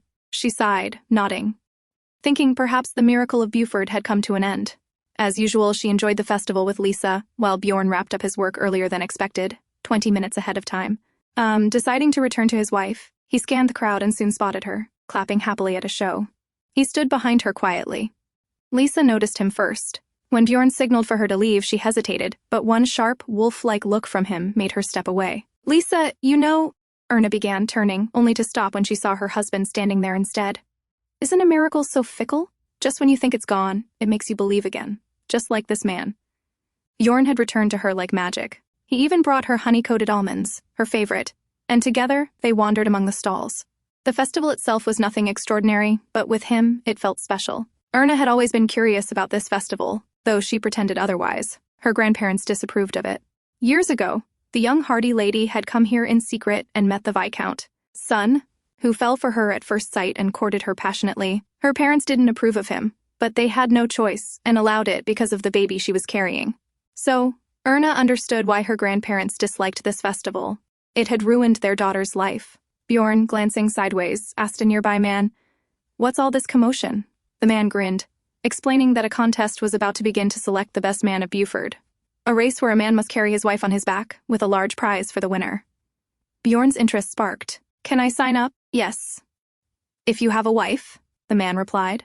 Bjorn extended his hand to Erna. "Then, let's go, my wife." Erna, of course, had no desire to join, but found herself standing next to him anyway. One of the other contestants complained, saying Bjorn's wife was half the size of his own, and that Bjorn looked too young for it to be fair. "That's none of my concern," Bjorn replied coolly. "Besides, that's life." The referee, hearing the complaints, suggested Bjorn start 10 steps back. Bjorn agreed without hesitation, confident it wouldn't matter. "Bjorn, we shouldn't do this. You need to protect your royal reputation." Erna tried again. He smirked. "Who cares, Erna? No one here recognizes me." And with that, he hoisted her onto his shoulder. "Remember one thing. House Dniester never plays a game it might lose, so you'd better cooperate." The race began. Despite the 10-step delay, Bjorn quickly pulled ahead. Erna, surprised by his speed, decided to support him. When she noticed a man about to catch up, she urged him to go faster. He did, crossing the finish line first. "Bjorn, we won!" Erna beamed. He looked at her amused. "Weren't you acting all noble earlier? Now you look excited." "Of course I am. Dniesters don't lose, right?" she replied with new confidence. They were awarded a grand prize of Buford crops and fruits. Erna receiving a lily-of-the-valley necklace and Bjorn a bottle of Buford wine, declared the prince and princess of that year's festival. "Erna," Bjorn said with a grin, "I guess I was destined to be a prince. No matter what I do, I end up one." "So shall we go, my princess?" Erna nodded, smiling brightly. As they reached home, Baroness Varden welcomed them, asking if they had enjoyed the outing. Erna felt a little embarrassed, remembering her behavior that morning, how she had taken out her anger on her grandmother. "I'm sorry, Grandma, for earlier," she said, hugging her tightly. Bjorn stood silently to the side, watching the scene. Baroness Varden knew it hadn't been the wisest choice to raise Erna hidden away in the countryside. But after what happened to her daughter, she had kept her protected. Now a small part of her regretted it. Had she raised Erna like other noble ladies, maybe her granddaughter wouldn't have to feel sadness like this. On a bright day, surrounded by tall, lush trees, Bjorn and Erna went for a picnic. While Bjorn lay back lazily, Erna wandered about, gathering lilies. She returned to sit beside him, raising her glass of wine to clink with his. It was a special day, their first anniversary since they had met. Erna drank, getting tipsy, mumbling about her favorite flowers. Bjorn glanced at the sky. Exactly 1 year ago, he had met this woman. Back then, he had thought she was a temptress with experience in luring men. How wrong he had been. "Thank you, Bjorn, for marrying me, for saving me," Erna said, slightly drunk. "It always reminds me how much I owe you." He looked at her. So simple, so naive. He had married her for those reasons, yet something was changing inside him. A strange, restless thirst. Erna poured herself another glass, wanting to toast again, but he snatched it from her hand. "Erna, you're drunk," he said. She pouted, reaching for the bottle, but he was faster. Pulling her onto his chest as he leaned back against the cushions, he held it out of reach. "I mean it, no more." Seeing no victory, she simply lay there against him. "Bjorn, I understand why you drink. It feels nice. I like it. And I like you too," she murmured. "Is that so?" he asked. "Yes. I hate you sometimes, but I like you a lot. Sometimes I wish I could keep you in a cookie jar." Bjorn laughed aloud at her innocent confession. "By the way, Bjorn, do you think I've gained a lot of interest by now? On my money?" she suddenly asked. "Huh. Why so sudden?" he thought, frowning. "What would you do with it?" he asked. "First, I'll give you a gift. So, what would you like? Excluding money?" Bjorn chuckled, turning toward her. "If excluding money, that's difficult. Just think of one thing. In that case, you. If you wrap a ribbon around yourself, that's enough of a gift," he said with a smirk. "Of course, you wouldn't be wearing anything else." At first, she thought it might be love, but no, it wasn't. Still, she felt oddly relieved. At least, he wanted her. "You're so difficult. But I want you to be king to me," she said, raising herself up and slipping off her scarf. Bjorn straightened as well, eyes widening in shock when the woman in front of him began undoing each layer of clothing with surprising ease. "What are you doing?" he asked, his voice heavy with disbelief. "Didn't you say I look prettier when I have nothing on?" she replied, turning toward him, her hands still at work. "So, I'm getting pretty," she added with a small smile. His eyes only widened further as he watched the scene unfold. "It's strange. I got all dressed up to look pretty, but this is what you like. So," Erna's words trailed off as she removed the last piece of clothing. Was he drunk? No, he hadn't had nearly enough to blame this on wine.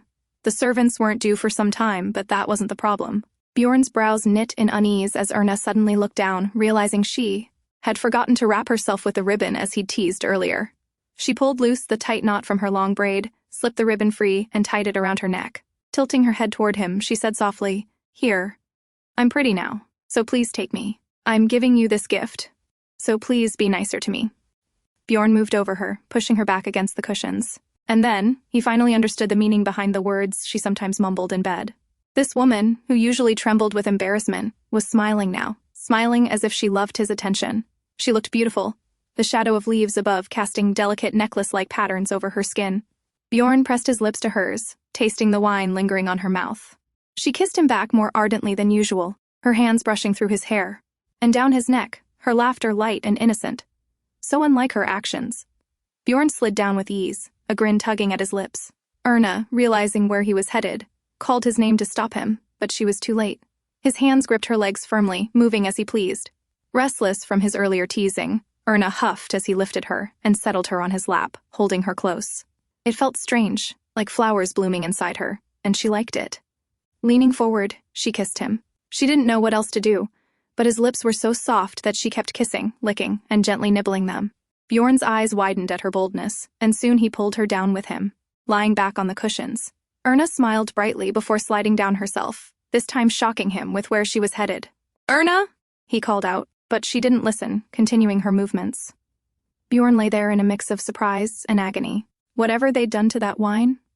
The Buford wine truly was the best, not just in Lechen, but perhaps in the entire continent. There had been times when he was content to lead, knowing she was shy and uncomfortable, coaxing her with a few kind words and a smile to get his way. But today, it felt different. Maybe it was because they were in her hometown, the place where little Erna had grown up and played. "Enough, Erna," he said, trying to stop her. Does it hurt? She asked, glancing up at him. No, but just stay still, Bjorn replied, covering his face, trying to calm himself. She climbed back onto him, placing her lips over his. So this is how you taste, Bjorn, she murmured after pulling away. He stared at her silently as she traced his lips with her fingers. To be honest, I'm not sure I'd call it delicious, but it's nice because it's you, she added, leaning over him. Bjorn exhaled sharply. Had he raised a beast instead of the innocent little deer he thought he married? Heat surged through him, and he grabbed her, pulling her closer. She clung to him as if holding on for dear life. Laying her down beneath him, he couldn't understand what had changed, only that his unanswered feelings made him more hurried, more intense. Erna's arms tightened around him, tears welling in her big eyes. She looked so beautiful that he couldn't help but kiss her, pouring all of his tangled emotions into it. After who knows how long, they lay together, Erna draped over him, still flushed from wine. Bjorn, how come you're warm, huge, hard, and still soft too, she mumbled. Bjorn laughed in shock. That's enough, drunken Erna, he sighed. I'm a lady, so I know I shouldn't use such harsh words, she admitted. But I like you so much that I'm tempted to say them anyway. His grin widened as he wrapped her tightly in his arms. She had given him such a satisfying gift. He supposed he had no choice but to be nice to her. At home, nausea hit Erna hard. Lisa, worried, suggested calling a doctor, just as Bjorn walked in. There's no need, he declared. The Archduchess is simply suffering from a hangover. Bjorn, don't say that, Erna exclaimed, flustered. When Lisa left to give them privacy, Bjorn shrugged. But it's the truth, Erna. Still. Now I'm embarrassed in front of Lisa, she muttered. Really? That's surprising. Yesterday you didn't seem to get embarrassed easily. Erna quickly averted her gaze. I don't know what you're talking about. But she remembered everything. How shamelessly she'd acted in the forest. How disheveled. She must have looked when he carried her home, and her grandmother's expression. She'd gone to bed early, claiming she felt sick, just to avoid everyone. My modest lady, be honest. I know you remember everything, Bjorn pressed. Well, maybe half of it, she admitted hesitantly. Bjorn chuckled. Fine. If that makes you feel better, then half it is. Just make sure you're well enough for dinner tonight. He patted her head. That's when she remembered. They were leaving tomorrow. Truthfully, she didn't want to return to the chaos, where everyone saw her as the ruiner of the royal family. But there was also this man. Her salvation. Her prince. If he was with her, she could endure it. As she stared at him, he smirked. Don't just look at me like that. Say whatever it is. The memory of all the silly things she'd told him yesterday flashed through her mind, making her burn with embarrassment. Bjorn tapped her nose. Why so quiet now? Yesterday you were talking just fine. That part, I think I don't remember very well, she lied. Bjorn laughed hard at her answer, and though she was embarrassed, she couldn't help but feel happy. In Lars, Catherine Owen faced yet another rejection. She tried to make her case, but the publisher refused to risk everything by making the story of an artist public, especially one that could cause an uproar in the royal family. He even advised her not to tarnish Gerald Owen's name by revealing that he had been the princess's lover and the father of her child. Catherine knew that publishing this would ruin her brother's image, but it was his last wish. She refused to let that woman continue to thrive, cloaked in nobility built on the pain and tears of others. As she left the office in fury, someone called out to her. Turning, she saw a man offering her a business card, the same man she had noticed earlier inside the publisher's office. She glanced down. It was a publishing company in Burnett. Burnett? That was the capital of Lechen, the prince's home. Elsewhere, preparations for the farewell dinner were underway. Bjorn suggested to Baroness Varden that she spend her summer in Schubert, but she smiled and declined. It was enough for her that they had come to visit. Erna, too, wished her grandmother could be there, but perhaps it was better for her to stay away from the city. She promised to visit again with Bjorn before the year's end. The next day, Bjorn and Erna departed. Before they left, Baroness Varden turned to Bjorn. Keep Erna safe and take good care of her. Of course, he replied, with a respectful nod. Baroness Varden waved goodbye with a heavy heart. Back at Schubert, Lisa entered Erna's room and found her dozing off. Erna quickly apologized, pressing a hand to her forehead. But Lisa reassured her there was no harm in resting when tired. Still, not everyone in the palace felt the same. It had started when Erna was spotted dozing during an opera. Since then, people had blown it out of proportion, using it as another excuse to criticize the Archduchess. Your Highness, let's go see the gift, Lisa said excitedly. Gift? Erna asked in surprise. Yes. His Highness purchased many items at the exhibition. You'll be shocked. Lisa led the way. The same morning, Bjorn, wake up, Erna said, trying to rouse her husband, who had only just fallen asleep after coming home late from a night of poker. "What is it, Erna?" he asked drowsily. "There are a lot of items that arrived from the exhibition. They told me to take them all, but I can't." "We need to talk," she said worriedly. "Talk about what?" Bjorn frowned. "About the gifts. There are too many of them. I can't keep them all," she explained. Isn't this woman strange? Most would be happy to receive so many gifts from their husband, yet here she was, looking troubled. "Why?" he asked, sitting up. "Because people," she muttered. "Erna. People." He started, his tone sharpening, but he stopped himself. Then, with a straight face, he told her, "They will say whatever they want, no matter what you do. I know that. But there's no need to give them a reason," she argued. It annoyed Bjorn. He had spent a small fortune buying all those items, so wasn't it unfair for her to treat them this way? And he knew exactly why she acted like this, which made it even more irritating. "Then do you plan to stay like this forever? Acting like a corpse for the rest of your life? Even if you do, people will still badmouth you," he said, brushing his fingers over her cheek. He knew his words would sting, but she was the Archduchess and his second wife, destined to be painted as the villain. "Don't let it get to you, Erna. The more you react, the more they'll bother you. Just let it go. Is your life also like that?" she asked quietly. "Yes, Erna. And you must endure it." "Because you chose this," he replied sharply. Meanwhile, Mrs. Fitz, usually calm, had a headache. The sheer number of things Bjorn had purchased was overwhelming. It wouldn't be an exaggeration to say that nearly every item he had shown interest in was now in the mansion. That included a massive elephant statue, taller than a man, and even the typewriter Erna had once admired. "But Bjorn, why did you buy a giant elephant statue?" Erna asked curiously. "An elephant?" Bjorn repeated in surprise. "I bought something like that." As they were discussing it, a knock came at the door. A man entered, clearly carrying something important. Erna, sensing the seriousness, tried to leave. But Bjorn caught her by the waist. "Yes, go ahead," Bjorn said, turning to the man. The man hesitantly handed him a report. Bjorn read it with deep focus. "Is something wrong?" Erna asked. "No," he replied shortly, handing the report back. The man left quietly. "Are you sure everything's okay?" she asked, anxious. "Yes," he said, pulling her close and kissing her fiercely. He wasn't lying. Everything was okay for now. But Walter Hardy was still in control, and the day was coming when Bjorn would have to put a stop to it. And when that time came, it would require a lot of unpleasant, dirty work to get it done. At Fairbank, the man apologized, explaining there was nothing more he could do. Walter Hardy sat in front of him, stunned, his voice rising in fury.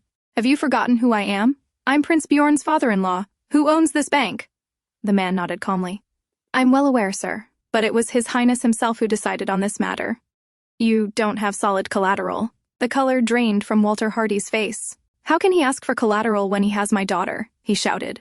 He couldn't believe it. How could the prince humiliate him like this? Storming out of the bank, he noticed how quickly the people who once tried to befriend him now avoided his eyes.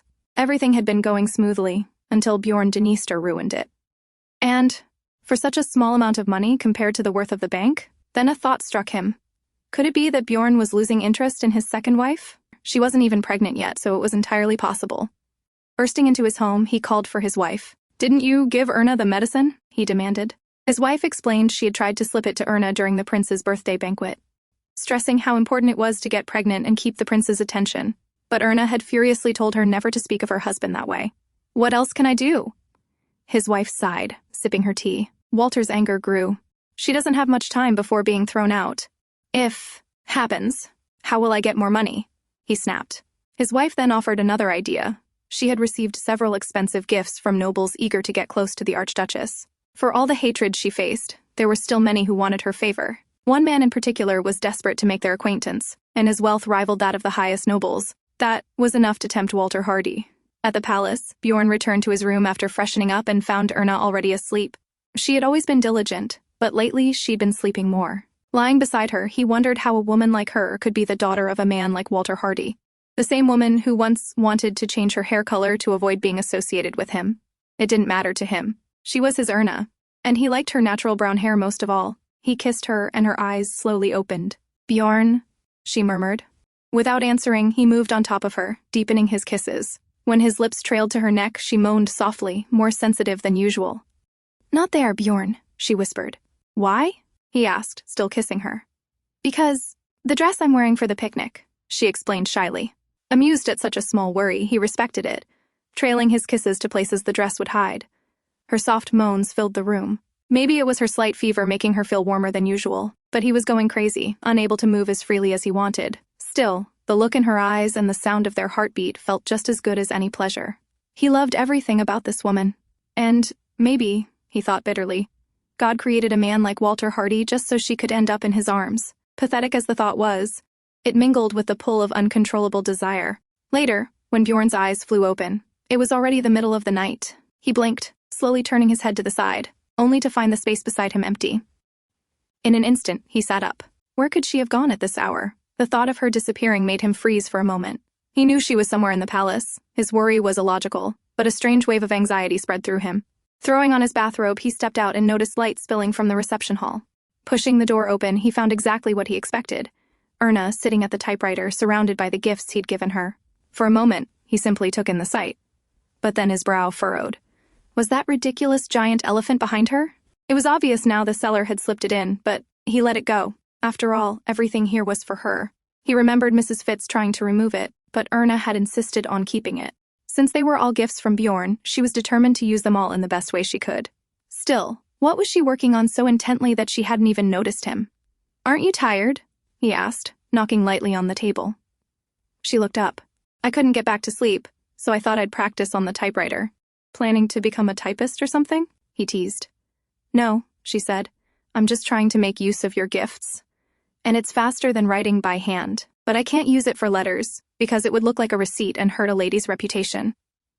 Bjorn chuckled. "I assume Madame Fitz told you that." Erna nodded. "But, Bjorn, once I get good at typing, can I write you a letter?" she asked, eyes shining with hope. "A letter?" Bjorn blinked. "Yes. Since you like receipts, I suppose you wouldn't mind," she answered honestly. Her remark made him laugh aloud, leaving her unsure whether that meant yes or no. "Let's go, Erna." "It's getting late," he said, offering his hand. Earlier she had felt down, thinking she was only useful to him in bed, but now, as she placed her hand in his, she felt more certain. Maybe she could hope for his love too. The next day, Mrs. Fitz handed Bjorn a letter that looked suspiciously like a receipt. "Please read it." "It's from Her Highness," she said. Bjorn took it, but she didn't leave, just stood there, staring at him, as if insisting he read it immediately. He sighed. "First my grandmother, and now even Mrs. Fitz. Erna must have a real talent for seducing old ladies." He began to read. "My dear Bjorn," she thanked him for every gift and promised to treasure them forever. Once autumn came, it would mark 1 year since their marriage. She wrote about how much she enjoyed being married to him, how with him she had stepped out of her tiny world and into something bigger. She wondered if he had enjoyed it as much as she had, asking if their memories meant the same to him as they did to her. She hoped they could open many more doors together and promised she would become someone useful to him. "Your wife, Erna. Wife." Yes, his wife. The word repeated in his mind, over and over. Mrs. Fitz urged him to write her a reply, but Bjorn waved it off. Later, "We live in the same house. What's the point of writing a letter?" Mrs. Fitz sighed. Of course, he wouldn't. He'd always been stubborn. Ever since childhood, he'd hated writing letters. When he was crown prince, he was once forced to write a diplomatic letter. His teacher, upon reading it, had warned him never to use language that sounded like a declaration of war again.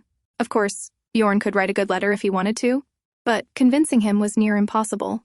In the end, a poet was hired to write on his behalf, and that's how the Prince of Lechen gained the reputation of being a man of beautiful words.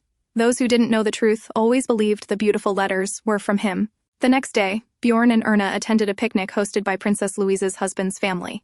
During the carriage ride, Erna was unusually quiet. Normally she would be excited, but today she seemed distant, making Bjorn wonder why. Soon, Princess Louise greeted them warmly. "Thank you for taking the time to come," she said to Bjorn. "I'm only here because Erna accepted the invitation." "Thank her," he replied casually. Erna opened her mouth to say there was no need to thank her. Then she froze. Her eyes had caught a man nearby. "Pavel Lor." Bjorn followed her gaze. Louise noticed. "Oh, I invited him," she explained. "I saw how beautifully he painted the two of you, so I asked him to paint my child." Erna glanced at her husband. She remembered clearly, when their portrait had been painted, she realized the truth. Bjorn detested Pavel Lor, and today, she was already feeling unwell from the journey, her stomach aching. Seeing Pavel only made it worse. As Erna sat there, feeling unwell, drowsiness slowly took over. She began to doze off, and of course, the surrounding ladies immediately started whispering. Princess Louise, sensing the murmurs, made an excuse on her behalf, saying her sister-in-law was simply too fragile and that they were all concerned. She stood to help Erna up, But before she could reach her, Bjorn stepped forward, offering Erna his hand and leading her away from the gossip. He took her behind the garden to a quiet, secure spot he had already set up so no one would disturb them. Erna worried about what others might think, but Bjorn, lying back lazily, told her not to care. She removed her cap but still felt guilty. Lately, she had been falling asleep in public far too often, embarrassing herself and him. Bjorn reached out, pulled her by the waist, and she lay beside him. It was comfortable. Looking at him, she realized she could now tell the difference between his polite mask of a smile and his real one. And this was real. She wanted to see it more often, but sleep overtook her, and she drifted off. Bjorn watched her, peaceful in slumber. Normally, she was always so worried about appearances. Was she unwell, he wonders? A man approached, calling the prince for an urgent matter. Bjorn signaled for silence, then placed a shawl over Erna before leaving with the messenger. The man explained it was about Walter Hardy, and that the lawyer wished to see him. When Erna's eyes opened, Bjorn was gone. She thought about going back, but without him, she didn't want to. She missed him. In the end, she decided to look for him. As she neared the river, she overheard men talking. "This season feels boring," one said. "Maybe because we don't have any lady like Miss Hardy this year," another replied. Miss Hardy. They meant her. "Yes, I'd love to start another bet, but unfortunately, there's no one like her now," one added. Erna recognized them, Bjorn's friends from the club, the same men who had once sent her letters trying to court her. "I still can't believe the great Bjorn won his second wife in a poker game," one said, making her freeze. "I'm sure he planned it. Played the handsome prince, rescuing a beauty every time she got in trouble. But we can't blame Miss Hardy. No one could beat him." Another laughed. Her legs felt heavy. "He's got so much money, yet he insists on winning every bet. Though in this one, after marrying her, he's probably spent more than he won. Guess he lost money in the end," one mused. "Oh, come on. He got a beautiful wife in return, so you can't say he lost. Besides, it benefited him. Now she's the public enemy, and his name's out of the gossip columns. He's calculated. He'd never do anything that brings him loss," another countered. Erna's eyes filled with tears. Her mind froze. No, it can't be true. She told herself she just needed to see Bjorn, and everything would be fine. Then someone called, "Oh, there's the prince." Bjorn walked up and joined the group. The men joked, asking for tips on how he always won. Bjorn grinned. "No tip will help you, unless the woman is blind enough to fall for you." It was the final blow. Erna's legs gave way and she collapsed onto the ground. So it was true. Everything they'd said was true. She was just surprised he'd won at a poker game. When Bjorn returned to the spot where he had left Erna sleeping, she was gone. Only the small packet of candy she'd been carrying around lately remained. He took one and popped it into his mouth. It had the same sweet taste he'd been noticing whenever he kissed her these days. Earlier, he had met with the lawyer, who assured him that Walter Hardy's fraudulent business would soon be eliminated. Bjorn had stressed that it must be done quietly. He didn't want Erna to find out and be discouraged. Checking the time again, he frowned. Wasn't it too late for her to still be out? She should have been back by now. Just then, Lisa arrived. She looked confused when he asked, "Where's Erna?" "I just stepped out for some work while she was sleeping," she replied worriedly. That was all Bjorn needed to realize. Something was wrong. Erna was gone. Meanwhile, Pavel, who had set up his easel by the riverside, spotted a staggering figure wandering nearby. On closer look, he saw it was Erna. Alarmed, he rushed over. "Erna, what happened?" he asked, panicked. Her hair and clothes were a mess, her face pale. "Did you come alone? Where are your husband and servants?" he pressed. She trembled and claimed she'd just gotten lost, that she wanted to return but didn't know the way. Pavel could tell she wasn't telling the truth, but seeing her condition, he didn't push. Instead, he removed his jacket and draped it over her shoulders. "Sit here. I'll go get someone," he said. He knew if he returned to the party with her in this state, gossip would explode. As much as he wanted to help, he had to be careful. Elsewhere, Bjorn and his men were searching for Erna. Word had already spread. The Archduchess is missing. The ladies buzzed with talk until one pointed and said, "Look, over there!" All eyes turned to see the Archduchess. But who was the man beside her? Wasn't that the artist? Bjorn froze. All color drained from his face. "Erna!" he called, his voice sharp enough to make those nearby tremble. Her hair was messy, her clothes disheveled, her pale face framed by the coat she wore, likely the artist's. Logically, there was no reason to suspect anything, especially since a butler was with them. But logic didn't matter. Fury rose in him. The sight of another man standing beside his wife, looking so calmly confident, it grated on him. His fist clenched. Thoughts he didn't want to think hit him all at once, feeding the anger. Then, without a word, Bjorn stepped forward and punched Pavel hard. Gasps erupted around them. Erna's eyes widened. "Bjorn, why are you doing this?" she cried. Pavel, glaring, retaliated with a punch of his own. The scene descended into chaos. Men rushed to pull them apart. Some warned Pavel that striking the prince could land him in serious trouble. Others told Bjorn to stop before damaging the royal image by brawling in broad daylight. In the middle of the shouting, Lisa's cry cut through. "Her Highness, she's throwing up." Everything went still. Both men froze. Bjorn was at her side in an instant. "Erna," he called, but she was too weak to answer. He scooped her into his arms and strode to the carriage, taking her away from the chaos. On the way back to the palace, the carriage was silent. After a while, Erna turned to him. "Why did you do that?" He didn't answer. "Bjorn, why did you do that to Pavel?" she asked again. At the sound of the name, he turned his head sharply, his eyes cold. "Quiet, Erna. Don't say another word," he ordered. She fell silent. It wasn't anger she felt, just a deep, aching sorrow. Today, she had learned she was nothing more than a trophy he had won, while she had given him her whole heart. What she once thought was her salvation now felt like a cruel joke. He had a terrible reputation, yet could have married any noble woman he wanted. So why her? It all made sense now. This marriage was never about love. But how could she blame him? He had saved her house, paid her father's debts, and was still cleaning up the mess her father left behind. Even if he had only married her to claim a trophy and solve his own problems, she should be willing to endure it. What she had gained from him was still more than she could have ever hoped for. Bjorn was a calculating man. He didn't tolerate useless things. As she looked out the window, she realized they were passing the same spot where she had once waited for him so excitedly, holding her favorite flower. He had accepted it that day, and she had foolishly imagined he might wear it someday. Now she understood. He must have thought she was pathetic back then. Her eyes filled with tears at the thought, and she tried to cover her mouth to muffle her sobs.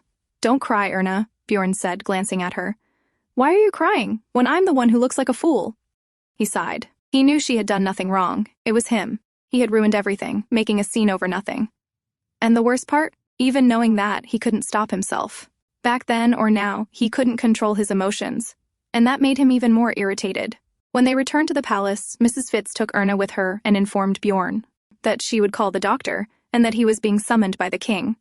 "Now?" Bjorn asked, frowning and loosening his tie. "Yes. He ordered you to come to the main palace as soon as you returned," Mrs. Fitz replied.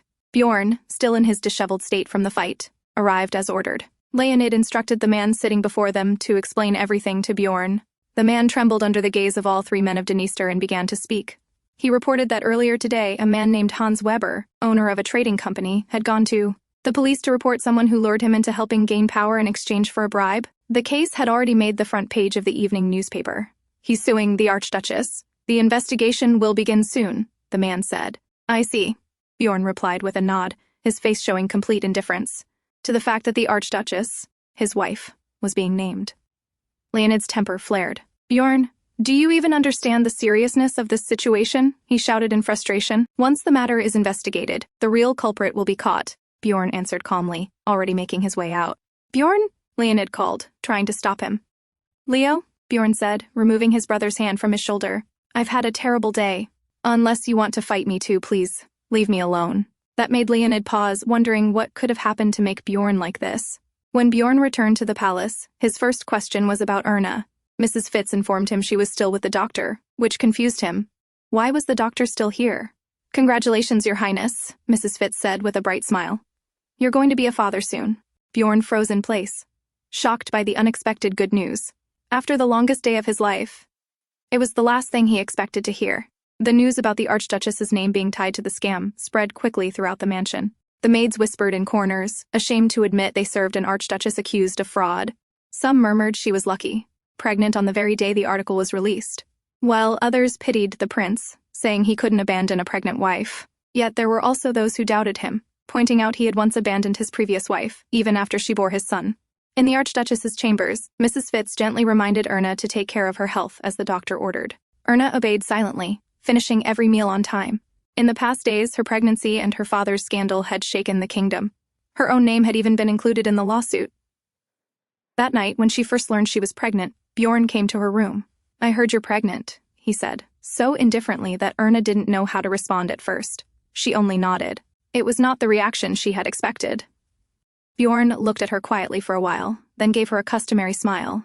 "Take a good rest, Erna," he said, before walking out. Her mind raced as she watched him leave. Did he only see her as a trophy, so the child didn't matter to him? Or was he still upset over the fight with Pavel? She sat staring at the closed door for a long time, hoping he would return. But he never did. Later, she learned the truth. Her father had scammed a man, forging letters in her name and even using the Archduke's seal. No wonder the victim believed it was her. Shame burned in her chest. Her father's greed had dragged the royal family through the mud. Yes, in time the investigation would prove her innocent, but no one could deny the scammer was still the Archduchess's own blood. I was a fool, she thought bitterly, even craving Bjorn's love, forgetting my reality. Lisa entered the room. Your Highness, you have visitors, she announced. Erna's hands trembled. She already knew who they were. The police had come for the investigation, just as Bjorn had warned. Elsewhere, the advocate watched the man everyone called mad, the prince himself. Bjorn had personally selected the best royal lawyers to build a defense. The advocate had advised it wasn't necessary, but the prince refused to listen. Public anger was fierce. They demanded the Archduchess appear at the police station for questioning. To them, she had disgraced the royal family. But Bjorn stood firm, unmoving. His wife was fragile in her first trimester, and the doctor had ordered strict rest. If you summon her to the station, he told them, then you must take full responsibility for whatever happens to the child in her womb. That defiance only enraged the public more. They criticized him. Why treasure this scamming Archduchess when he had once cast aside Princess Gladys and their son?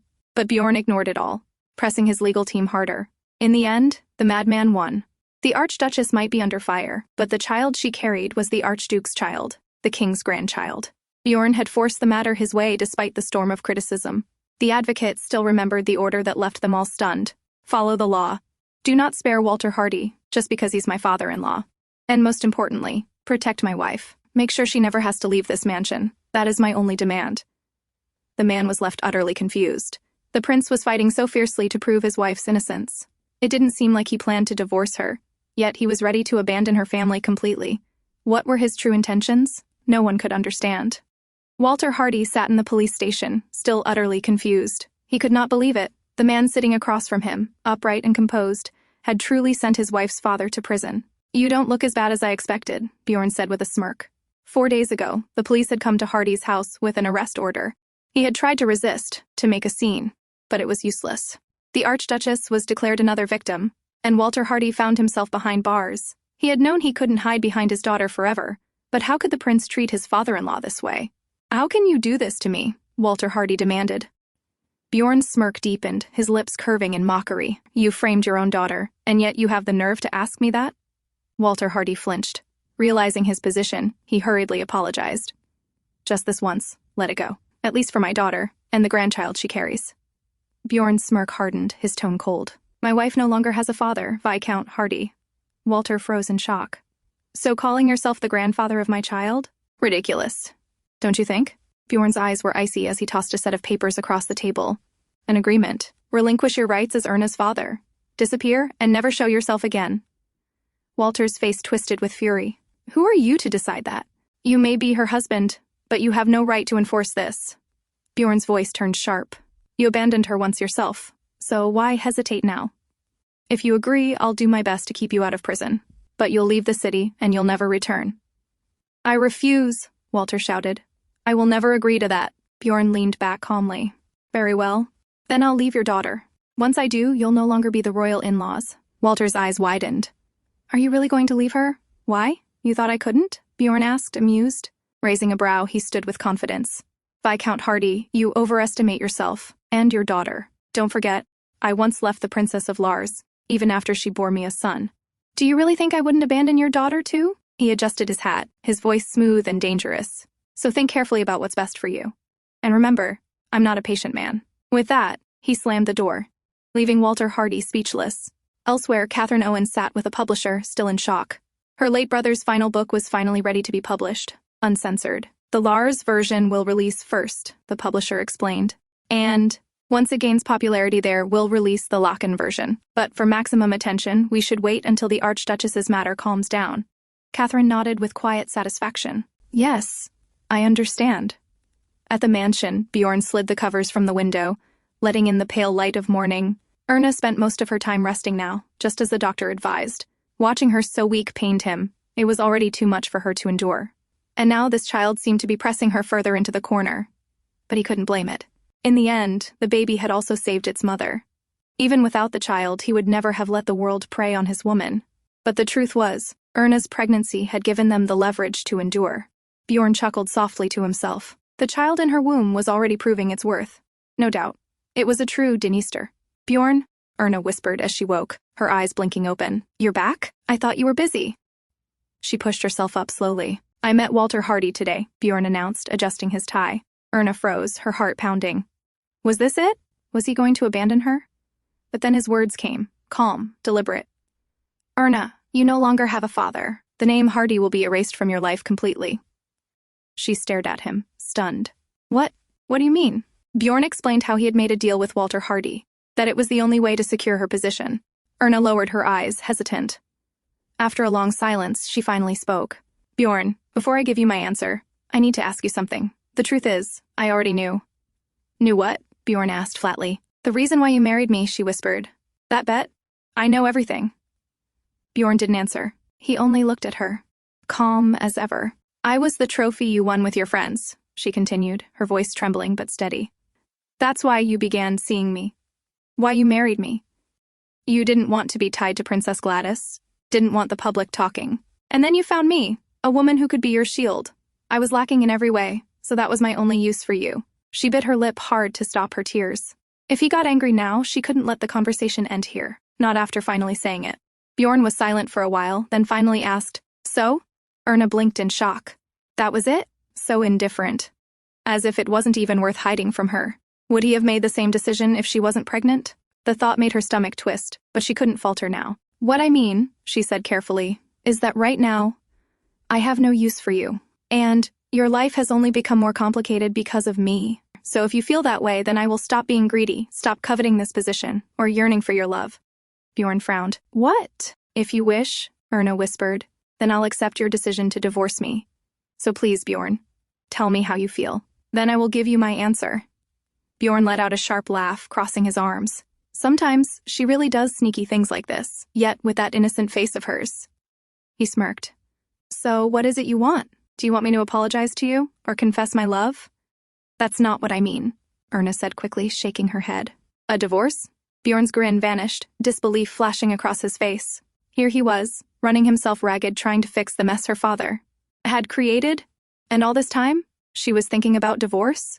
His jaw tightened. She must have overheard about the bet during the picnic, then run off before meeting Pavel. That damned artist probably comforted her, wiping her tears, promising her an escape again.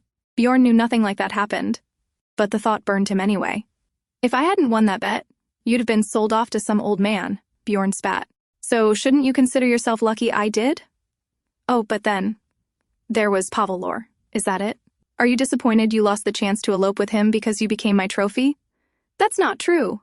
Erna's voice rose, anger flashing as she cut him off. Pavel and I are just friends. Don't say things like that. Friends? That's not what he thinks, so don't pretend, Erna. Bjorn scoffed. Being that naive is a crime, you know. Bjorn, please stop, Erna begged, her voice breaking as tears streamed down her face. But he didn't stop. What man would risk his future for a woman if he really wasn't interested in her? His words cut deeper than he intended. He knew that, yet he kept going. If you're so selfless that you're willing to divorce me, then tell me, what happens to that child? Erna hugged herself, trembling. I will raise it. Are you kidding me? Bjorn let out a bitter laugh. I'd gladly give you a divorce, but the child stays with me. And once you leave, you'll never see that child again. So tell me, can you do that? But Erna choked out through her tears. That's not what you did before. Those words struck him like a blade. His eyes narrowed. Before? Do you mean Gladys? He asked with a sharp, sarcastic grin. Bjorn had built this image himself, the man who cheated, who abandoned his wife and son, a burden he had chosen to carry for life. But for some reason, hearing Erna believe that lie made him feel like a fool trapped in his own snare. Yes, it's true I let her keep the child, he said coldly. But she was a princess. You? You're just a country girl from some remote village. I will never allow my child to be raised in some backwater town.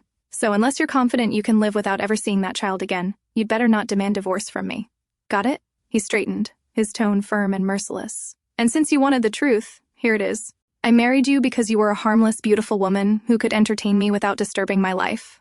Just like those fake flowers you keep making. So stop this nonsense, protect your position, and have our child safely. That's your duty. Erna covered her face with her hands, sobbing at the cruel words of the man she loved. Bjorn tilted her chin up, forcing her to meet his eyes. Now, it's your turn. Answer me, Erna. Her lips trembled as tears streamed down her cheeks. After a long silence, she whispered, All right. Bjorn gave a short nod, satisfied, before turning and walking out, leaving his wife behind in tears. As he closed the door, her muffled sobs still reached him, making his chest tighten uncomfortably. He had come intending to comfort her, to reassure her, knowing how anxious she had been. But the moment she spoke that one word, divorce, everything had shattered. At least now, he told himself bitterly, she would never dare to think of leaving him again. He had made that much clear. Meanwhile, in Buford, news from Schuber quickly spread. I can't believe she doesn't want you to come to Schuber, the maid sighed. Even after you offered to go when you heard about the pregnancy? That doesn't sound like Miss Erna at all. I'm just glad her husband is taking care of everything, Baroness Varden replied. The thought of Walter Hardy still made her angry, but at least now Erna was finally free from him.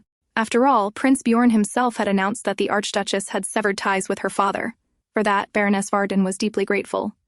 My lady, the maid suggested carefully, how about we bring Miss Erna here? When they visited, I saw how much the prince cared for his wife. If you asked, perhaps he'd allow her to come. Baroness Varden paused, considering. It wasn't a bad idea. At first, she had worried greatly when Erna married the prince, a man rumored to be cruel. She never fully believed the rumors, but she knew well that he was a difficult man. Every gesture of his carried arrogance and pride.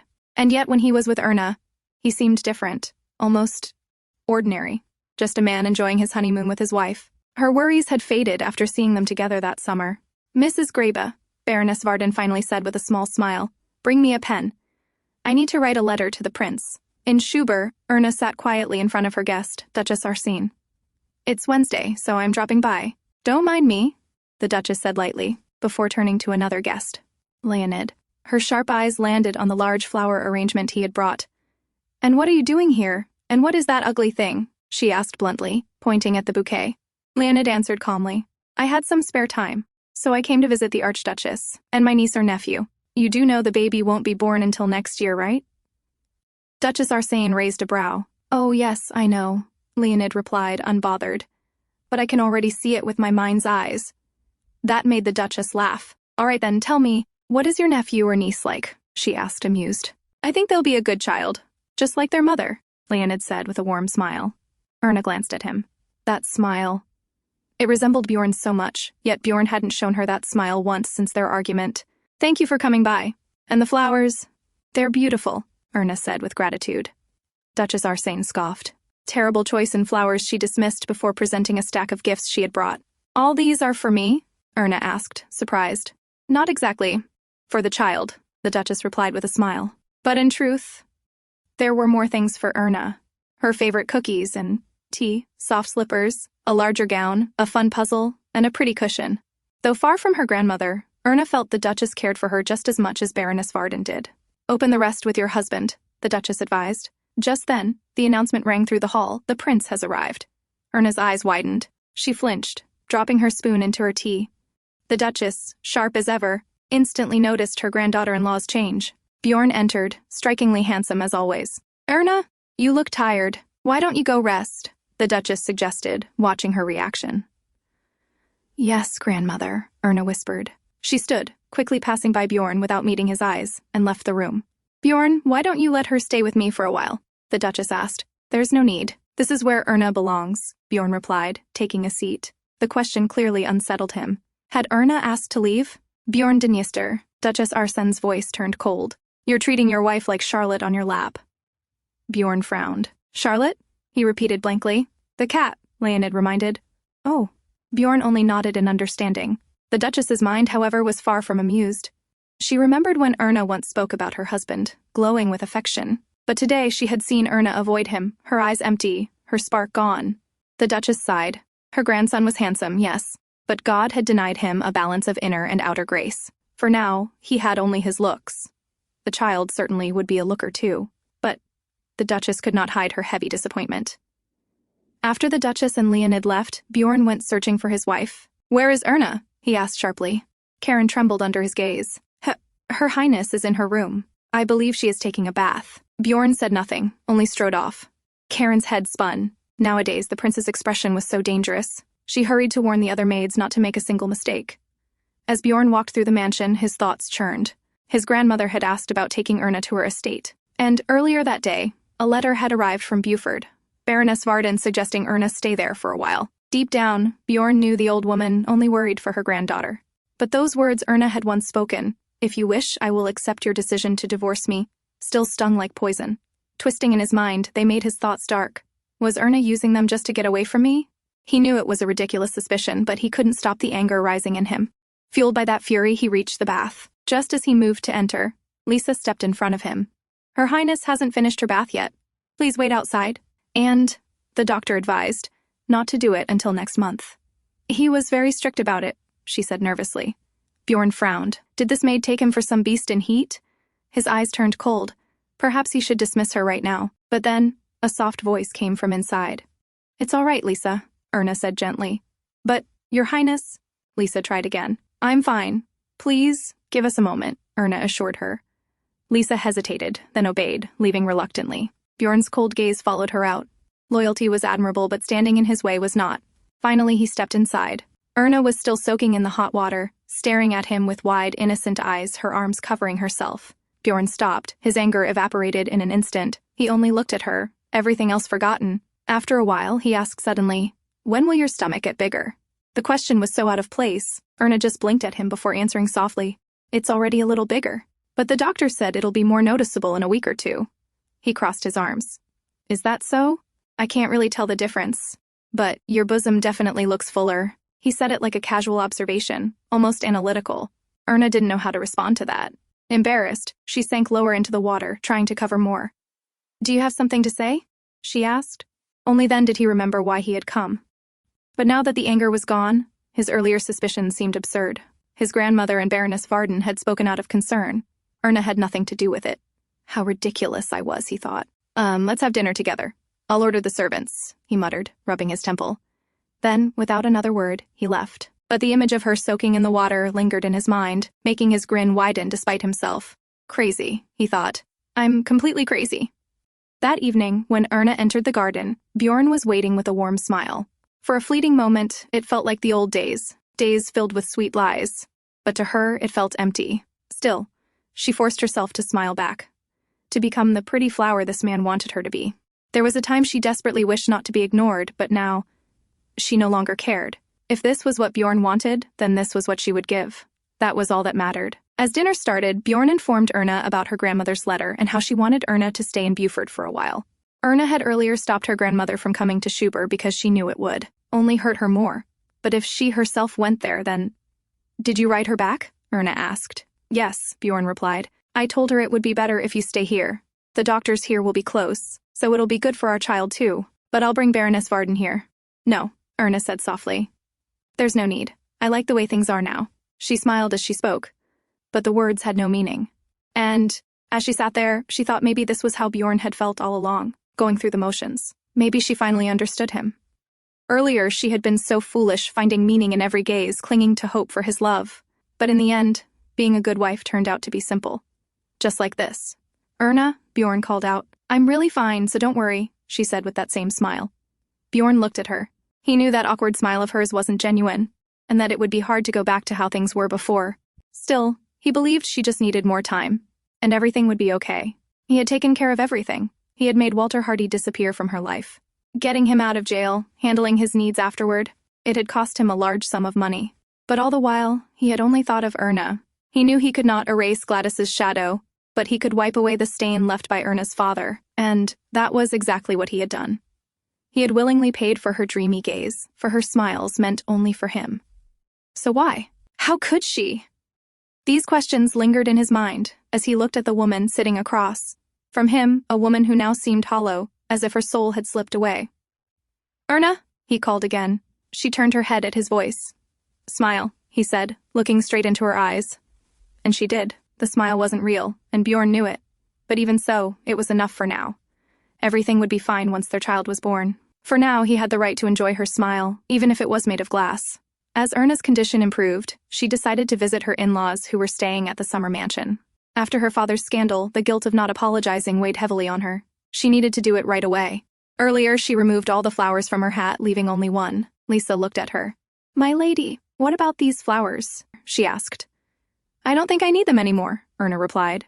Even artificial flowers never wilt. Yet to her, they had lost their charm long ago. When she arrived at the summer castle, Princess Louise was there as well. The first thing Erna did was bow her head and apologize for all the trouble her father had caused. The queen gently told her to forget about it, that none of it had been her fault. But Princess Louise didn't miss the chance to add, "The one who suffered most in this whole matter was my brother Bjorn." Erna lowered her gaze. What else could she say to that? The princess then changed her tone, congratulating Erna for the resolution of the matter, and on her pregnancy. The queen asked warmly about her health. "I'm feeling better," Erna said softly. Louise raised a brow. "What a good baby you have. It gave you morning sickness when you needed to hide in the castle. And as soon as that was over, it settled down. Though I suppose I'm relieved. I remember how bad my nausea was when I was pregnant. Gladys, too." Erna sat quietly, unable to say anything. But the queen would not stay silent. She scolded her daughter sharply. "Enough, Louise. If you're going to behave this way, leave." The princess quickly apologized, claiming it was just a slip of the tongue, that she got carried away talking about pregnancy. She glanced at Erna, who looked guilty. But to the princess, that expression was only an act to protect her position. Just then, a servant brought in a plate of fresh fruits and placed it in front of Erna. "I heard your baby likes fruit," the queen said with a kind smile. "Mrs. Fitz told me. What matters most is your health, so focus on that, Erna." She added gently, "I'll send more fruits to your place, just for you. Don't share them with Bjorn, consider them my gift." Erna's eyes grew wet. A gift just for her. She felt overwhelmed. "What's wrong? Do you feel unwell?" the queen asked in concern. "No, not at all," Erna said, shaking her head quickly. "Thank you." And she smiled, genuinely, for the first time in a long while. When Bjorn returned from work, Mrs. Fitz informed him that the Archduchess was at the summer castle. He only nodded before stepping inside, taking in how calm and quiet the castle felt. Later, seated in his study, he went through the pile of letters, each one an invitation, each one trying to lure the Archduchess away from the castle. It frustrated him. He wondered when Erna would return from the summer castle. "She will be back soon," Mrs. Fitz said, as though reading his thoughts. Bjorn gave a short grin. "When did you learn to read my mind?" he asked, amused. "The doctor also confirmed that the baby is growing just fine," Mrs. Fitz added, doing her duty. "Madam Fitz, what if the child is too big?" Bjorn asked suddenly. "What do you mean?" She looked at him, puzzled. For days now, he had noticed Erna's body changing. When her thin dress clung to her, her belly was visible, subtle, but real. The body he knew so well had shifted, and for the first time, it struck him deeply. The child was growing inside her. He remembered how, when she caught him looking, she'd quickly cover herself with a shawl. "What I'm saying is," he continued, "she's small. I'm big. What if the child resembles me and grows too large?" Mrs. Fitz smiled reassuringly. "All babies are born small, Your Highness. And since you were twins, you and your brother were even smaller." Bjorn leaned back with a grin. "Is that so?" he said. But just then, the door burst open. Leonid strode in, his face unusually grave, stripped of its usual calm. "Leo? What is it?" Bjorn asked, surprised. Leonid didn't answer. He simply stepped forward and placed a book on the table. Bjorn glanced at the cover. Love and Abyss. Why on earth was Leonid reading such a book, he wondered, until his eyes fell to the author's name. Gerald Owen, the late lover of Princess Gladys. At Lars' castle, Gladys sobbed hard, yelling at her father to stop it. The king looked at her worriedly, asking her to calm down first. From the side, her brother shouted, "How can Lechen do this, even after receiving such a large sum of money and benefits?" The king of Lars replied calmly, "It was Gerald Owen's sister who did this. How can we blame the royal family of Lechen?" But the book was published in Lechen. Why not hold them accountable for not stopping it? Her brother shouted again. The king let out a heavy sigh. It had become a headache. Bjorn Dniester had already taken so much from him, concessions in maritime trade, mining rights and more, in exchange for covering up Gladys's mistake. The king had accepted, because the secret could have ruined both Gladys and the royal family of Lars. But he should have known back then that keeping it buried forever was impossible. They had underestimated Gerald Owen. When that poor poet died, the king had been relieved, believing Gladys's secret would be buried with him. He had never expected Owen to leave behind a final work, one that detailed everything, and that his sister would publish it. The book quickly gained popularity and became a hit, spreading across the sea. Even if they destroyed every copy now, they could never stop the rumors already running wild. The shameless princess who married the Prince of Lechen while carrying the child of a Lars poet. The crown. Prince who gave up his crown and volunteered to become the villain even though he knew the truth. Every newspaper in Lechen was covering it. "Father, please, stop this. Protect me and my son Carl's honor," Gladys cried out to her father. The king looked at his spoiled daughter, regretting how he had indulged her because she was his youngest, but it was too late for regret. He ordered his son to go to Lechen. He knew he couldn't blame Lechen for this, but they had to find some excuse to cover it up. At Lechen's capital, inside Burnett Castle, Leonid placed a stack of newspapers in front of Bjorn, today's edition. Bjorn glanced at them and grinned. At least they used a nice picture of me, well, except that one from my graduation days. There's no way to silence the truth. You understand that better than me, don't you? Leonid asked. Bjorn simply nodded. The dead poet had turned everything upside down. That afternoon, Bjorn and Leonid headed to the royal castle in the capital. The book, published by a small company, had quickly gained popularity and spread throughout the continent. At first, people questioned its validity, but all doubts vanished when the poet's sister came forward with his handwritten script. Since that day, every single day had been filled with turmoil. It had been several days now since Bjorn stayed in the main castle, as per the king's order, until the situation calmed down. Everyone, even the ministers, had been shocked, unable to hold proper discussions at first. But slowly, progress was made in managing the public and discussing how to handle the diplomatic mess. Somehow, Bjorn felt a strange relief. Once the shock of the poet's words faded, he finally realized emotions within himself that he hadn't recognized before. Things felt different now compared to when he first decided to take the blame and give up the crown, believing it more profitable than the truth. Back then, he never regretted it. He had gone from beloved crown prince to troublesome, problematic prince, and he was sure he felt no regret. Until Erna, the woman he brought into his life for convenience, had left him confused. Erna had tried so hard to live under Gladys's shadow, even though it was hopeless. It bothered him to watch her struggle, and it became worse when he found out she was pregnant. It was too late, but now he finally knew what regret felt like. He hated the helplessness whenever he was with her, hated how she began to look at him as if he really were the troublemaker the rumors painted him to be. That helplessness suffocated him, but with this uproar he saw an opportunity. At last, a way to deal with it. Bjorn made his decision. He would return to Schubert today. He had left that day after Leonid brought him the book, and it had already been a week since then. He hadn't even had time to say goodbye. He left before she came back. He wondered how much her belly had grown by now. Meanwhile, at Schubert, Erna's eyes stayed fixed on the door. Bjorn hadn't returned today either. Ever since she realized he had rushed to the capital, she had been waiting for him every day. She couldn't believe what was happening. Lisa had brought her a book, one she had read over and over again by now. But she didn't want to understand through the book. She needed to ask Bjorn. She wanted to hear the truth directly from him. It was pathetic, she knew, but she still trusted him, depended on him, and waited desperately. If the cruel yet beautiful words of the poet were all true, then who was Bjorn Dniester really? Did she even know the man at all? They had been husband and wife for a year. He was the father of her unborn child. Yet suddenly he felt like a complete stranger. Lost in thought, she suddenly heard footsteps. Her heart jumped. Was it him? The door opened. It really was him, Bjorn Dniester. Standing calmly in the doorway, the man calmly entered the room, walked all the way to Erna's bed, and stood before her. "You look tired. Are you okay?" she asked, worried. The question made Bjorn smirk. Was he okay? He didn't know. This summer had been unusually heavy for him. First Walter Hardy's scandal, then Erna's pregnancy, and now the sister of a dead poet stirring such a roar. He had been so busy dealing with it all that he hadn't even noticed summer was almost over. In the end, he had fixed everything, but overworked himself so much he felt like he was about to break. Maybe he really was tired, he thought, rubbing his temple. The meeting with the ministers earlier had dragged on endlessly. Leonid even suggested he stay the night in the capital, but Bjorn refused and got on the carriage anyway. His stubbornness had everything to do with this woman. He just needed to see her. Even if she was asleep, it didn't matter. He only wanted to see her face. "Did something happen?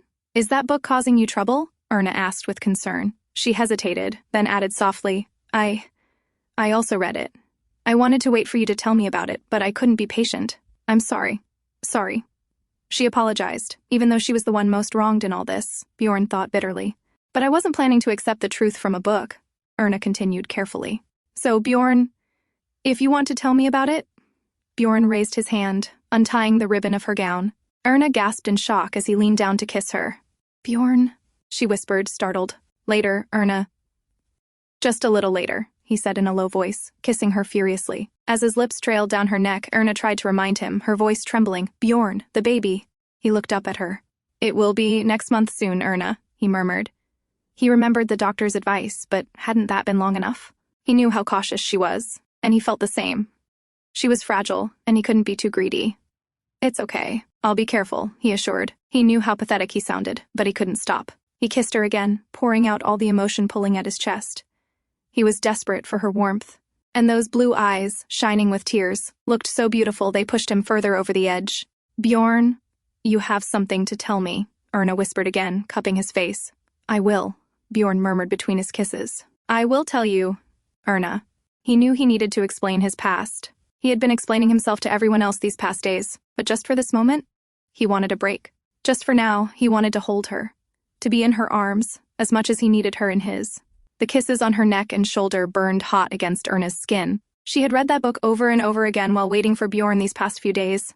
She had spent the last year as the villainess who stole Princess Gladys' place, ignorant of the truth that shattered her into pieces. But even in those moments, she thought of Bjorn, of how he must have felt when his wife gave birth to another man's child, and yet he covered her sin and gave up the throne. No matter how much profit the kingdom gained from it, the pain Bjorn must have suffered could never be erased. Erna's mind raced with those thoughts as the man clinging to her lifted his head and smiled.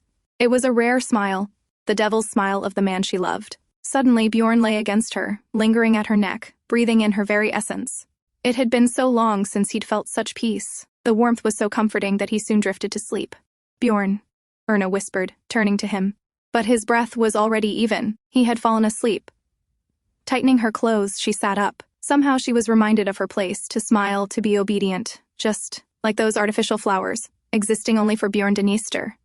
A cheap flower he had paid too much to purchase. Erna rose to fetch the large container of water, then sat back beside her husband, gently wiping the sweat from his body.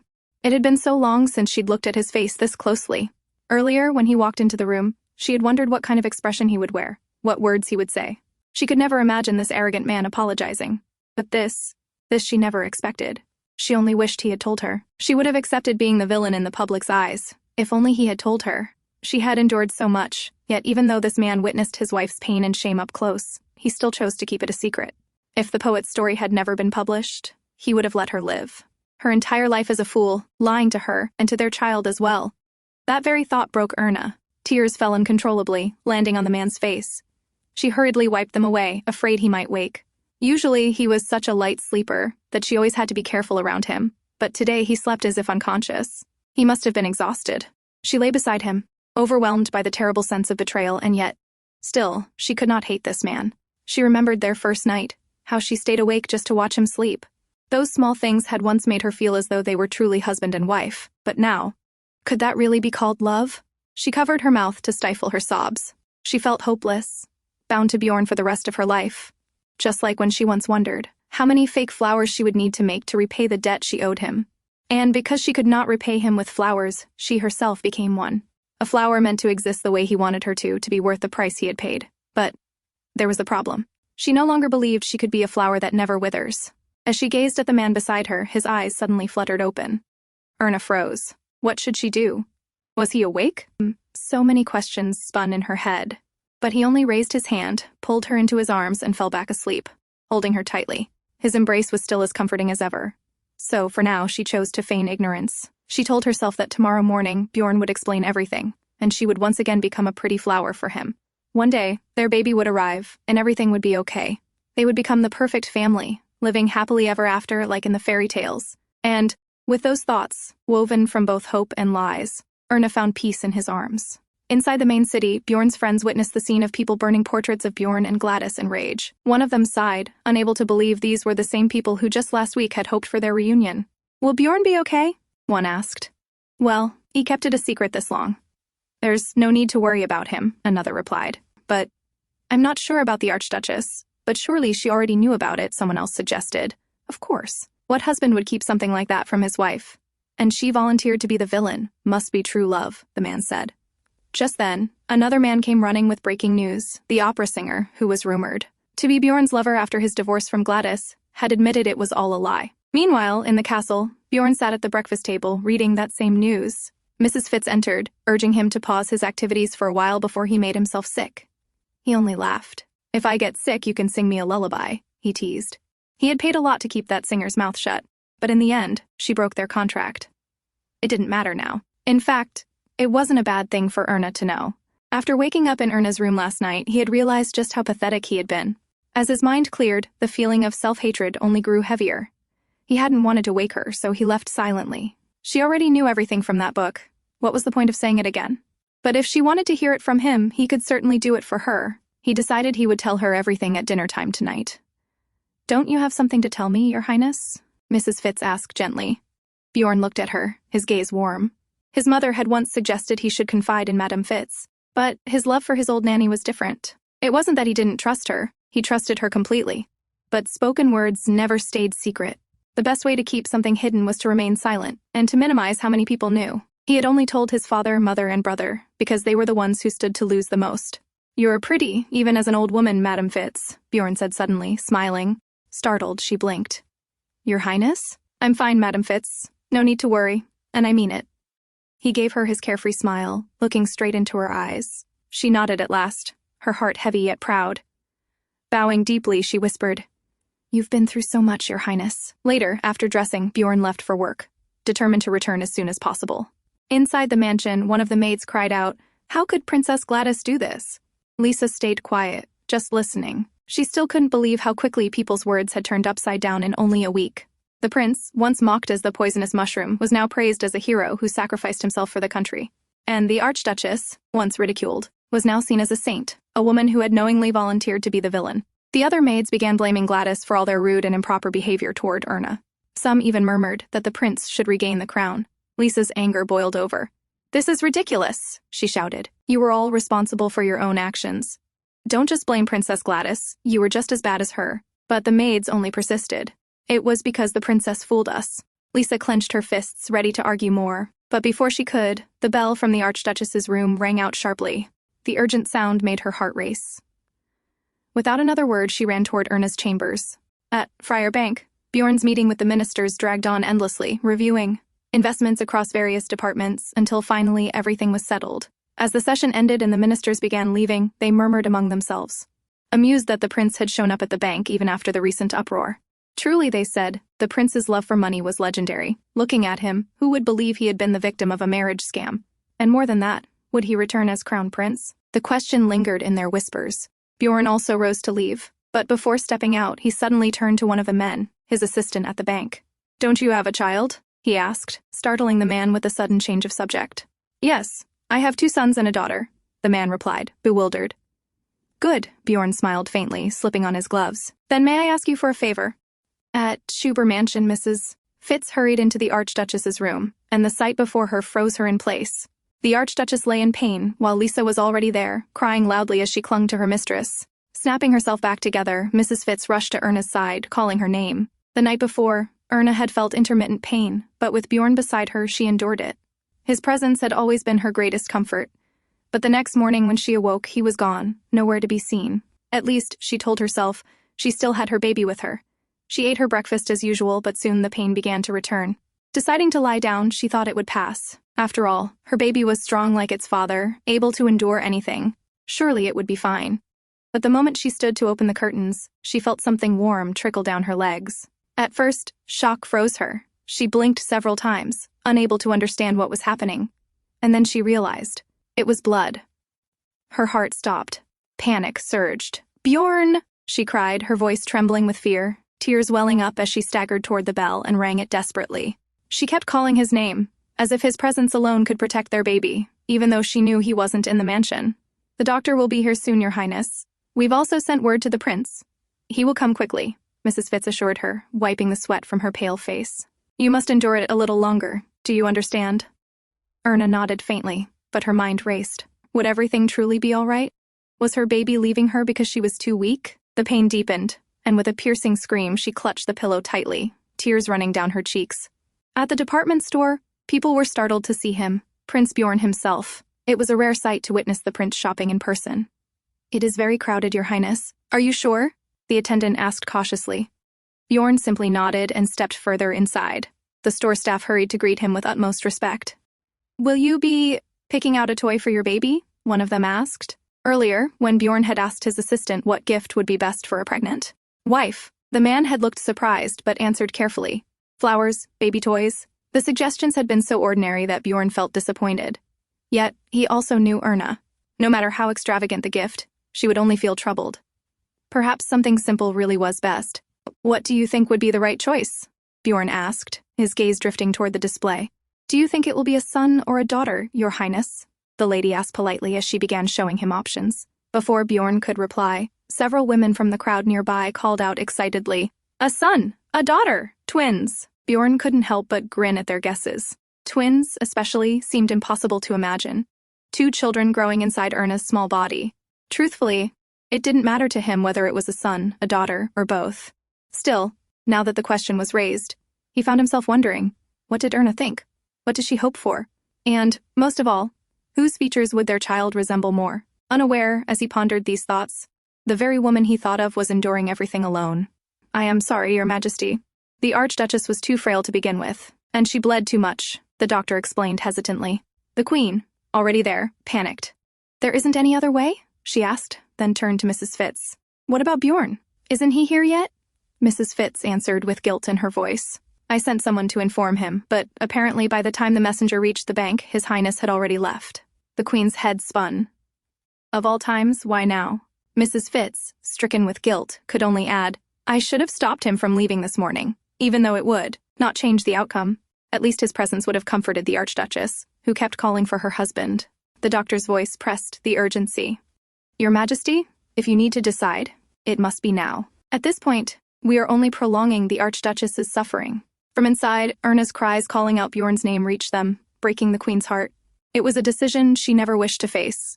Elsewhere, Bjorn entered a candy store, calmly selecting the sweets Erna had been craving these days. Seeing him there, the people whispered in awe how rare it was to see the prince in person. To them, it only proved how deeply he adored the Archduchess. At the counter, the cashier hesitated, handing him a small box tied with ribbon.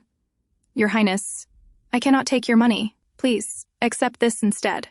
As an apology for all the misunderstandings about the Archduchess. Bjorn glanced at the box. Erna would be happy to know people were softening toward her. But he refused. I appreciate your kindness, but perhaps another time. He placed the money down firmly. Before leaving, he added, It would mean more if you gave it to her yourself. At the mansion, the doctor proceeded with the procedure. Erna, drenched in sweat, weakly asked, Is it all right? He avoided her eyes. Her mind raced. Only one name remained in her heart, Bjorn. She never had the chance to ask if he wished for a son or a daughter. She never dared to ask if he ever wondered whom their child might resemble. Afraid he would only give her that awkward, distant smile. There were so many things she wanted to do with him. So many dreams she kept to herself. She loved alone, dreamed alone, and gave up alone. If only I had been content, being the flower he wanted. Perhaps then, everyone would have been happy. But I forgot my place. Her thoughts ended there. The pain, the child, everything was gone. Bjorn, meanwhile, returned from the city carrying gifts. Looking at the flowers, his mind strangely at peace. Walter Hardy was gone, Gladys's shadow erased. Everything seemed fixed. He only thought of filling Erna's world with blindingly beautiful things for her and their child. But as he stepped down from the carriage, bouquet in hand, Mrs. Fitz came rushing out. She seized his wrist, her voice breaking. Your Highness, Bjorn froze at her expression. The Archduchess had a miscarriage. The words drained all color from his face. He stared at her, wide-eyed, unable to breathe. She has been calling for you the whole time. You must go to her, Mrs. Fitz urged. Bjorn's body finally moved. He dropped the bouquet and his hat to the ground, rushing inside. Mrs. Fitz bent down, lifting the fallen flowers with a heavy sigh. When Bjorn reached the room, he froze at the sight before him. The place was a mess. Doctors and nurses, their clothes stained with blood, bowed at once to the Archduke. The doctor stepped forward, bowing deeply. I am sorry, Your Highness. Bjorn said nothing. He only strode straight toward Erna's bed, where she lay unconscious, her face pale as paper. But the doctor's voice stopped him. She must rest as much as possible, he explained nervously. That is why I prescribed sedatives. I have no excuse, but if I had been more... Get to the point. Bjorn cut him off sharply. The doctor swallowed. Her body is too fragile. And the child was not strong either. But we managed to avoid the worst from happening. She will recover. Once her body heals, she can still have another child. Bjorn's jaw tightened. He gave only a short nod, and the room fell silent. One by one, everyone left, leaving him alone with her. He sat by her side. The air still reeked of blood and disinfectant. His chest tightened. He wanted nothing more than to take her away from this place. The truth pressed down on him. Their child was gone. He couldn't even name what he was feeling.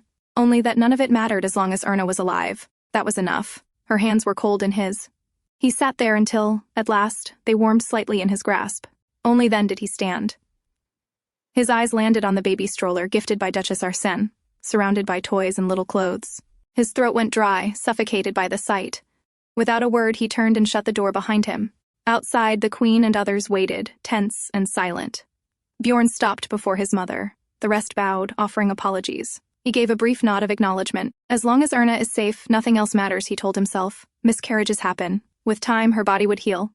With time, the pain would fade. He had to believe that. Clean everything in the Archduchess's room, he ordered curtly. Make sure it's all gone. Hours later, Erna's eyes finally opened. The first thing she saw was him, his hair disheveled, his expression taut. The room was spotless now, everything erased. Perhaps along with her child, her tears and anguish had vanished too. That was why she felt calmer than she expected. Nothing was left. I want to change my room, she said quietly, scanning the walls around her. She couldn't stay in a place filled with such memories. All right, Bjorn answered immediately. He only wanted her to be okay. She gave him a faint smile. Thank you. She was still dazed, yet in that moment, she wondered if her smile was pretty enough to satisfy him. Bjorn only sat there, tense and silent, staring at her as if trying to hold back everything he couldn't say. As time passed, about a month after the incident, Erna adjusted to her. Days, waking up early for walks, eating on time, resting properly. Her health improved quickly, though at times her body still felt weak, leaving her nauseous. The staff around her had also grown friendlier. She remembered how they once bet that the new Archduchess wouldn't last even a year. Erna sometimes wondered who had won that bet. If it had been Lisa, then perhaps she was now nothing more than Lisa's little trophy. Outside, the news still carried demands for Bjorn to return as crown prince. Erna, however, wondered what her husband truly wanted.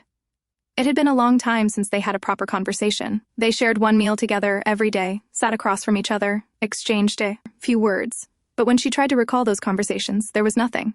Empty silence wrapped in polite exchanges. Letters kept arriving from the public. Some offered apologies, some praised her, and some even shared their own stories of miscarriage to comfort her. She knew it was mostly formality, yet it still eased her heart.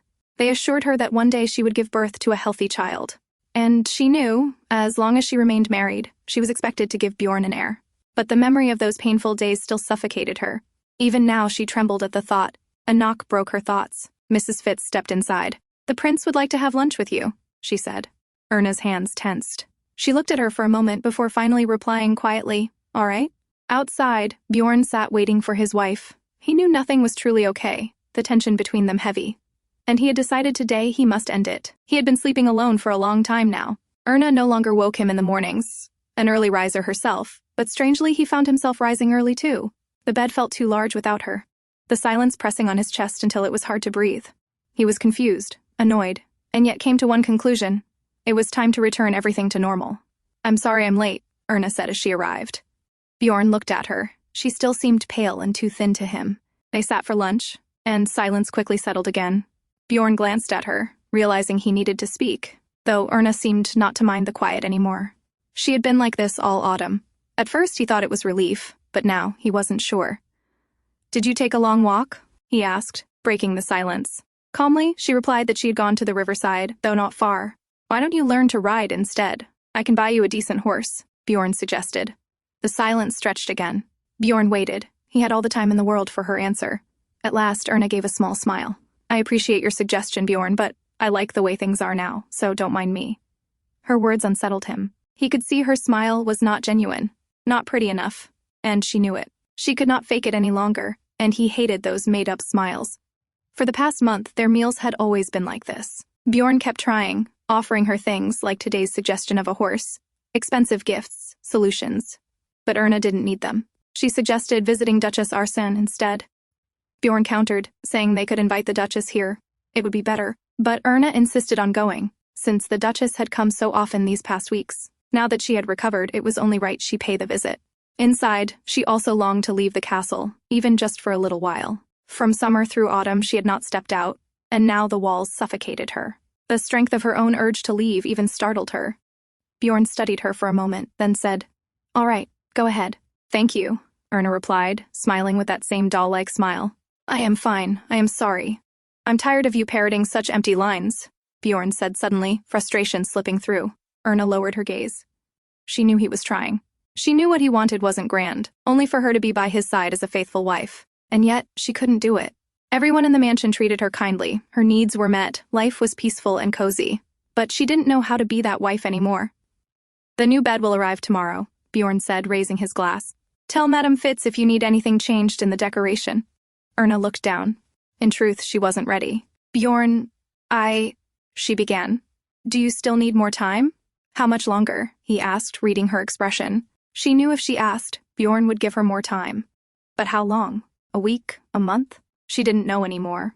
You said, husband and wife must share the same bed no matter what, Bjorn reminded her. Have you already forgotten how the Archbishop told us to walk the thorny path together? Erna stared at him. They were husband and wife, yet their view of that bond was never the same. That truth made her miserable. His gaze and voice were sweet, almost like love. And once, she had wished for that. But now, it only brought despair. She nodded hopelessly. The next day, Erna arrived to meet Duchess Arsène. Bjorn had a prior commitment, so he couldn't accompany me, she said apologetically. Good thing, the Duchess replied with a smirk, sipping her tea. I didn't want to see him anyway. They sat together, chatting about many things. But as the Duchess looked at Erna, her heart ached. She could see how much the young woman was withering inside. You don't have to try so hard, child, she advised gently. The Duchess remembered the day Isabel told her Erna hadn't known the secret either. That discovery had filled her with fury. She had called them all cowards, the king, the queen, even Crown Prince Leonid, and all three had lowered their heads in guilt. She understood why Bjorn had done what he did, and the weight behind it, but still, it was hard to accept. And if it was hard for her, how unbearable must it have been for Erna? I'm fine, Grandma. I mean it, Erna said softly, trying to reassure her. But the Duchess knew better. She could see clearly what a terrible liar Erna was. As they continued talking, a maid entered and bowed. Prince Bjorn has arrived. Erna froze, eyes widening in shock. Bjorn was here. When Bjorn arrived, they sat for dinner together. Everyone ate in silence. Bjorn's gaze lingered on the woman before him. Erna only nibbled at her food, eyes down, never once looking at him. He had canceled his entire schedule just to attend this dinner, hoping to see her smiling, laughing, and at ease. Instead, she still felt so far away, so distant that it was driving him mad. From the corner, Duchess Arsène observed her grandson carefully. She had invited Erna in hopes of persuading her to stay for a few days, but this wolf had stormed in to fetch his wife. Clearly, he would not allow it. With a sigh, she thought to herself that the apple had not fallen far from the tree. Philip, Bjorn's father, was a capable man, but when it came to his wife, he too had been a fool. The Dniester men, it seemed, had no idea how to use their clever minds when it came to love. Time passed, and finally the Duchess suggested that Erna should not overexert herself and should head home. Bjorn smiled and nodded, shameless as ever, which only made the Duchess shake her head. Still, she thought, once tamed, Bjorn might make a decent husband. But it was going to be a rough road.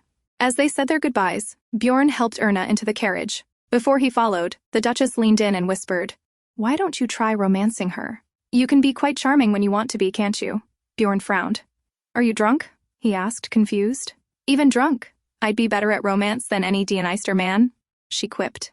Bjorn only grinned at her boldness, amused, and stepped into the carriage. As it rolled away, the Duchess sighed. Why was it that Dniester men always fell for women so completely opposite to them? On the way back, Erna's head drooped onto Bjorn's shoulder, and she fell asleep. His chest eased at the sight. Yet as soon as they reached their stop, her eyes opened slowly. "Sleep more, Erna," he whispered, turning his face toward her. She looked at him for a moment, then suddenly jolted upright.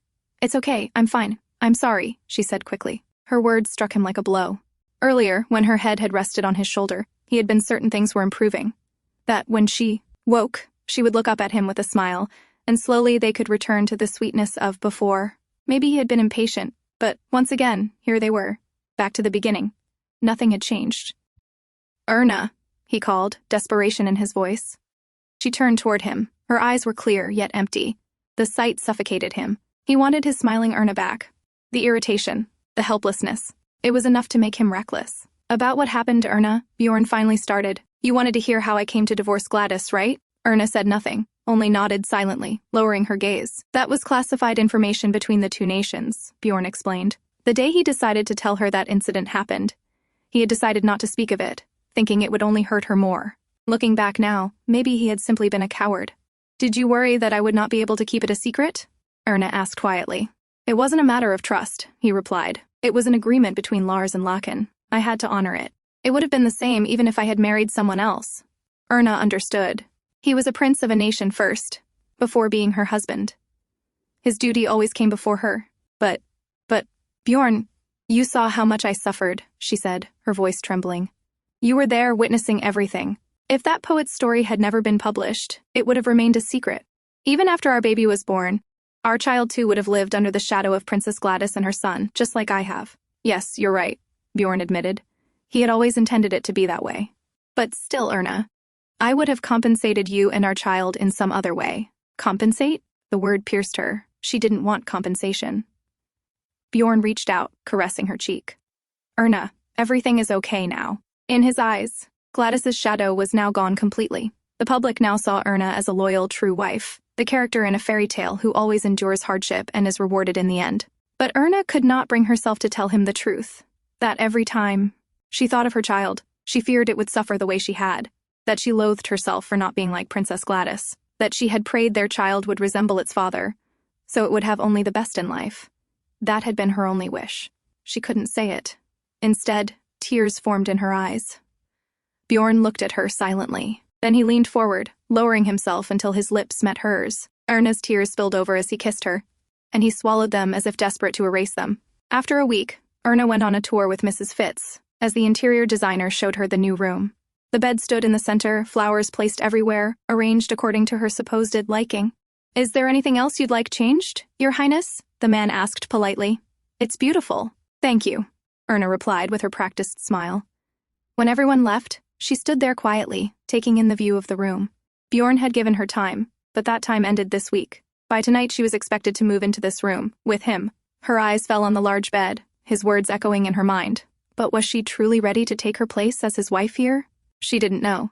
Bjorn received a letter from Lechen, informing him of Gladys's brother's arrival in Lechen. With frustration, he ordered the carriage to be prepared. For Lechen to write him personally, it must have caused enough trouble. The treaty between the two nations was broken, but as close allies, Lechen still had to show respect. And that was exactly why Gladys's brother, Alexander, was throwing such a tantrum. As Bjorn marched toward the entrance with his attendant, a voice stopped him. Bjorn, Erna called. He turned to see her standing there. I heard you were going to the castle? She asked anxiously. He strode to her. Yes, I must go see that crybaby prince, he said lightly, then leaned down and pressed a soft kiss on her lips. I'll be back, Erna. Before stepping into the carriage, he turned again. Have you moved all your things? Yes, Erna replied, obedient as ever. I'll be back soon, Erna, he repeated once more. She only smiled at him, the kind of smile that never reached her eyes. Bjorn sighed inwardly at that awkward smile again, but said nothing as the carriage finally pulled away. That night, after her bath, Erna followed her usual routine. The maid guided her to her newly prepared bedroom, wished her good night, and left. Erna gave a faint nod, then stood there taking in the unfamiliar room. 1 year. It had been 1 year since her marriage. Back then, how naive she had been. A wife's duty was to entertain her husband in the bedroom, perhaps her greatest use to him. At the capital castle, Bjorn sat lazily, remarking, Should I kill him? How about it, Leo? I could send his head to Lars and declare war. You and father could handle the rest. Oh, I'll pitch in financially.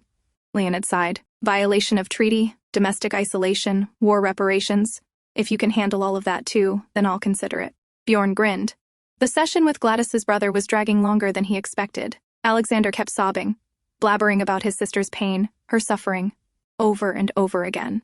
Clearly, he wanted to appeal to Bjorn's sympathetic side, but Bjorn does not really have one. The book had been published in Lechen, and they had failed to stop it. That was why Bjorn chose to listen to all those cries. But now he had heard enough. It was time to return to his wife. Erna, who had dozed off while waiting, woke again. Bjorn was still not home. If he didn't return tonight, perhaps she would be spared from performing her duty. No, he might still come late. She knew this from past experience. As his flower, she had to look pretty. But the baby was gone. That memory returned to her again.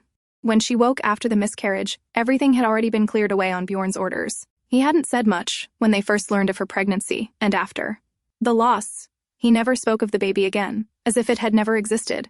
Maybe that was his way of being considerate, she thought, protecting her from further pain. She tried to understand, and yet, tears slid down her face. She rose, looking for something to wipe them away, but her legs gave out, and she collapsed to the ground. She kept whispering to herself that she was fine, but she wasn't. Her first night after marriage had been terrifying, waking up alone, hated by the world for taking Princess Gladys's place. Her husband had refused to give her his heart. She had been hurt again and again, yet still she couldn't stop loving Bjorn. That love made her endure. She tried again and again to love him, believing it was as easy and natural as breathing. But now, she couldn't breathe anymore. She had to admit it, she couldn't love Bjorn any longer. Every time she thought of their future, there was no next chapter in their marriage. She had to accept it. Hello, my good wife, Bjorn had greeted her on their first night. If he came to her again with those same words, what would she do? She wasn't his good wife anymore. She wasn't his flower. She couldn't smile for him. She couldn't love him. Erna pushed herself up, steadying her body. The baby was gone. She was useless now. So why should she even stay? Her grandmother had wanted her to live a happy life, but in her heart, Erna whispered an apology. She couldn't be happy. The debt she owed Bjorn had been repaid with the year she spent as his trophy, and his shield, and even if it wasn't enough, she couldn't endure it any longer. She staggered to the dressing area, leaving her nightgown behind in pieces scattered. Across the room, like remnants of everything she could no longer hold together, the carriage rolled toward the castle, Bjorn's head heavy from drink. He was late again. Erna must already be asleep. He hadn't meant to, but he kept making her wait. Before leaving, Lechen had told him to think seriously about the crown. Why? If I want the position, are you willing to give it back to me? Bjorn had asked half-jokingly. Yes, Lechen had answered, his expression serious. If that's what you and the people want. So, Bjorn, think hard about what you really want. I'll wait for your answer. Bjorn didn't understand. He had given up the crown cleanly, and never regretted it. Yet now everyone was making a fuss. Lechen had worked for years to hold the position, and he had his supporters. Bjorn had no desire to dwell on it. He only wanted to go back to Erna, to fall asleep with her in his arms. Finally, the carriage stopped. Bjorn stepped down, unsteady, brushing off his attendant's offer of support. He staggered through the corridors toward their room. Should he knock? She must be sleeping, but he only wanted to see her face. He opened the door, then froze. Fabric lay scattered across the floor. Erna! He called out. No answer. He rushed through the room, checking corners, but there was no sign of her, until his eyes landed on the wardrobe. Clothes were pulled out, drawers half open, messy and chaotic. That wasn't Erna. No one but her ever touched her things. Bjorn ran a hand through his hair, panic rising, then yanked the bell cord, waking the entire mansion. On the other side, Erna reached Buford train station. She hesitated for a long moment before stepping onto the train, but in the end, she boarded. The girl who had once arrived with big dreams was now leaving in this state, running away. She no longer wished to love. She had tried because she loved him, but all she received in return were wounds worse than surrender. You can stop searching for her, Bjorn ordered, reading the letter in his hand. But, Your Highness, we must find the Archduchess, Mrs. Fitz said carefully. You can go now. Thank everyone for their hard work. That is all, Bjorn replied, pressing a hand to his throbbing head. Once the room was empty, his gaze fell back to the letter. Dear Bjorn, I am sorry for leaving like this, but I think this is where our marriage ends. Hadn't he lowered his guard because she had always been so docile? Yet here she was, stabbing him in the back. With a bitter smile, he read on. I wanted to be a good wife. I wanted to take responsibility, but I am afraid that will only bring misfortune and pain to both of us. Your name is cleared now, so you don't need a trophy wife anymore. And I don't wish to be married to a husband I no longer love. Bjorn's eyes widened. A husband she no longer loves. So, that's it? He muttered, lips twisting into a sharper smile. Love? That was her excuse? Earlier, when he thought Erna had disappeared, he had panicked as if the world had ended. Find Erna right now! He had shouted, turning the house upside down like a madman. But then Madame Fitz had brought him this letter. I owe you so much, but our marriage has become meaningless. I believe it would be better for me to leave, instead of causing you more inconvenience. I left my bank book for you, to pay you for that trophy. Thank you for your kindness, and I am sorry for leaving like this. I am returning to where I belong. Let me know once you are ready. I will try to finish things in a timely manner. Erna. His eyes shifted to the bank book lying on the table. Ridiculous, he scoffed. Did she want him to kneel and profess his love to her? Was that why she left such a letter? Poor Erna Dniester. She had lived with him for a year and still didn't know her husband. She had only taken a few of her old dresses, leaving behind everything else. To Bjorn, that was clear proof. She didn't intend to leave forever. Our marriage is over. I no longer love you. Cliché words, a trivial rebellion. With that cold assurance to himself, Prince Bjorn rang the bell. Close the curtains. Bring my meals to my room. Erna's little escape only made him laugh. And that was all. With that, Bjorn Dniester shut himself away, closing the door and drawing the room into darkness. After a chaotic night, Schubert sank into despair. The maid attending Prince Bjorn's room opened a window to let in some light, only to be met with a sharp, dangerous glare from him, one that could kill if looks truly could. Karen quickly closed the curtains again, whispering to the other maids not to do anything unnecessary. Bjorn said nothing, only stood and left the room in irritation. As the door shut behind him, the maids began to complain to Karen. Ever since the Archduchess left in the middle of the night, the Archduke, his moods had grown worse by the day, making their work unbearable. During the week of their one-year anniversary, his temper had been so foul that many staff asked for time off, unwilling to endure him. When will the Archduchess come back? We miss her, one maid sniffled. Karen could only sigh. No one knew the answer. It had already been a month since the Archduchess ran away, yet Madame Fitz had managed to keep the matter hidden from the public. She instructed the staff to say only that the Archduchess was visiting her childhood home to rest and recover. Her tone had been so frightening that everyone agreed at once. The prince's reputation had only just been restored. Another scandal could not be allowed. What is it, Lisa? Mrs. Fitz asked, seeing the Archduchess's personal maid approach. I would like to leave here and go to the Varden residence in Buford. Her Highness said we would see each other again in the letter she sent me, Lisa replied firmly.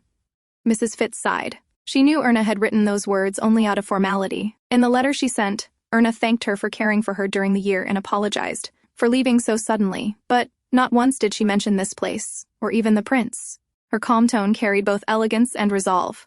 At first, Mrs. Fitz had believed Erna would return once everything calmed down and she had come to terms with things. But now she understood. It was time to stop being optimistic. All right, go ahead, Lisa, Mrs. Fitz agreed. Lisa's face lit up as she thanked her. But I have one condition, Mrs. Fitz added firmly. There is something you must do for me. She knew she could no longer leave the prince in his current state. Bjorn sat in his chair after finishing his meeting, looking at the window. Winter had already arrived. His eyes fell on the portrait of himself and Erna.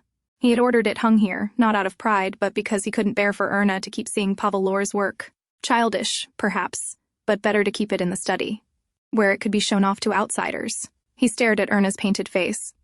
The husband I no longer love, that was what she had written in her letter. He still couldn't believe she had said something like that with such an innocent face. He had forgotten how dangerous a deer could be. He had already been considering letting Erna stay with her grandmother for a while. But now that her return was taking so long, it was beginning to irritate him. Mrs. Fitz entered. I will be sending Lisa Brill to the Varden residence in Buford, Your Highness, she reported. Good. I've been thinking of letting her go anyway, Bjorn replied carelessly. But she still belongs to this castle as long as Your Highness remains married, Mrs. Fitz reminded. And I have ordered Lisa to send me letters regularly about how the Archduchess is doing. Lisa has agreed. I thought you might want to know, Your Highness. Bjorn froze for a moment, silent. Then he turned away. That was unnecessary. Don't wait for me. I'll be late, he said flatly before leaving. Mrs. Fitz sighed as she watched him go. She needed to hurry and send Lisa off. Seeing the prince's state now, she knew it had become a serious matter. Who invited that bastard? Peter whispered, watching Bjorn sit at the poker table, his hair messy, so unlike his usual princely image. It wasn't me. He came on his own, Leonard whispered back. He stopped showing up after getting married, but now he's hounding us like a rabid dog. He's even more dangerous than when he was the poisonous mushroom, Peter muttered again. And he's making it so tense. At this rate, he'll take all our money, Leonard whispered carefully. The man in front of them suddenly stood from his chair. Oh, are you leaving already? Leonard asked. Bjorn gave no reply. He simply pulled his coat over his shoulders and walked out. Peter exhaled loudly. He's clearly pent up and taking it out on us. That can't be true. I don't come here and punch faces when I'm not getting any, Leonard shot back. But unlike you, the Archduke's never been lonely in bed, Peter argued. Leonard couldn't deny it. Instead, he asked quietly, So, when do you think the Archduchess will be back? What's the chance she won't return before year's end? Don't say things like that, Peter snapped. I'll be homeless if she doesn't. Let's just hope she comes back soon. Outside, Bjorn walked the streets of Schubert. His carriage wouldn't arrive for another 30 minutes. His eyes drifted toward the fountain, and only one name filled his mind. Erna. That skittish country girl who appeared one day and caught his eye. Men were always drawn to a pretty girl who showed up in high society from nowhere, and Bjorn admitted he had been one of them. It wasn't just money that had made him join that pathetic bet. He never thought it a big deal. But when Erna told him she knew about it, his mind went blank. A trophy, a shield against Gladys, a lump of deficit. Hearing those words from Erna's lips had frozen him. And wasn't it pathetic? Because that was how he had thought of her, so why couldn't he stand hearing it? The thought made him laugh. Maybe he wanted to become her everything. But then it happened again. Lately, he'd been hallucinating the scent of blood and disinfectant, the smell, from when Erna miscarried, making it hard to stop himself from smoking cigars. A divorce. He pitied the woman who used that word to threaten him. Laughable. But even so, Erna Dniester was still his wife, even if she had lost her original use, just as she said, and he refused to wipe off her debt the way she wanted him to. No matter what, he would never let her go free of that debt. Never. Far away in Buford, a man and woman spotted a young lady walking. You went out in this cold weather, my lady, Mrs. Graby scolded. You'll get sick, Mr. Ralph added with concern. I'm fine. Good morning, Mrs. Graby, Mr. Ralph, Erna replied, adjusting her hood. Her days at the Varden house were ordinary. She woke early for walks, had breakfast with her grandmother, and spoke about small, mundane things. Schubert and Bjorn were never mentioned. That had become an unspoken rule since her return. Checking the time, Erna sighed.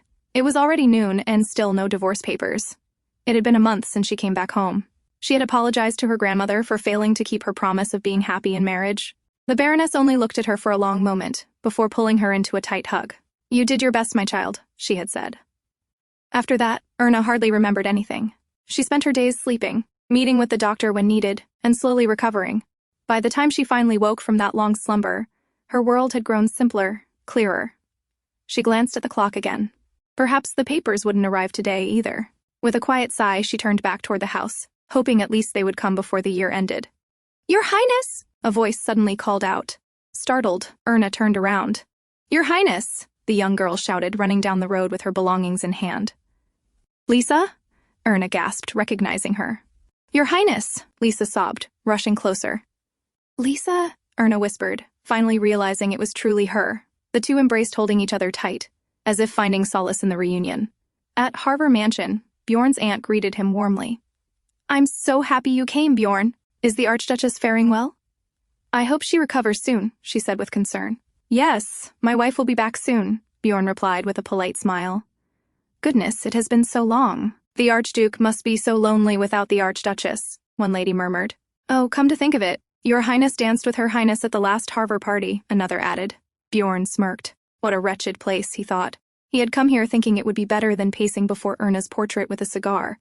But shrugging off these ridiculous comments required an excruciating amount of patience. "Are you okay?" a voice asked. Bjorn turned toward it. "Leo?" he said, spotting his brother approaching. "What do you want from me?" "The noble crown prince came all the way here, so I should reply accordingly," Bjorn added with a grin. "Why are you being like this?" Leonid frowned. "Mother and father are very worried about you and the Archduchess. Please thank them for me," Bjorn answered curtly. "Bjorn," Leonid called, helpless. "I have my nanny for the nightly lullaby. Tell them not to worry." Bjorn cut him off, turning slightly before leaving. He knew he had no right to be angry at anyone, but this was as much politeness as he could muster. Erna. He had once met that woman right here in this mansion. Now, even hearing her name felt like a trigger. If Leonid mentioned it again, Bjorn wasn't sure how he would react. Feeling tipsy and losing patience, Bjorn decided to leave the party. As he made his way out, a helpless cry caught his ear. His sharp eyes turned toward the voice. An image of Erna at last year's party.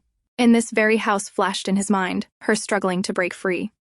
Was some bastard crossing the line again? It was the same man, Heinz, the one who had harassed Erna last year, now repeating the same mistake with a maid. And once again, the mad dog of Dniester stood in front of him. "Hello, Heinz," Bjorn greeted sharply, yet calmly. "I guess you're really attached to this place. Do you feel hot like an animal every time you come here?" His tone dripped with sarcasm as the maid took her chance to run away. "Leave. It's none of your business," Heinz shouted angrily. "How rude," Bjorn replied with a grin. Then he stepped on his foot, pressing down hard. "I asked you a question. Shouldn't you answer it first?" This is none of your business," Heinz stammered, trembling. "Indeed it isn't," Bjorn said evenly, "but—" His eyes gleamed with danger. Heinz paled, recognizing that look. "It's not like that. You know, she came to me first," Heinz tried to explain desperately. "Oh, really?" Bjorn scoffed. Heinz had said something similar about Erna back then. Bjorn hadn't cared at the time, but the world had criticized her cruelly. Said filthy things, and still, she never lost her bright smile. She endured everything silently without complaint. He remembered that day, too, when she had waited for him at the end of the bridge. There had been no plan to meet, yet she believed he would come if she waited long enough. What a silly woman. When she told him that with such a delighted smile, perhaps he had subconsciously formed a belief that she would always wait for him, and she had. Every time he left, whenever he looked back, Erna had been there, waiting. He thought it would be okay. He thought it would be okay forever. Bjorn chuckled bitterly at his own thought. Heinz froze. Why was this man laughing like that? Had he gone mad? But suddenly Bjorn stopped laughing and strode toward him. "Why are you doing this, you crazy bastard?" Heinz shouted in fear. "Well, I just feel annoyed," Bjorn answered coldly, glaring down at him. "I guess this place makes you feel hot and bothered, while it makes me feel angry." With that, he raised his foot and struck hard. "It's your fault," he said between blows. "You shouldn't have made me angry." Finally, he stopped. His shoe dripped with Heinz's blood as the man slumped to the ground, half conscious. "Try to control your lust, Heinz," That way I'll control my anger, Bjorn said, justifying himself. Inside, he knew this anger wasn't justified, not like this. Yet he didn't care, because everything that happened to Erna had started here, with this man, and that cursed bet at the card table. The scandal that ruined her reputation had been born from his own actions too. But that ignorant woman believed he had saved her. With that thought, Bjorn turned to leave, when suddenly Heinz grabbed an object and lunged to strike him. Later, the carriage rolled down the road toward Schuber Castle. "Are you crazy?" Leonid shouted at his brother. For the first time, the calm crown prince lost his composure. Bjorn chuckled at the sight of his twin cursing him. "How can you laugh like that?" Leonid snapped, growing more frustrated. "If this is how you're going to act, then go to the Varden residence. Cry, beg, do whatever it takes to bring the Archduchess back." "The Archduchess?" Bjorn repeated with a smirk. "Oh, you mean Erna. Don't worry, Erna will be back." Still confident, as always. But his hand pressed against his other hand, throbbing with pain. His memory of the night at Harver Mansion came in fragments, Heinz swinging at him, Bjorn raising his arm to block the poker, the sharp crack of impact. He remembered kicking Heinz down, but the man had lunged at him again, screaming. Bjorn grabbed the poker and swung, but after that, nothing. When he came to his senses, Leonid was holding the bloody poker, shouting at him to stop. "I'm not sure if your wife is coming back, Bjorn," Leonid said now, his tone firm, as if laying out a fact. Bjorn chuckled bitterly, clutching his throbbing head. "Shut up, Leo. Erna loves me," he muttered. "So she will come back. She will." It sounded less like he was telling Leonid, and more like he was trying to convince himself. "Bjorn," Leonid said softly, concern in his eyes. But Bjorn closed his eyes, half-conscious, mumbling, "Erna will be back. She has to come back." The carriage reached the castle. Leonid carefully helped his brother out, informing Mrs. Fitz, "He's drunk and injured. He got into a fight at Harver Mansion. I think his arm is broken. Please, get him a doctor." Mrs. Fitz was stunned. Things were spiraling out of control. After a long night, Bjorn finally woke sober. The pain in his arm made it clear. It really was broken. His mind went back to the chaos, the shocked guests murmuring, Leonid's furious voice, and above it all, his own voice echoing, pathetic and desperate, repeating one name over and over. Erna will be back. He had clung to it like a fool, barking louder like a dog only because he was afraid. And now, lying there in pain, he felt utterly ridiculous. As he sat lost in thought, Mrs. Fitz entered the room. "I thought you might not be able to ring the bell today, so I brought the tea," she said calmly. "And I didn't let anyone in. You never like to see people after doing something embarrassing." Bjorn chuckled. "Is that so?" "Yes," she replied, setting the tray on the table. "But it's a good thing you've grown up now. I no longer have to search in the closet or under the bed." Bjorn calmly lifted his cup, but Mrs. Fitz added, "Lisa's letter arrived." He froze mid-motion. "Would you like me to read it?" she asked gently, already knowing what he wanted but wouldn't say. Bjorn stayed silent, sipping his tea instead. So she began. "Lisa writes that the Archduchess is doing well at the Varden residence. The Baroness is also in good health. Apparently the dairy cow gave birth to a calf, so she knitted a new pair of socks. And that's all." Mrs. Fitz looked at him. "Is there anything you'd like me to send back?" Bjorn frowned silently. That was it. Irritation flickered through him. He should have fired that maid long ago. "Oh, there's one more matter to report," Mrs. Fitz added. "The Crown Prince has decided to visit the Varden residence this week. He'll be going with Duchess Haney. Leonid and Louise are going to Buford," Bjorn repeated, shocked. "Why would they visit my wife?" Mrs. Fitz met his gaze evenly. "I don't know. Perhaps you'll figure it out if you look in the mirror." Disheveled, with a broken arm and dark circles under his eyes, Bjorn Dniester still muttered that everyone was overreacting. Later, after finishing his tea, he went to the bath. Carefully unwrapping the bandage, he saw the blood had turned black in places. Mrs. Fitz's words echoed in his head. He raised his eyes to the mirror and met his own unkempt reflection. He smirked. I suppose she wasn't wrong. He ruffled his messy hair. Best to get a trim before Leonid and Louise returned from Buford. The carriage rolled through the streets on its way to Buford. "I still can't believe this," Princess Louise fumed, her voice sharp with anger. "It's so awful, I'm still seething. How could you keep it a secret from me, too?" Across from her, Leonid pressed a hand to his head. She had been railing against Bjorn the entire ride. "Did you enjoy watching me treat that unforgivable woman as my best friend?" she demanded. "Louise, as I've said, it was a confidential matter between Lars and Lechen," Leonid tried to explain. "Confidential?" she repeated bitterly. "Is that really the excuse you're going to give, Your Highness?" Her anger flared again. When she first learned the truth about Gladys, humiliation and sorrow had washed over her, not only because of Gladys, but because her own family had hidden it from her. She had resented them for lying, yet part of her had understood why. She even understood why Bjorn had chosen such a path, for the sake of the nation. If they had told her, she would have accepted it. At the very least, she wouldn't have foolishly pushed Bjorn to reconcile with Gladys. How much longer? Louise asked impatiently. I think we're almost there, Leonid replied calmly, studying the road. Thank you for coming with me, Louise. I'm here for the Archduchess. This has nothing to do with you or Bjorn, she retorted sharply. She had decided long ago to apologize to Erna, but not knowing what to say, she had delayed. Then Erna lost her baby. Guilt weighed on her. She couldn't even send a letter. Now regret haunted her. Leo, where's the village? Louise asked, leaning forward.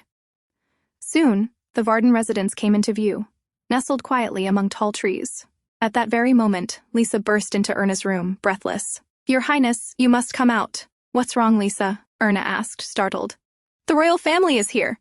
As Erna, Baroness Varden, and Lisa hurried outside, Leonid and Louise stepped down from their carriage. Leonid removed his hat with a respectful bow. Bjorn? Erna's heart raced at the thought. But before she could dwell on it, Leonid greeted her softly, long time no see, Your Highness. Only then did she realize it was not Bjorn but his twin brother, the Crown Prince. Hello, Your Highness. Hello to you too, Princess, Erna greeted with a polite smile, welcoming her royal in-laws. Later, the three sat together in the parlor. Leonid began with an apology. There's no need, Erna replied calmly. I understand it had to remain confidential between the nations. I understand why Bjorn did it. Leonid tried to explain further that it was Bjorn himself who proposed the arrangement to cover Gladys's mistake in exchange for Lars's concessions. Perhaps that was why he carried such guilt. But no matter what he said, Erna's reply remained the same. I understand, she answered each time with the same quiet smile. Leonid fell silent, uncertain what else to say. He glanced at his sister, who was nervously sipping tea. Finally, Louise set her cup down. Archduchess, she began, her voice trembling. I know I hurt you deeply. I want to pretend it was only because I didn't know the truth about Gladys, but that's not an excuse. Bjorn, my brother, he may be terrible, but I believed you weren't good enough for him. I judged you on rumors alone. I resented Bjorn for keeping secrets, but again, that doesn't excuse how I treated you. Louise bowed her head. I was arrogant and thoughtless. I used Gladys as an excuse to torment you. If you can't forgive me, I'll understand. We'll still meet at royal functions, but I promise not to meddle in your life again. Then she lifted her gaze, her eyes earnest. But please come back. Bjorn misses you terribly. She remembered the sight of her brother in his study, staring at Erna's portrait as if waiting for her to step out of the frame at any moment. At Schuber Mansion, the maids whispered among themselves. The prince must truly love the Archduchess, one murmured. He even taught that Heinz a lesson for what he did before. Another added in awe. They huddled closer, eyes shining as they shared the latest gossip from the newspaper. Throughout the party, the prince called out his wife's name over and over. It read. To the maids, it sounded like a romantic sonnet. He must miss her so much, they sighed dreamily. Outside, Mrs. Fitz welcomed the prince home from work. Bjorn Dniester, now neatly dressed and sharp as always, gave her a brief nod in acknowledgement. The maids whispered again. He looks happier this week. It must be because he avenged the Archduchess. Bjorn returned to his study, sliding a stack of banquet invitations across the desk to Mrs. Fitz. Decline the unnecessary ones, he ordered. She nodded, quietly relieved. At least the prince was avoiding banquets now. Bjorn's gaze shifted to Erna's portrait. And one more thing. I might go on a trip next month, somewhere warm. I'll give you the details next week. His eyes lingered on Erna's painted face. After she returned, he planned to take her away, to spend her birthday in a place filled with sunshine and flowers. Last year's birthday had been dreadful. This time, he wanted her to smile. She loved flowers, of that he was sure. For that, he would work like a madman if he had to. He didn't care. As long as his runaway wife returned to where she belonged, he was willing to do anything. Only then did he realize he hadn't smoked as much lately. His body felt lighter, his mind calmer. He could even be generous now, generous enough to welcome back the woman who had so recklessly run away from him. Your Highness, Duchess Haney is here, came the announcement. Bjorn froze mid-thought.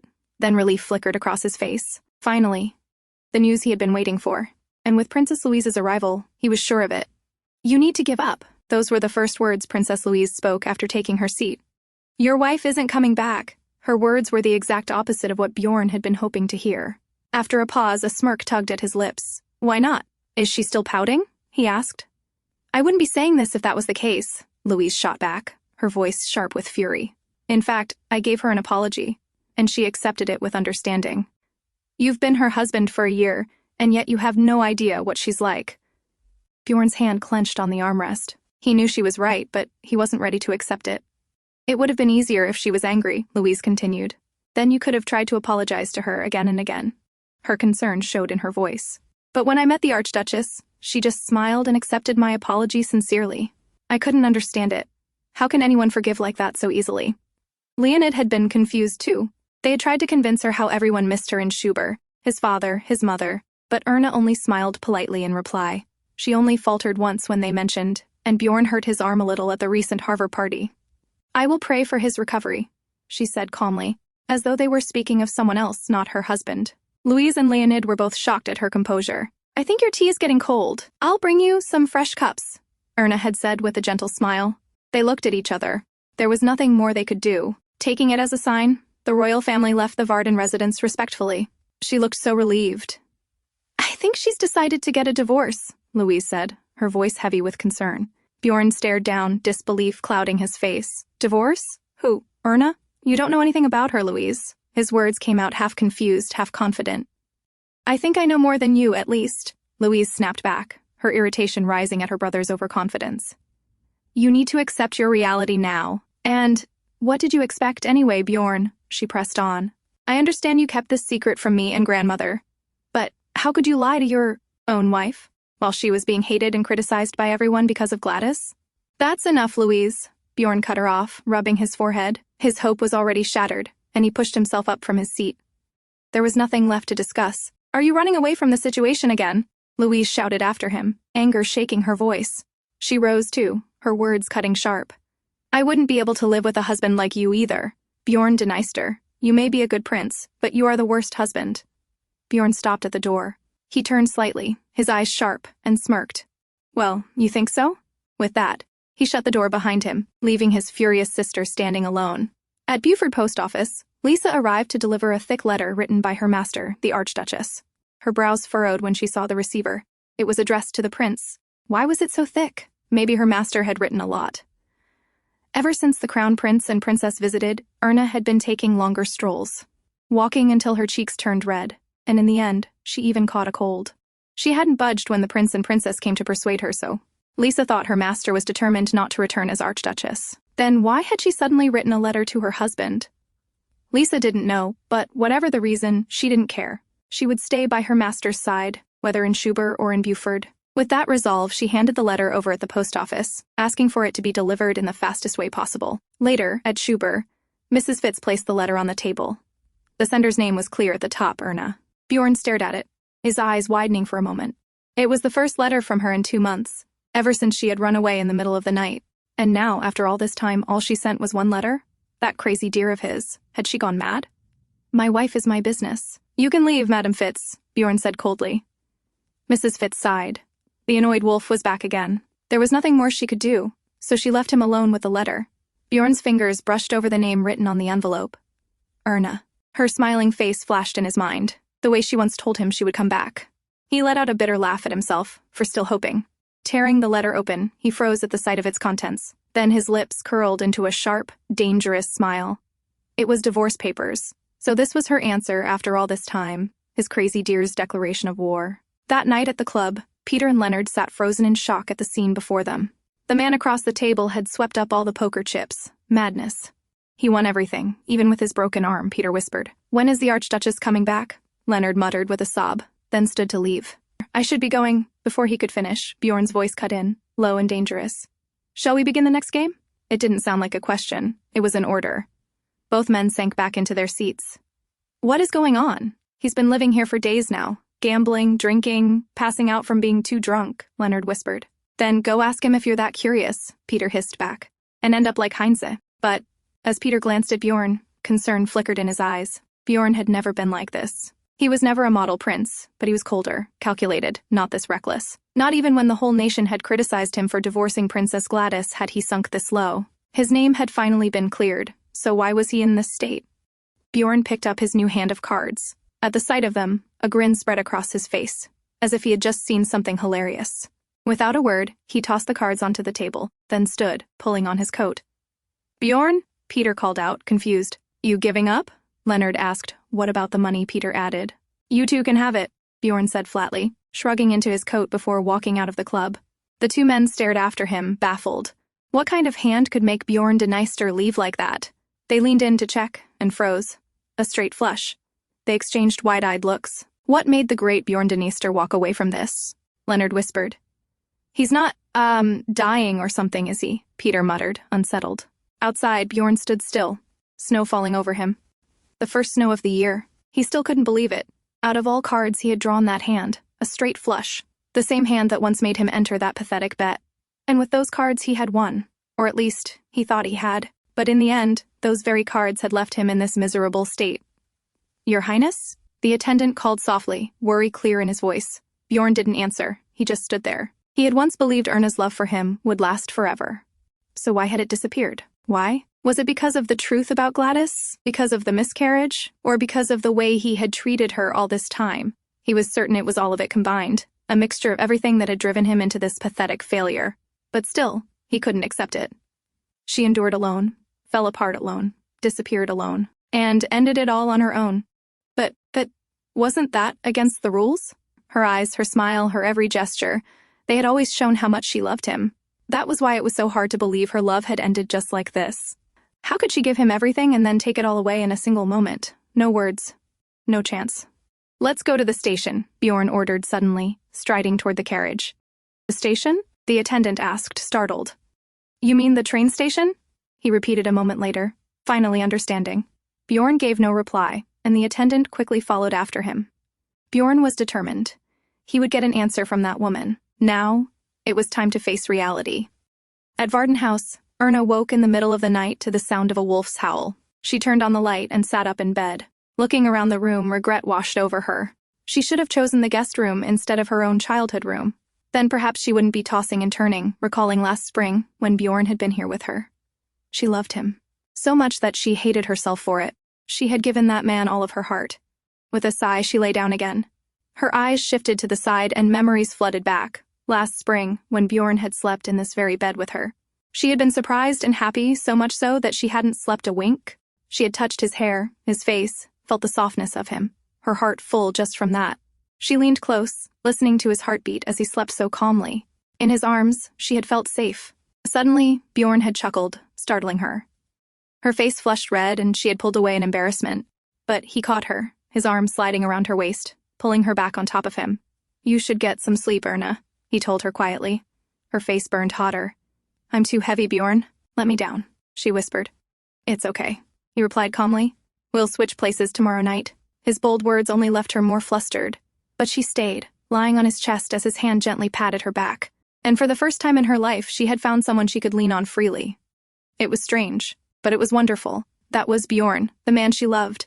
And yet, I married you because you were quiet, harmless, and beautiful. Those cold words. It was Bjorn, too. Erna covered her tearful eyes. She wished she had never fallen in love with him. But she hadn't been able to help it. Her one-sided love had been lonely and exhausting. But she had no regrets. Now, she only wished for it all to end. At the Schubert train station, the station master froze at the sight of a messy, disheveled figure stumbling onto the platform. The man reeked of alcohol. Your ticket, please, the ticket master asked carefully. Bjorn handed it over without a word and wobbled his way into his personal carriage. Soon after, the train began its journey toward Buford. In Buford, morning broke. As usual, Erna stood outside the Varden house waiting for the postman. The cold bit at her, and she turned to Lisa. It's freezing. You should wait inside, Erna advised gently. But Lisa shook her head, determined to stay. Erna sighed. She was grateful. To Mrs. Fitz, who had sent her here, and to Lisa, who had followed her loyally. But she also knew Lisa didn't like living in a small village, and Erna couldn't force her to stay here forever.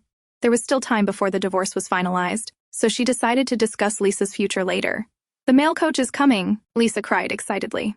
As usual, the coachman greeted Erna warmly and asked about the Archduke's well-being. Erna smiled politely, offering nothing more.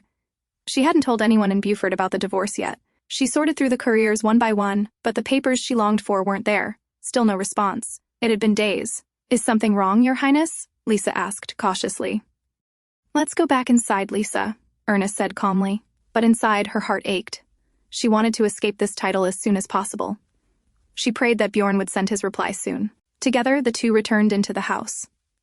At night, Bjorn finally reached Buford. Snow was falling steadily, covering the streets in silence. But he couldn't care less. as he made his way into the city where he had once roamed during the festival. "Ride? A carriage ride right now? But I'm closed for the day. It's too cold," the coachman protested in shock. Bjorn didn't have the patience to argue. He rummaged through his pocket and pulled out a bundle of money, enough to cover 2 weeks of the man's work. The coachman's eyes widened. "Please, get in," he said quickly, his tone shifting to eager compliance. As Bjorn climbed in, the man asked curiously, "By the way, what brings you to this remote village so late at night?" Bjorn didn't answer. He simply settled into the carriage in silence. The coachman frowned at his arrogance, but kept his thoughts to himself. Still, he couldn't help but notice. He had never seen a man who looked so princely, so striking, in all his life. Best not to question it further, he decided, and with that he urged the horses forward through the snow. At Varden House, Erna sat with Lisa, making her artificial flowers again. Seeing her mistress slowly returning to her routine, Lisa finally felt relieved. Life in the village was dull, but she had no intention of going back to Schubert without the Archduchess. It was Lisa's idea to start making flowers again. Otherwise, Erna would have reorganized the study books for the 100th time. Things had been hopeless in the Hardy house too, yet Erna endured. So Lisa believed she would overcome this as well. Just like the flowers she crafted, Lisa hoped Erna would bloom again, beautiful, delicate, and whole. She didn't want to see her hurt anymore. "We should get ready for bed," Lisa advised, moving to close the curtains. Then suddenly froze at the sight of a familiar silhouette below. "What's wrong, Lisa?" Erna asked, stepping behind her. "Did something happen?" Lisa didn't answer. Erna leaned forward, eyes following her gaze out the window. Her breath caught. Down below stood a man, a familiar silhouette. Her husband, Bjorn. His messy hair, sharp, gloomy eyes, and that disheveled yet strikingly beautiful face. "No way," she whispered. Never in her wildest dreams had she thought Bjorn would come to Buford at this late hour. "Bjorn!" Erna called, her voice trembling. The man lifted his head, his eyes locking with hers. Without another thought, Erna rushed downstairs. Standing before him, she stared at him in disbelief.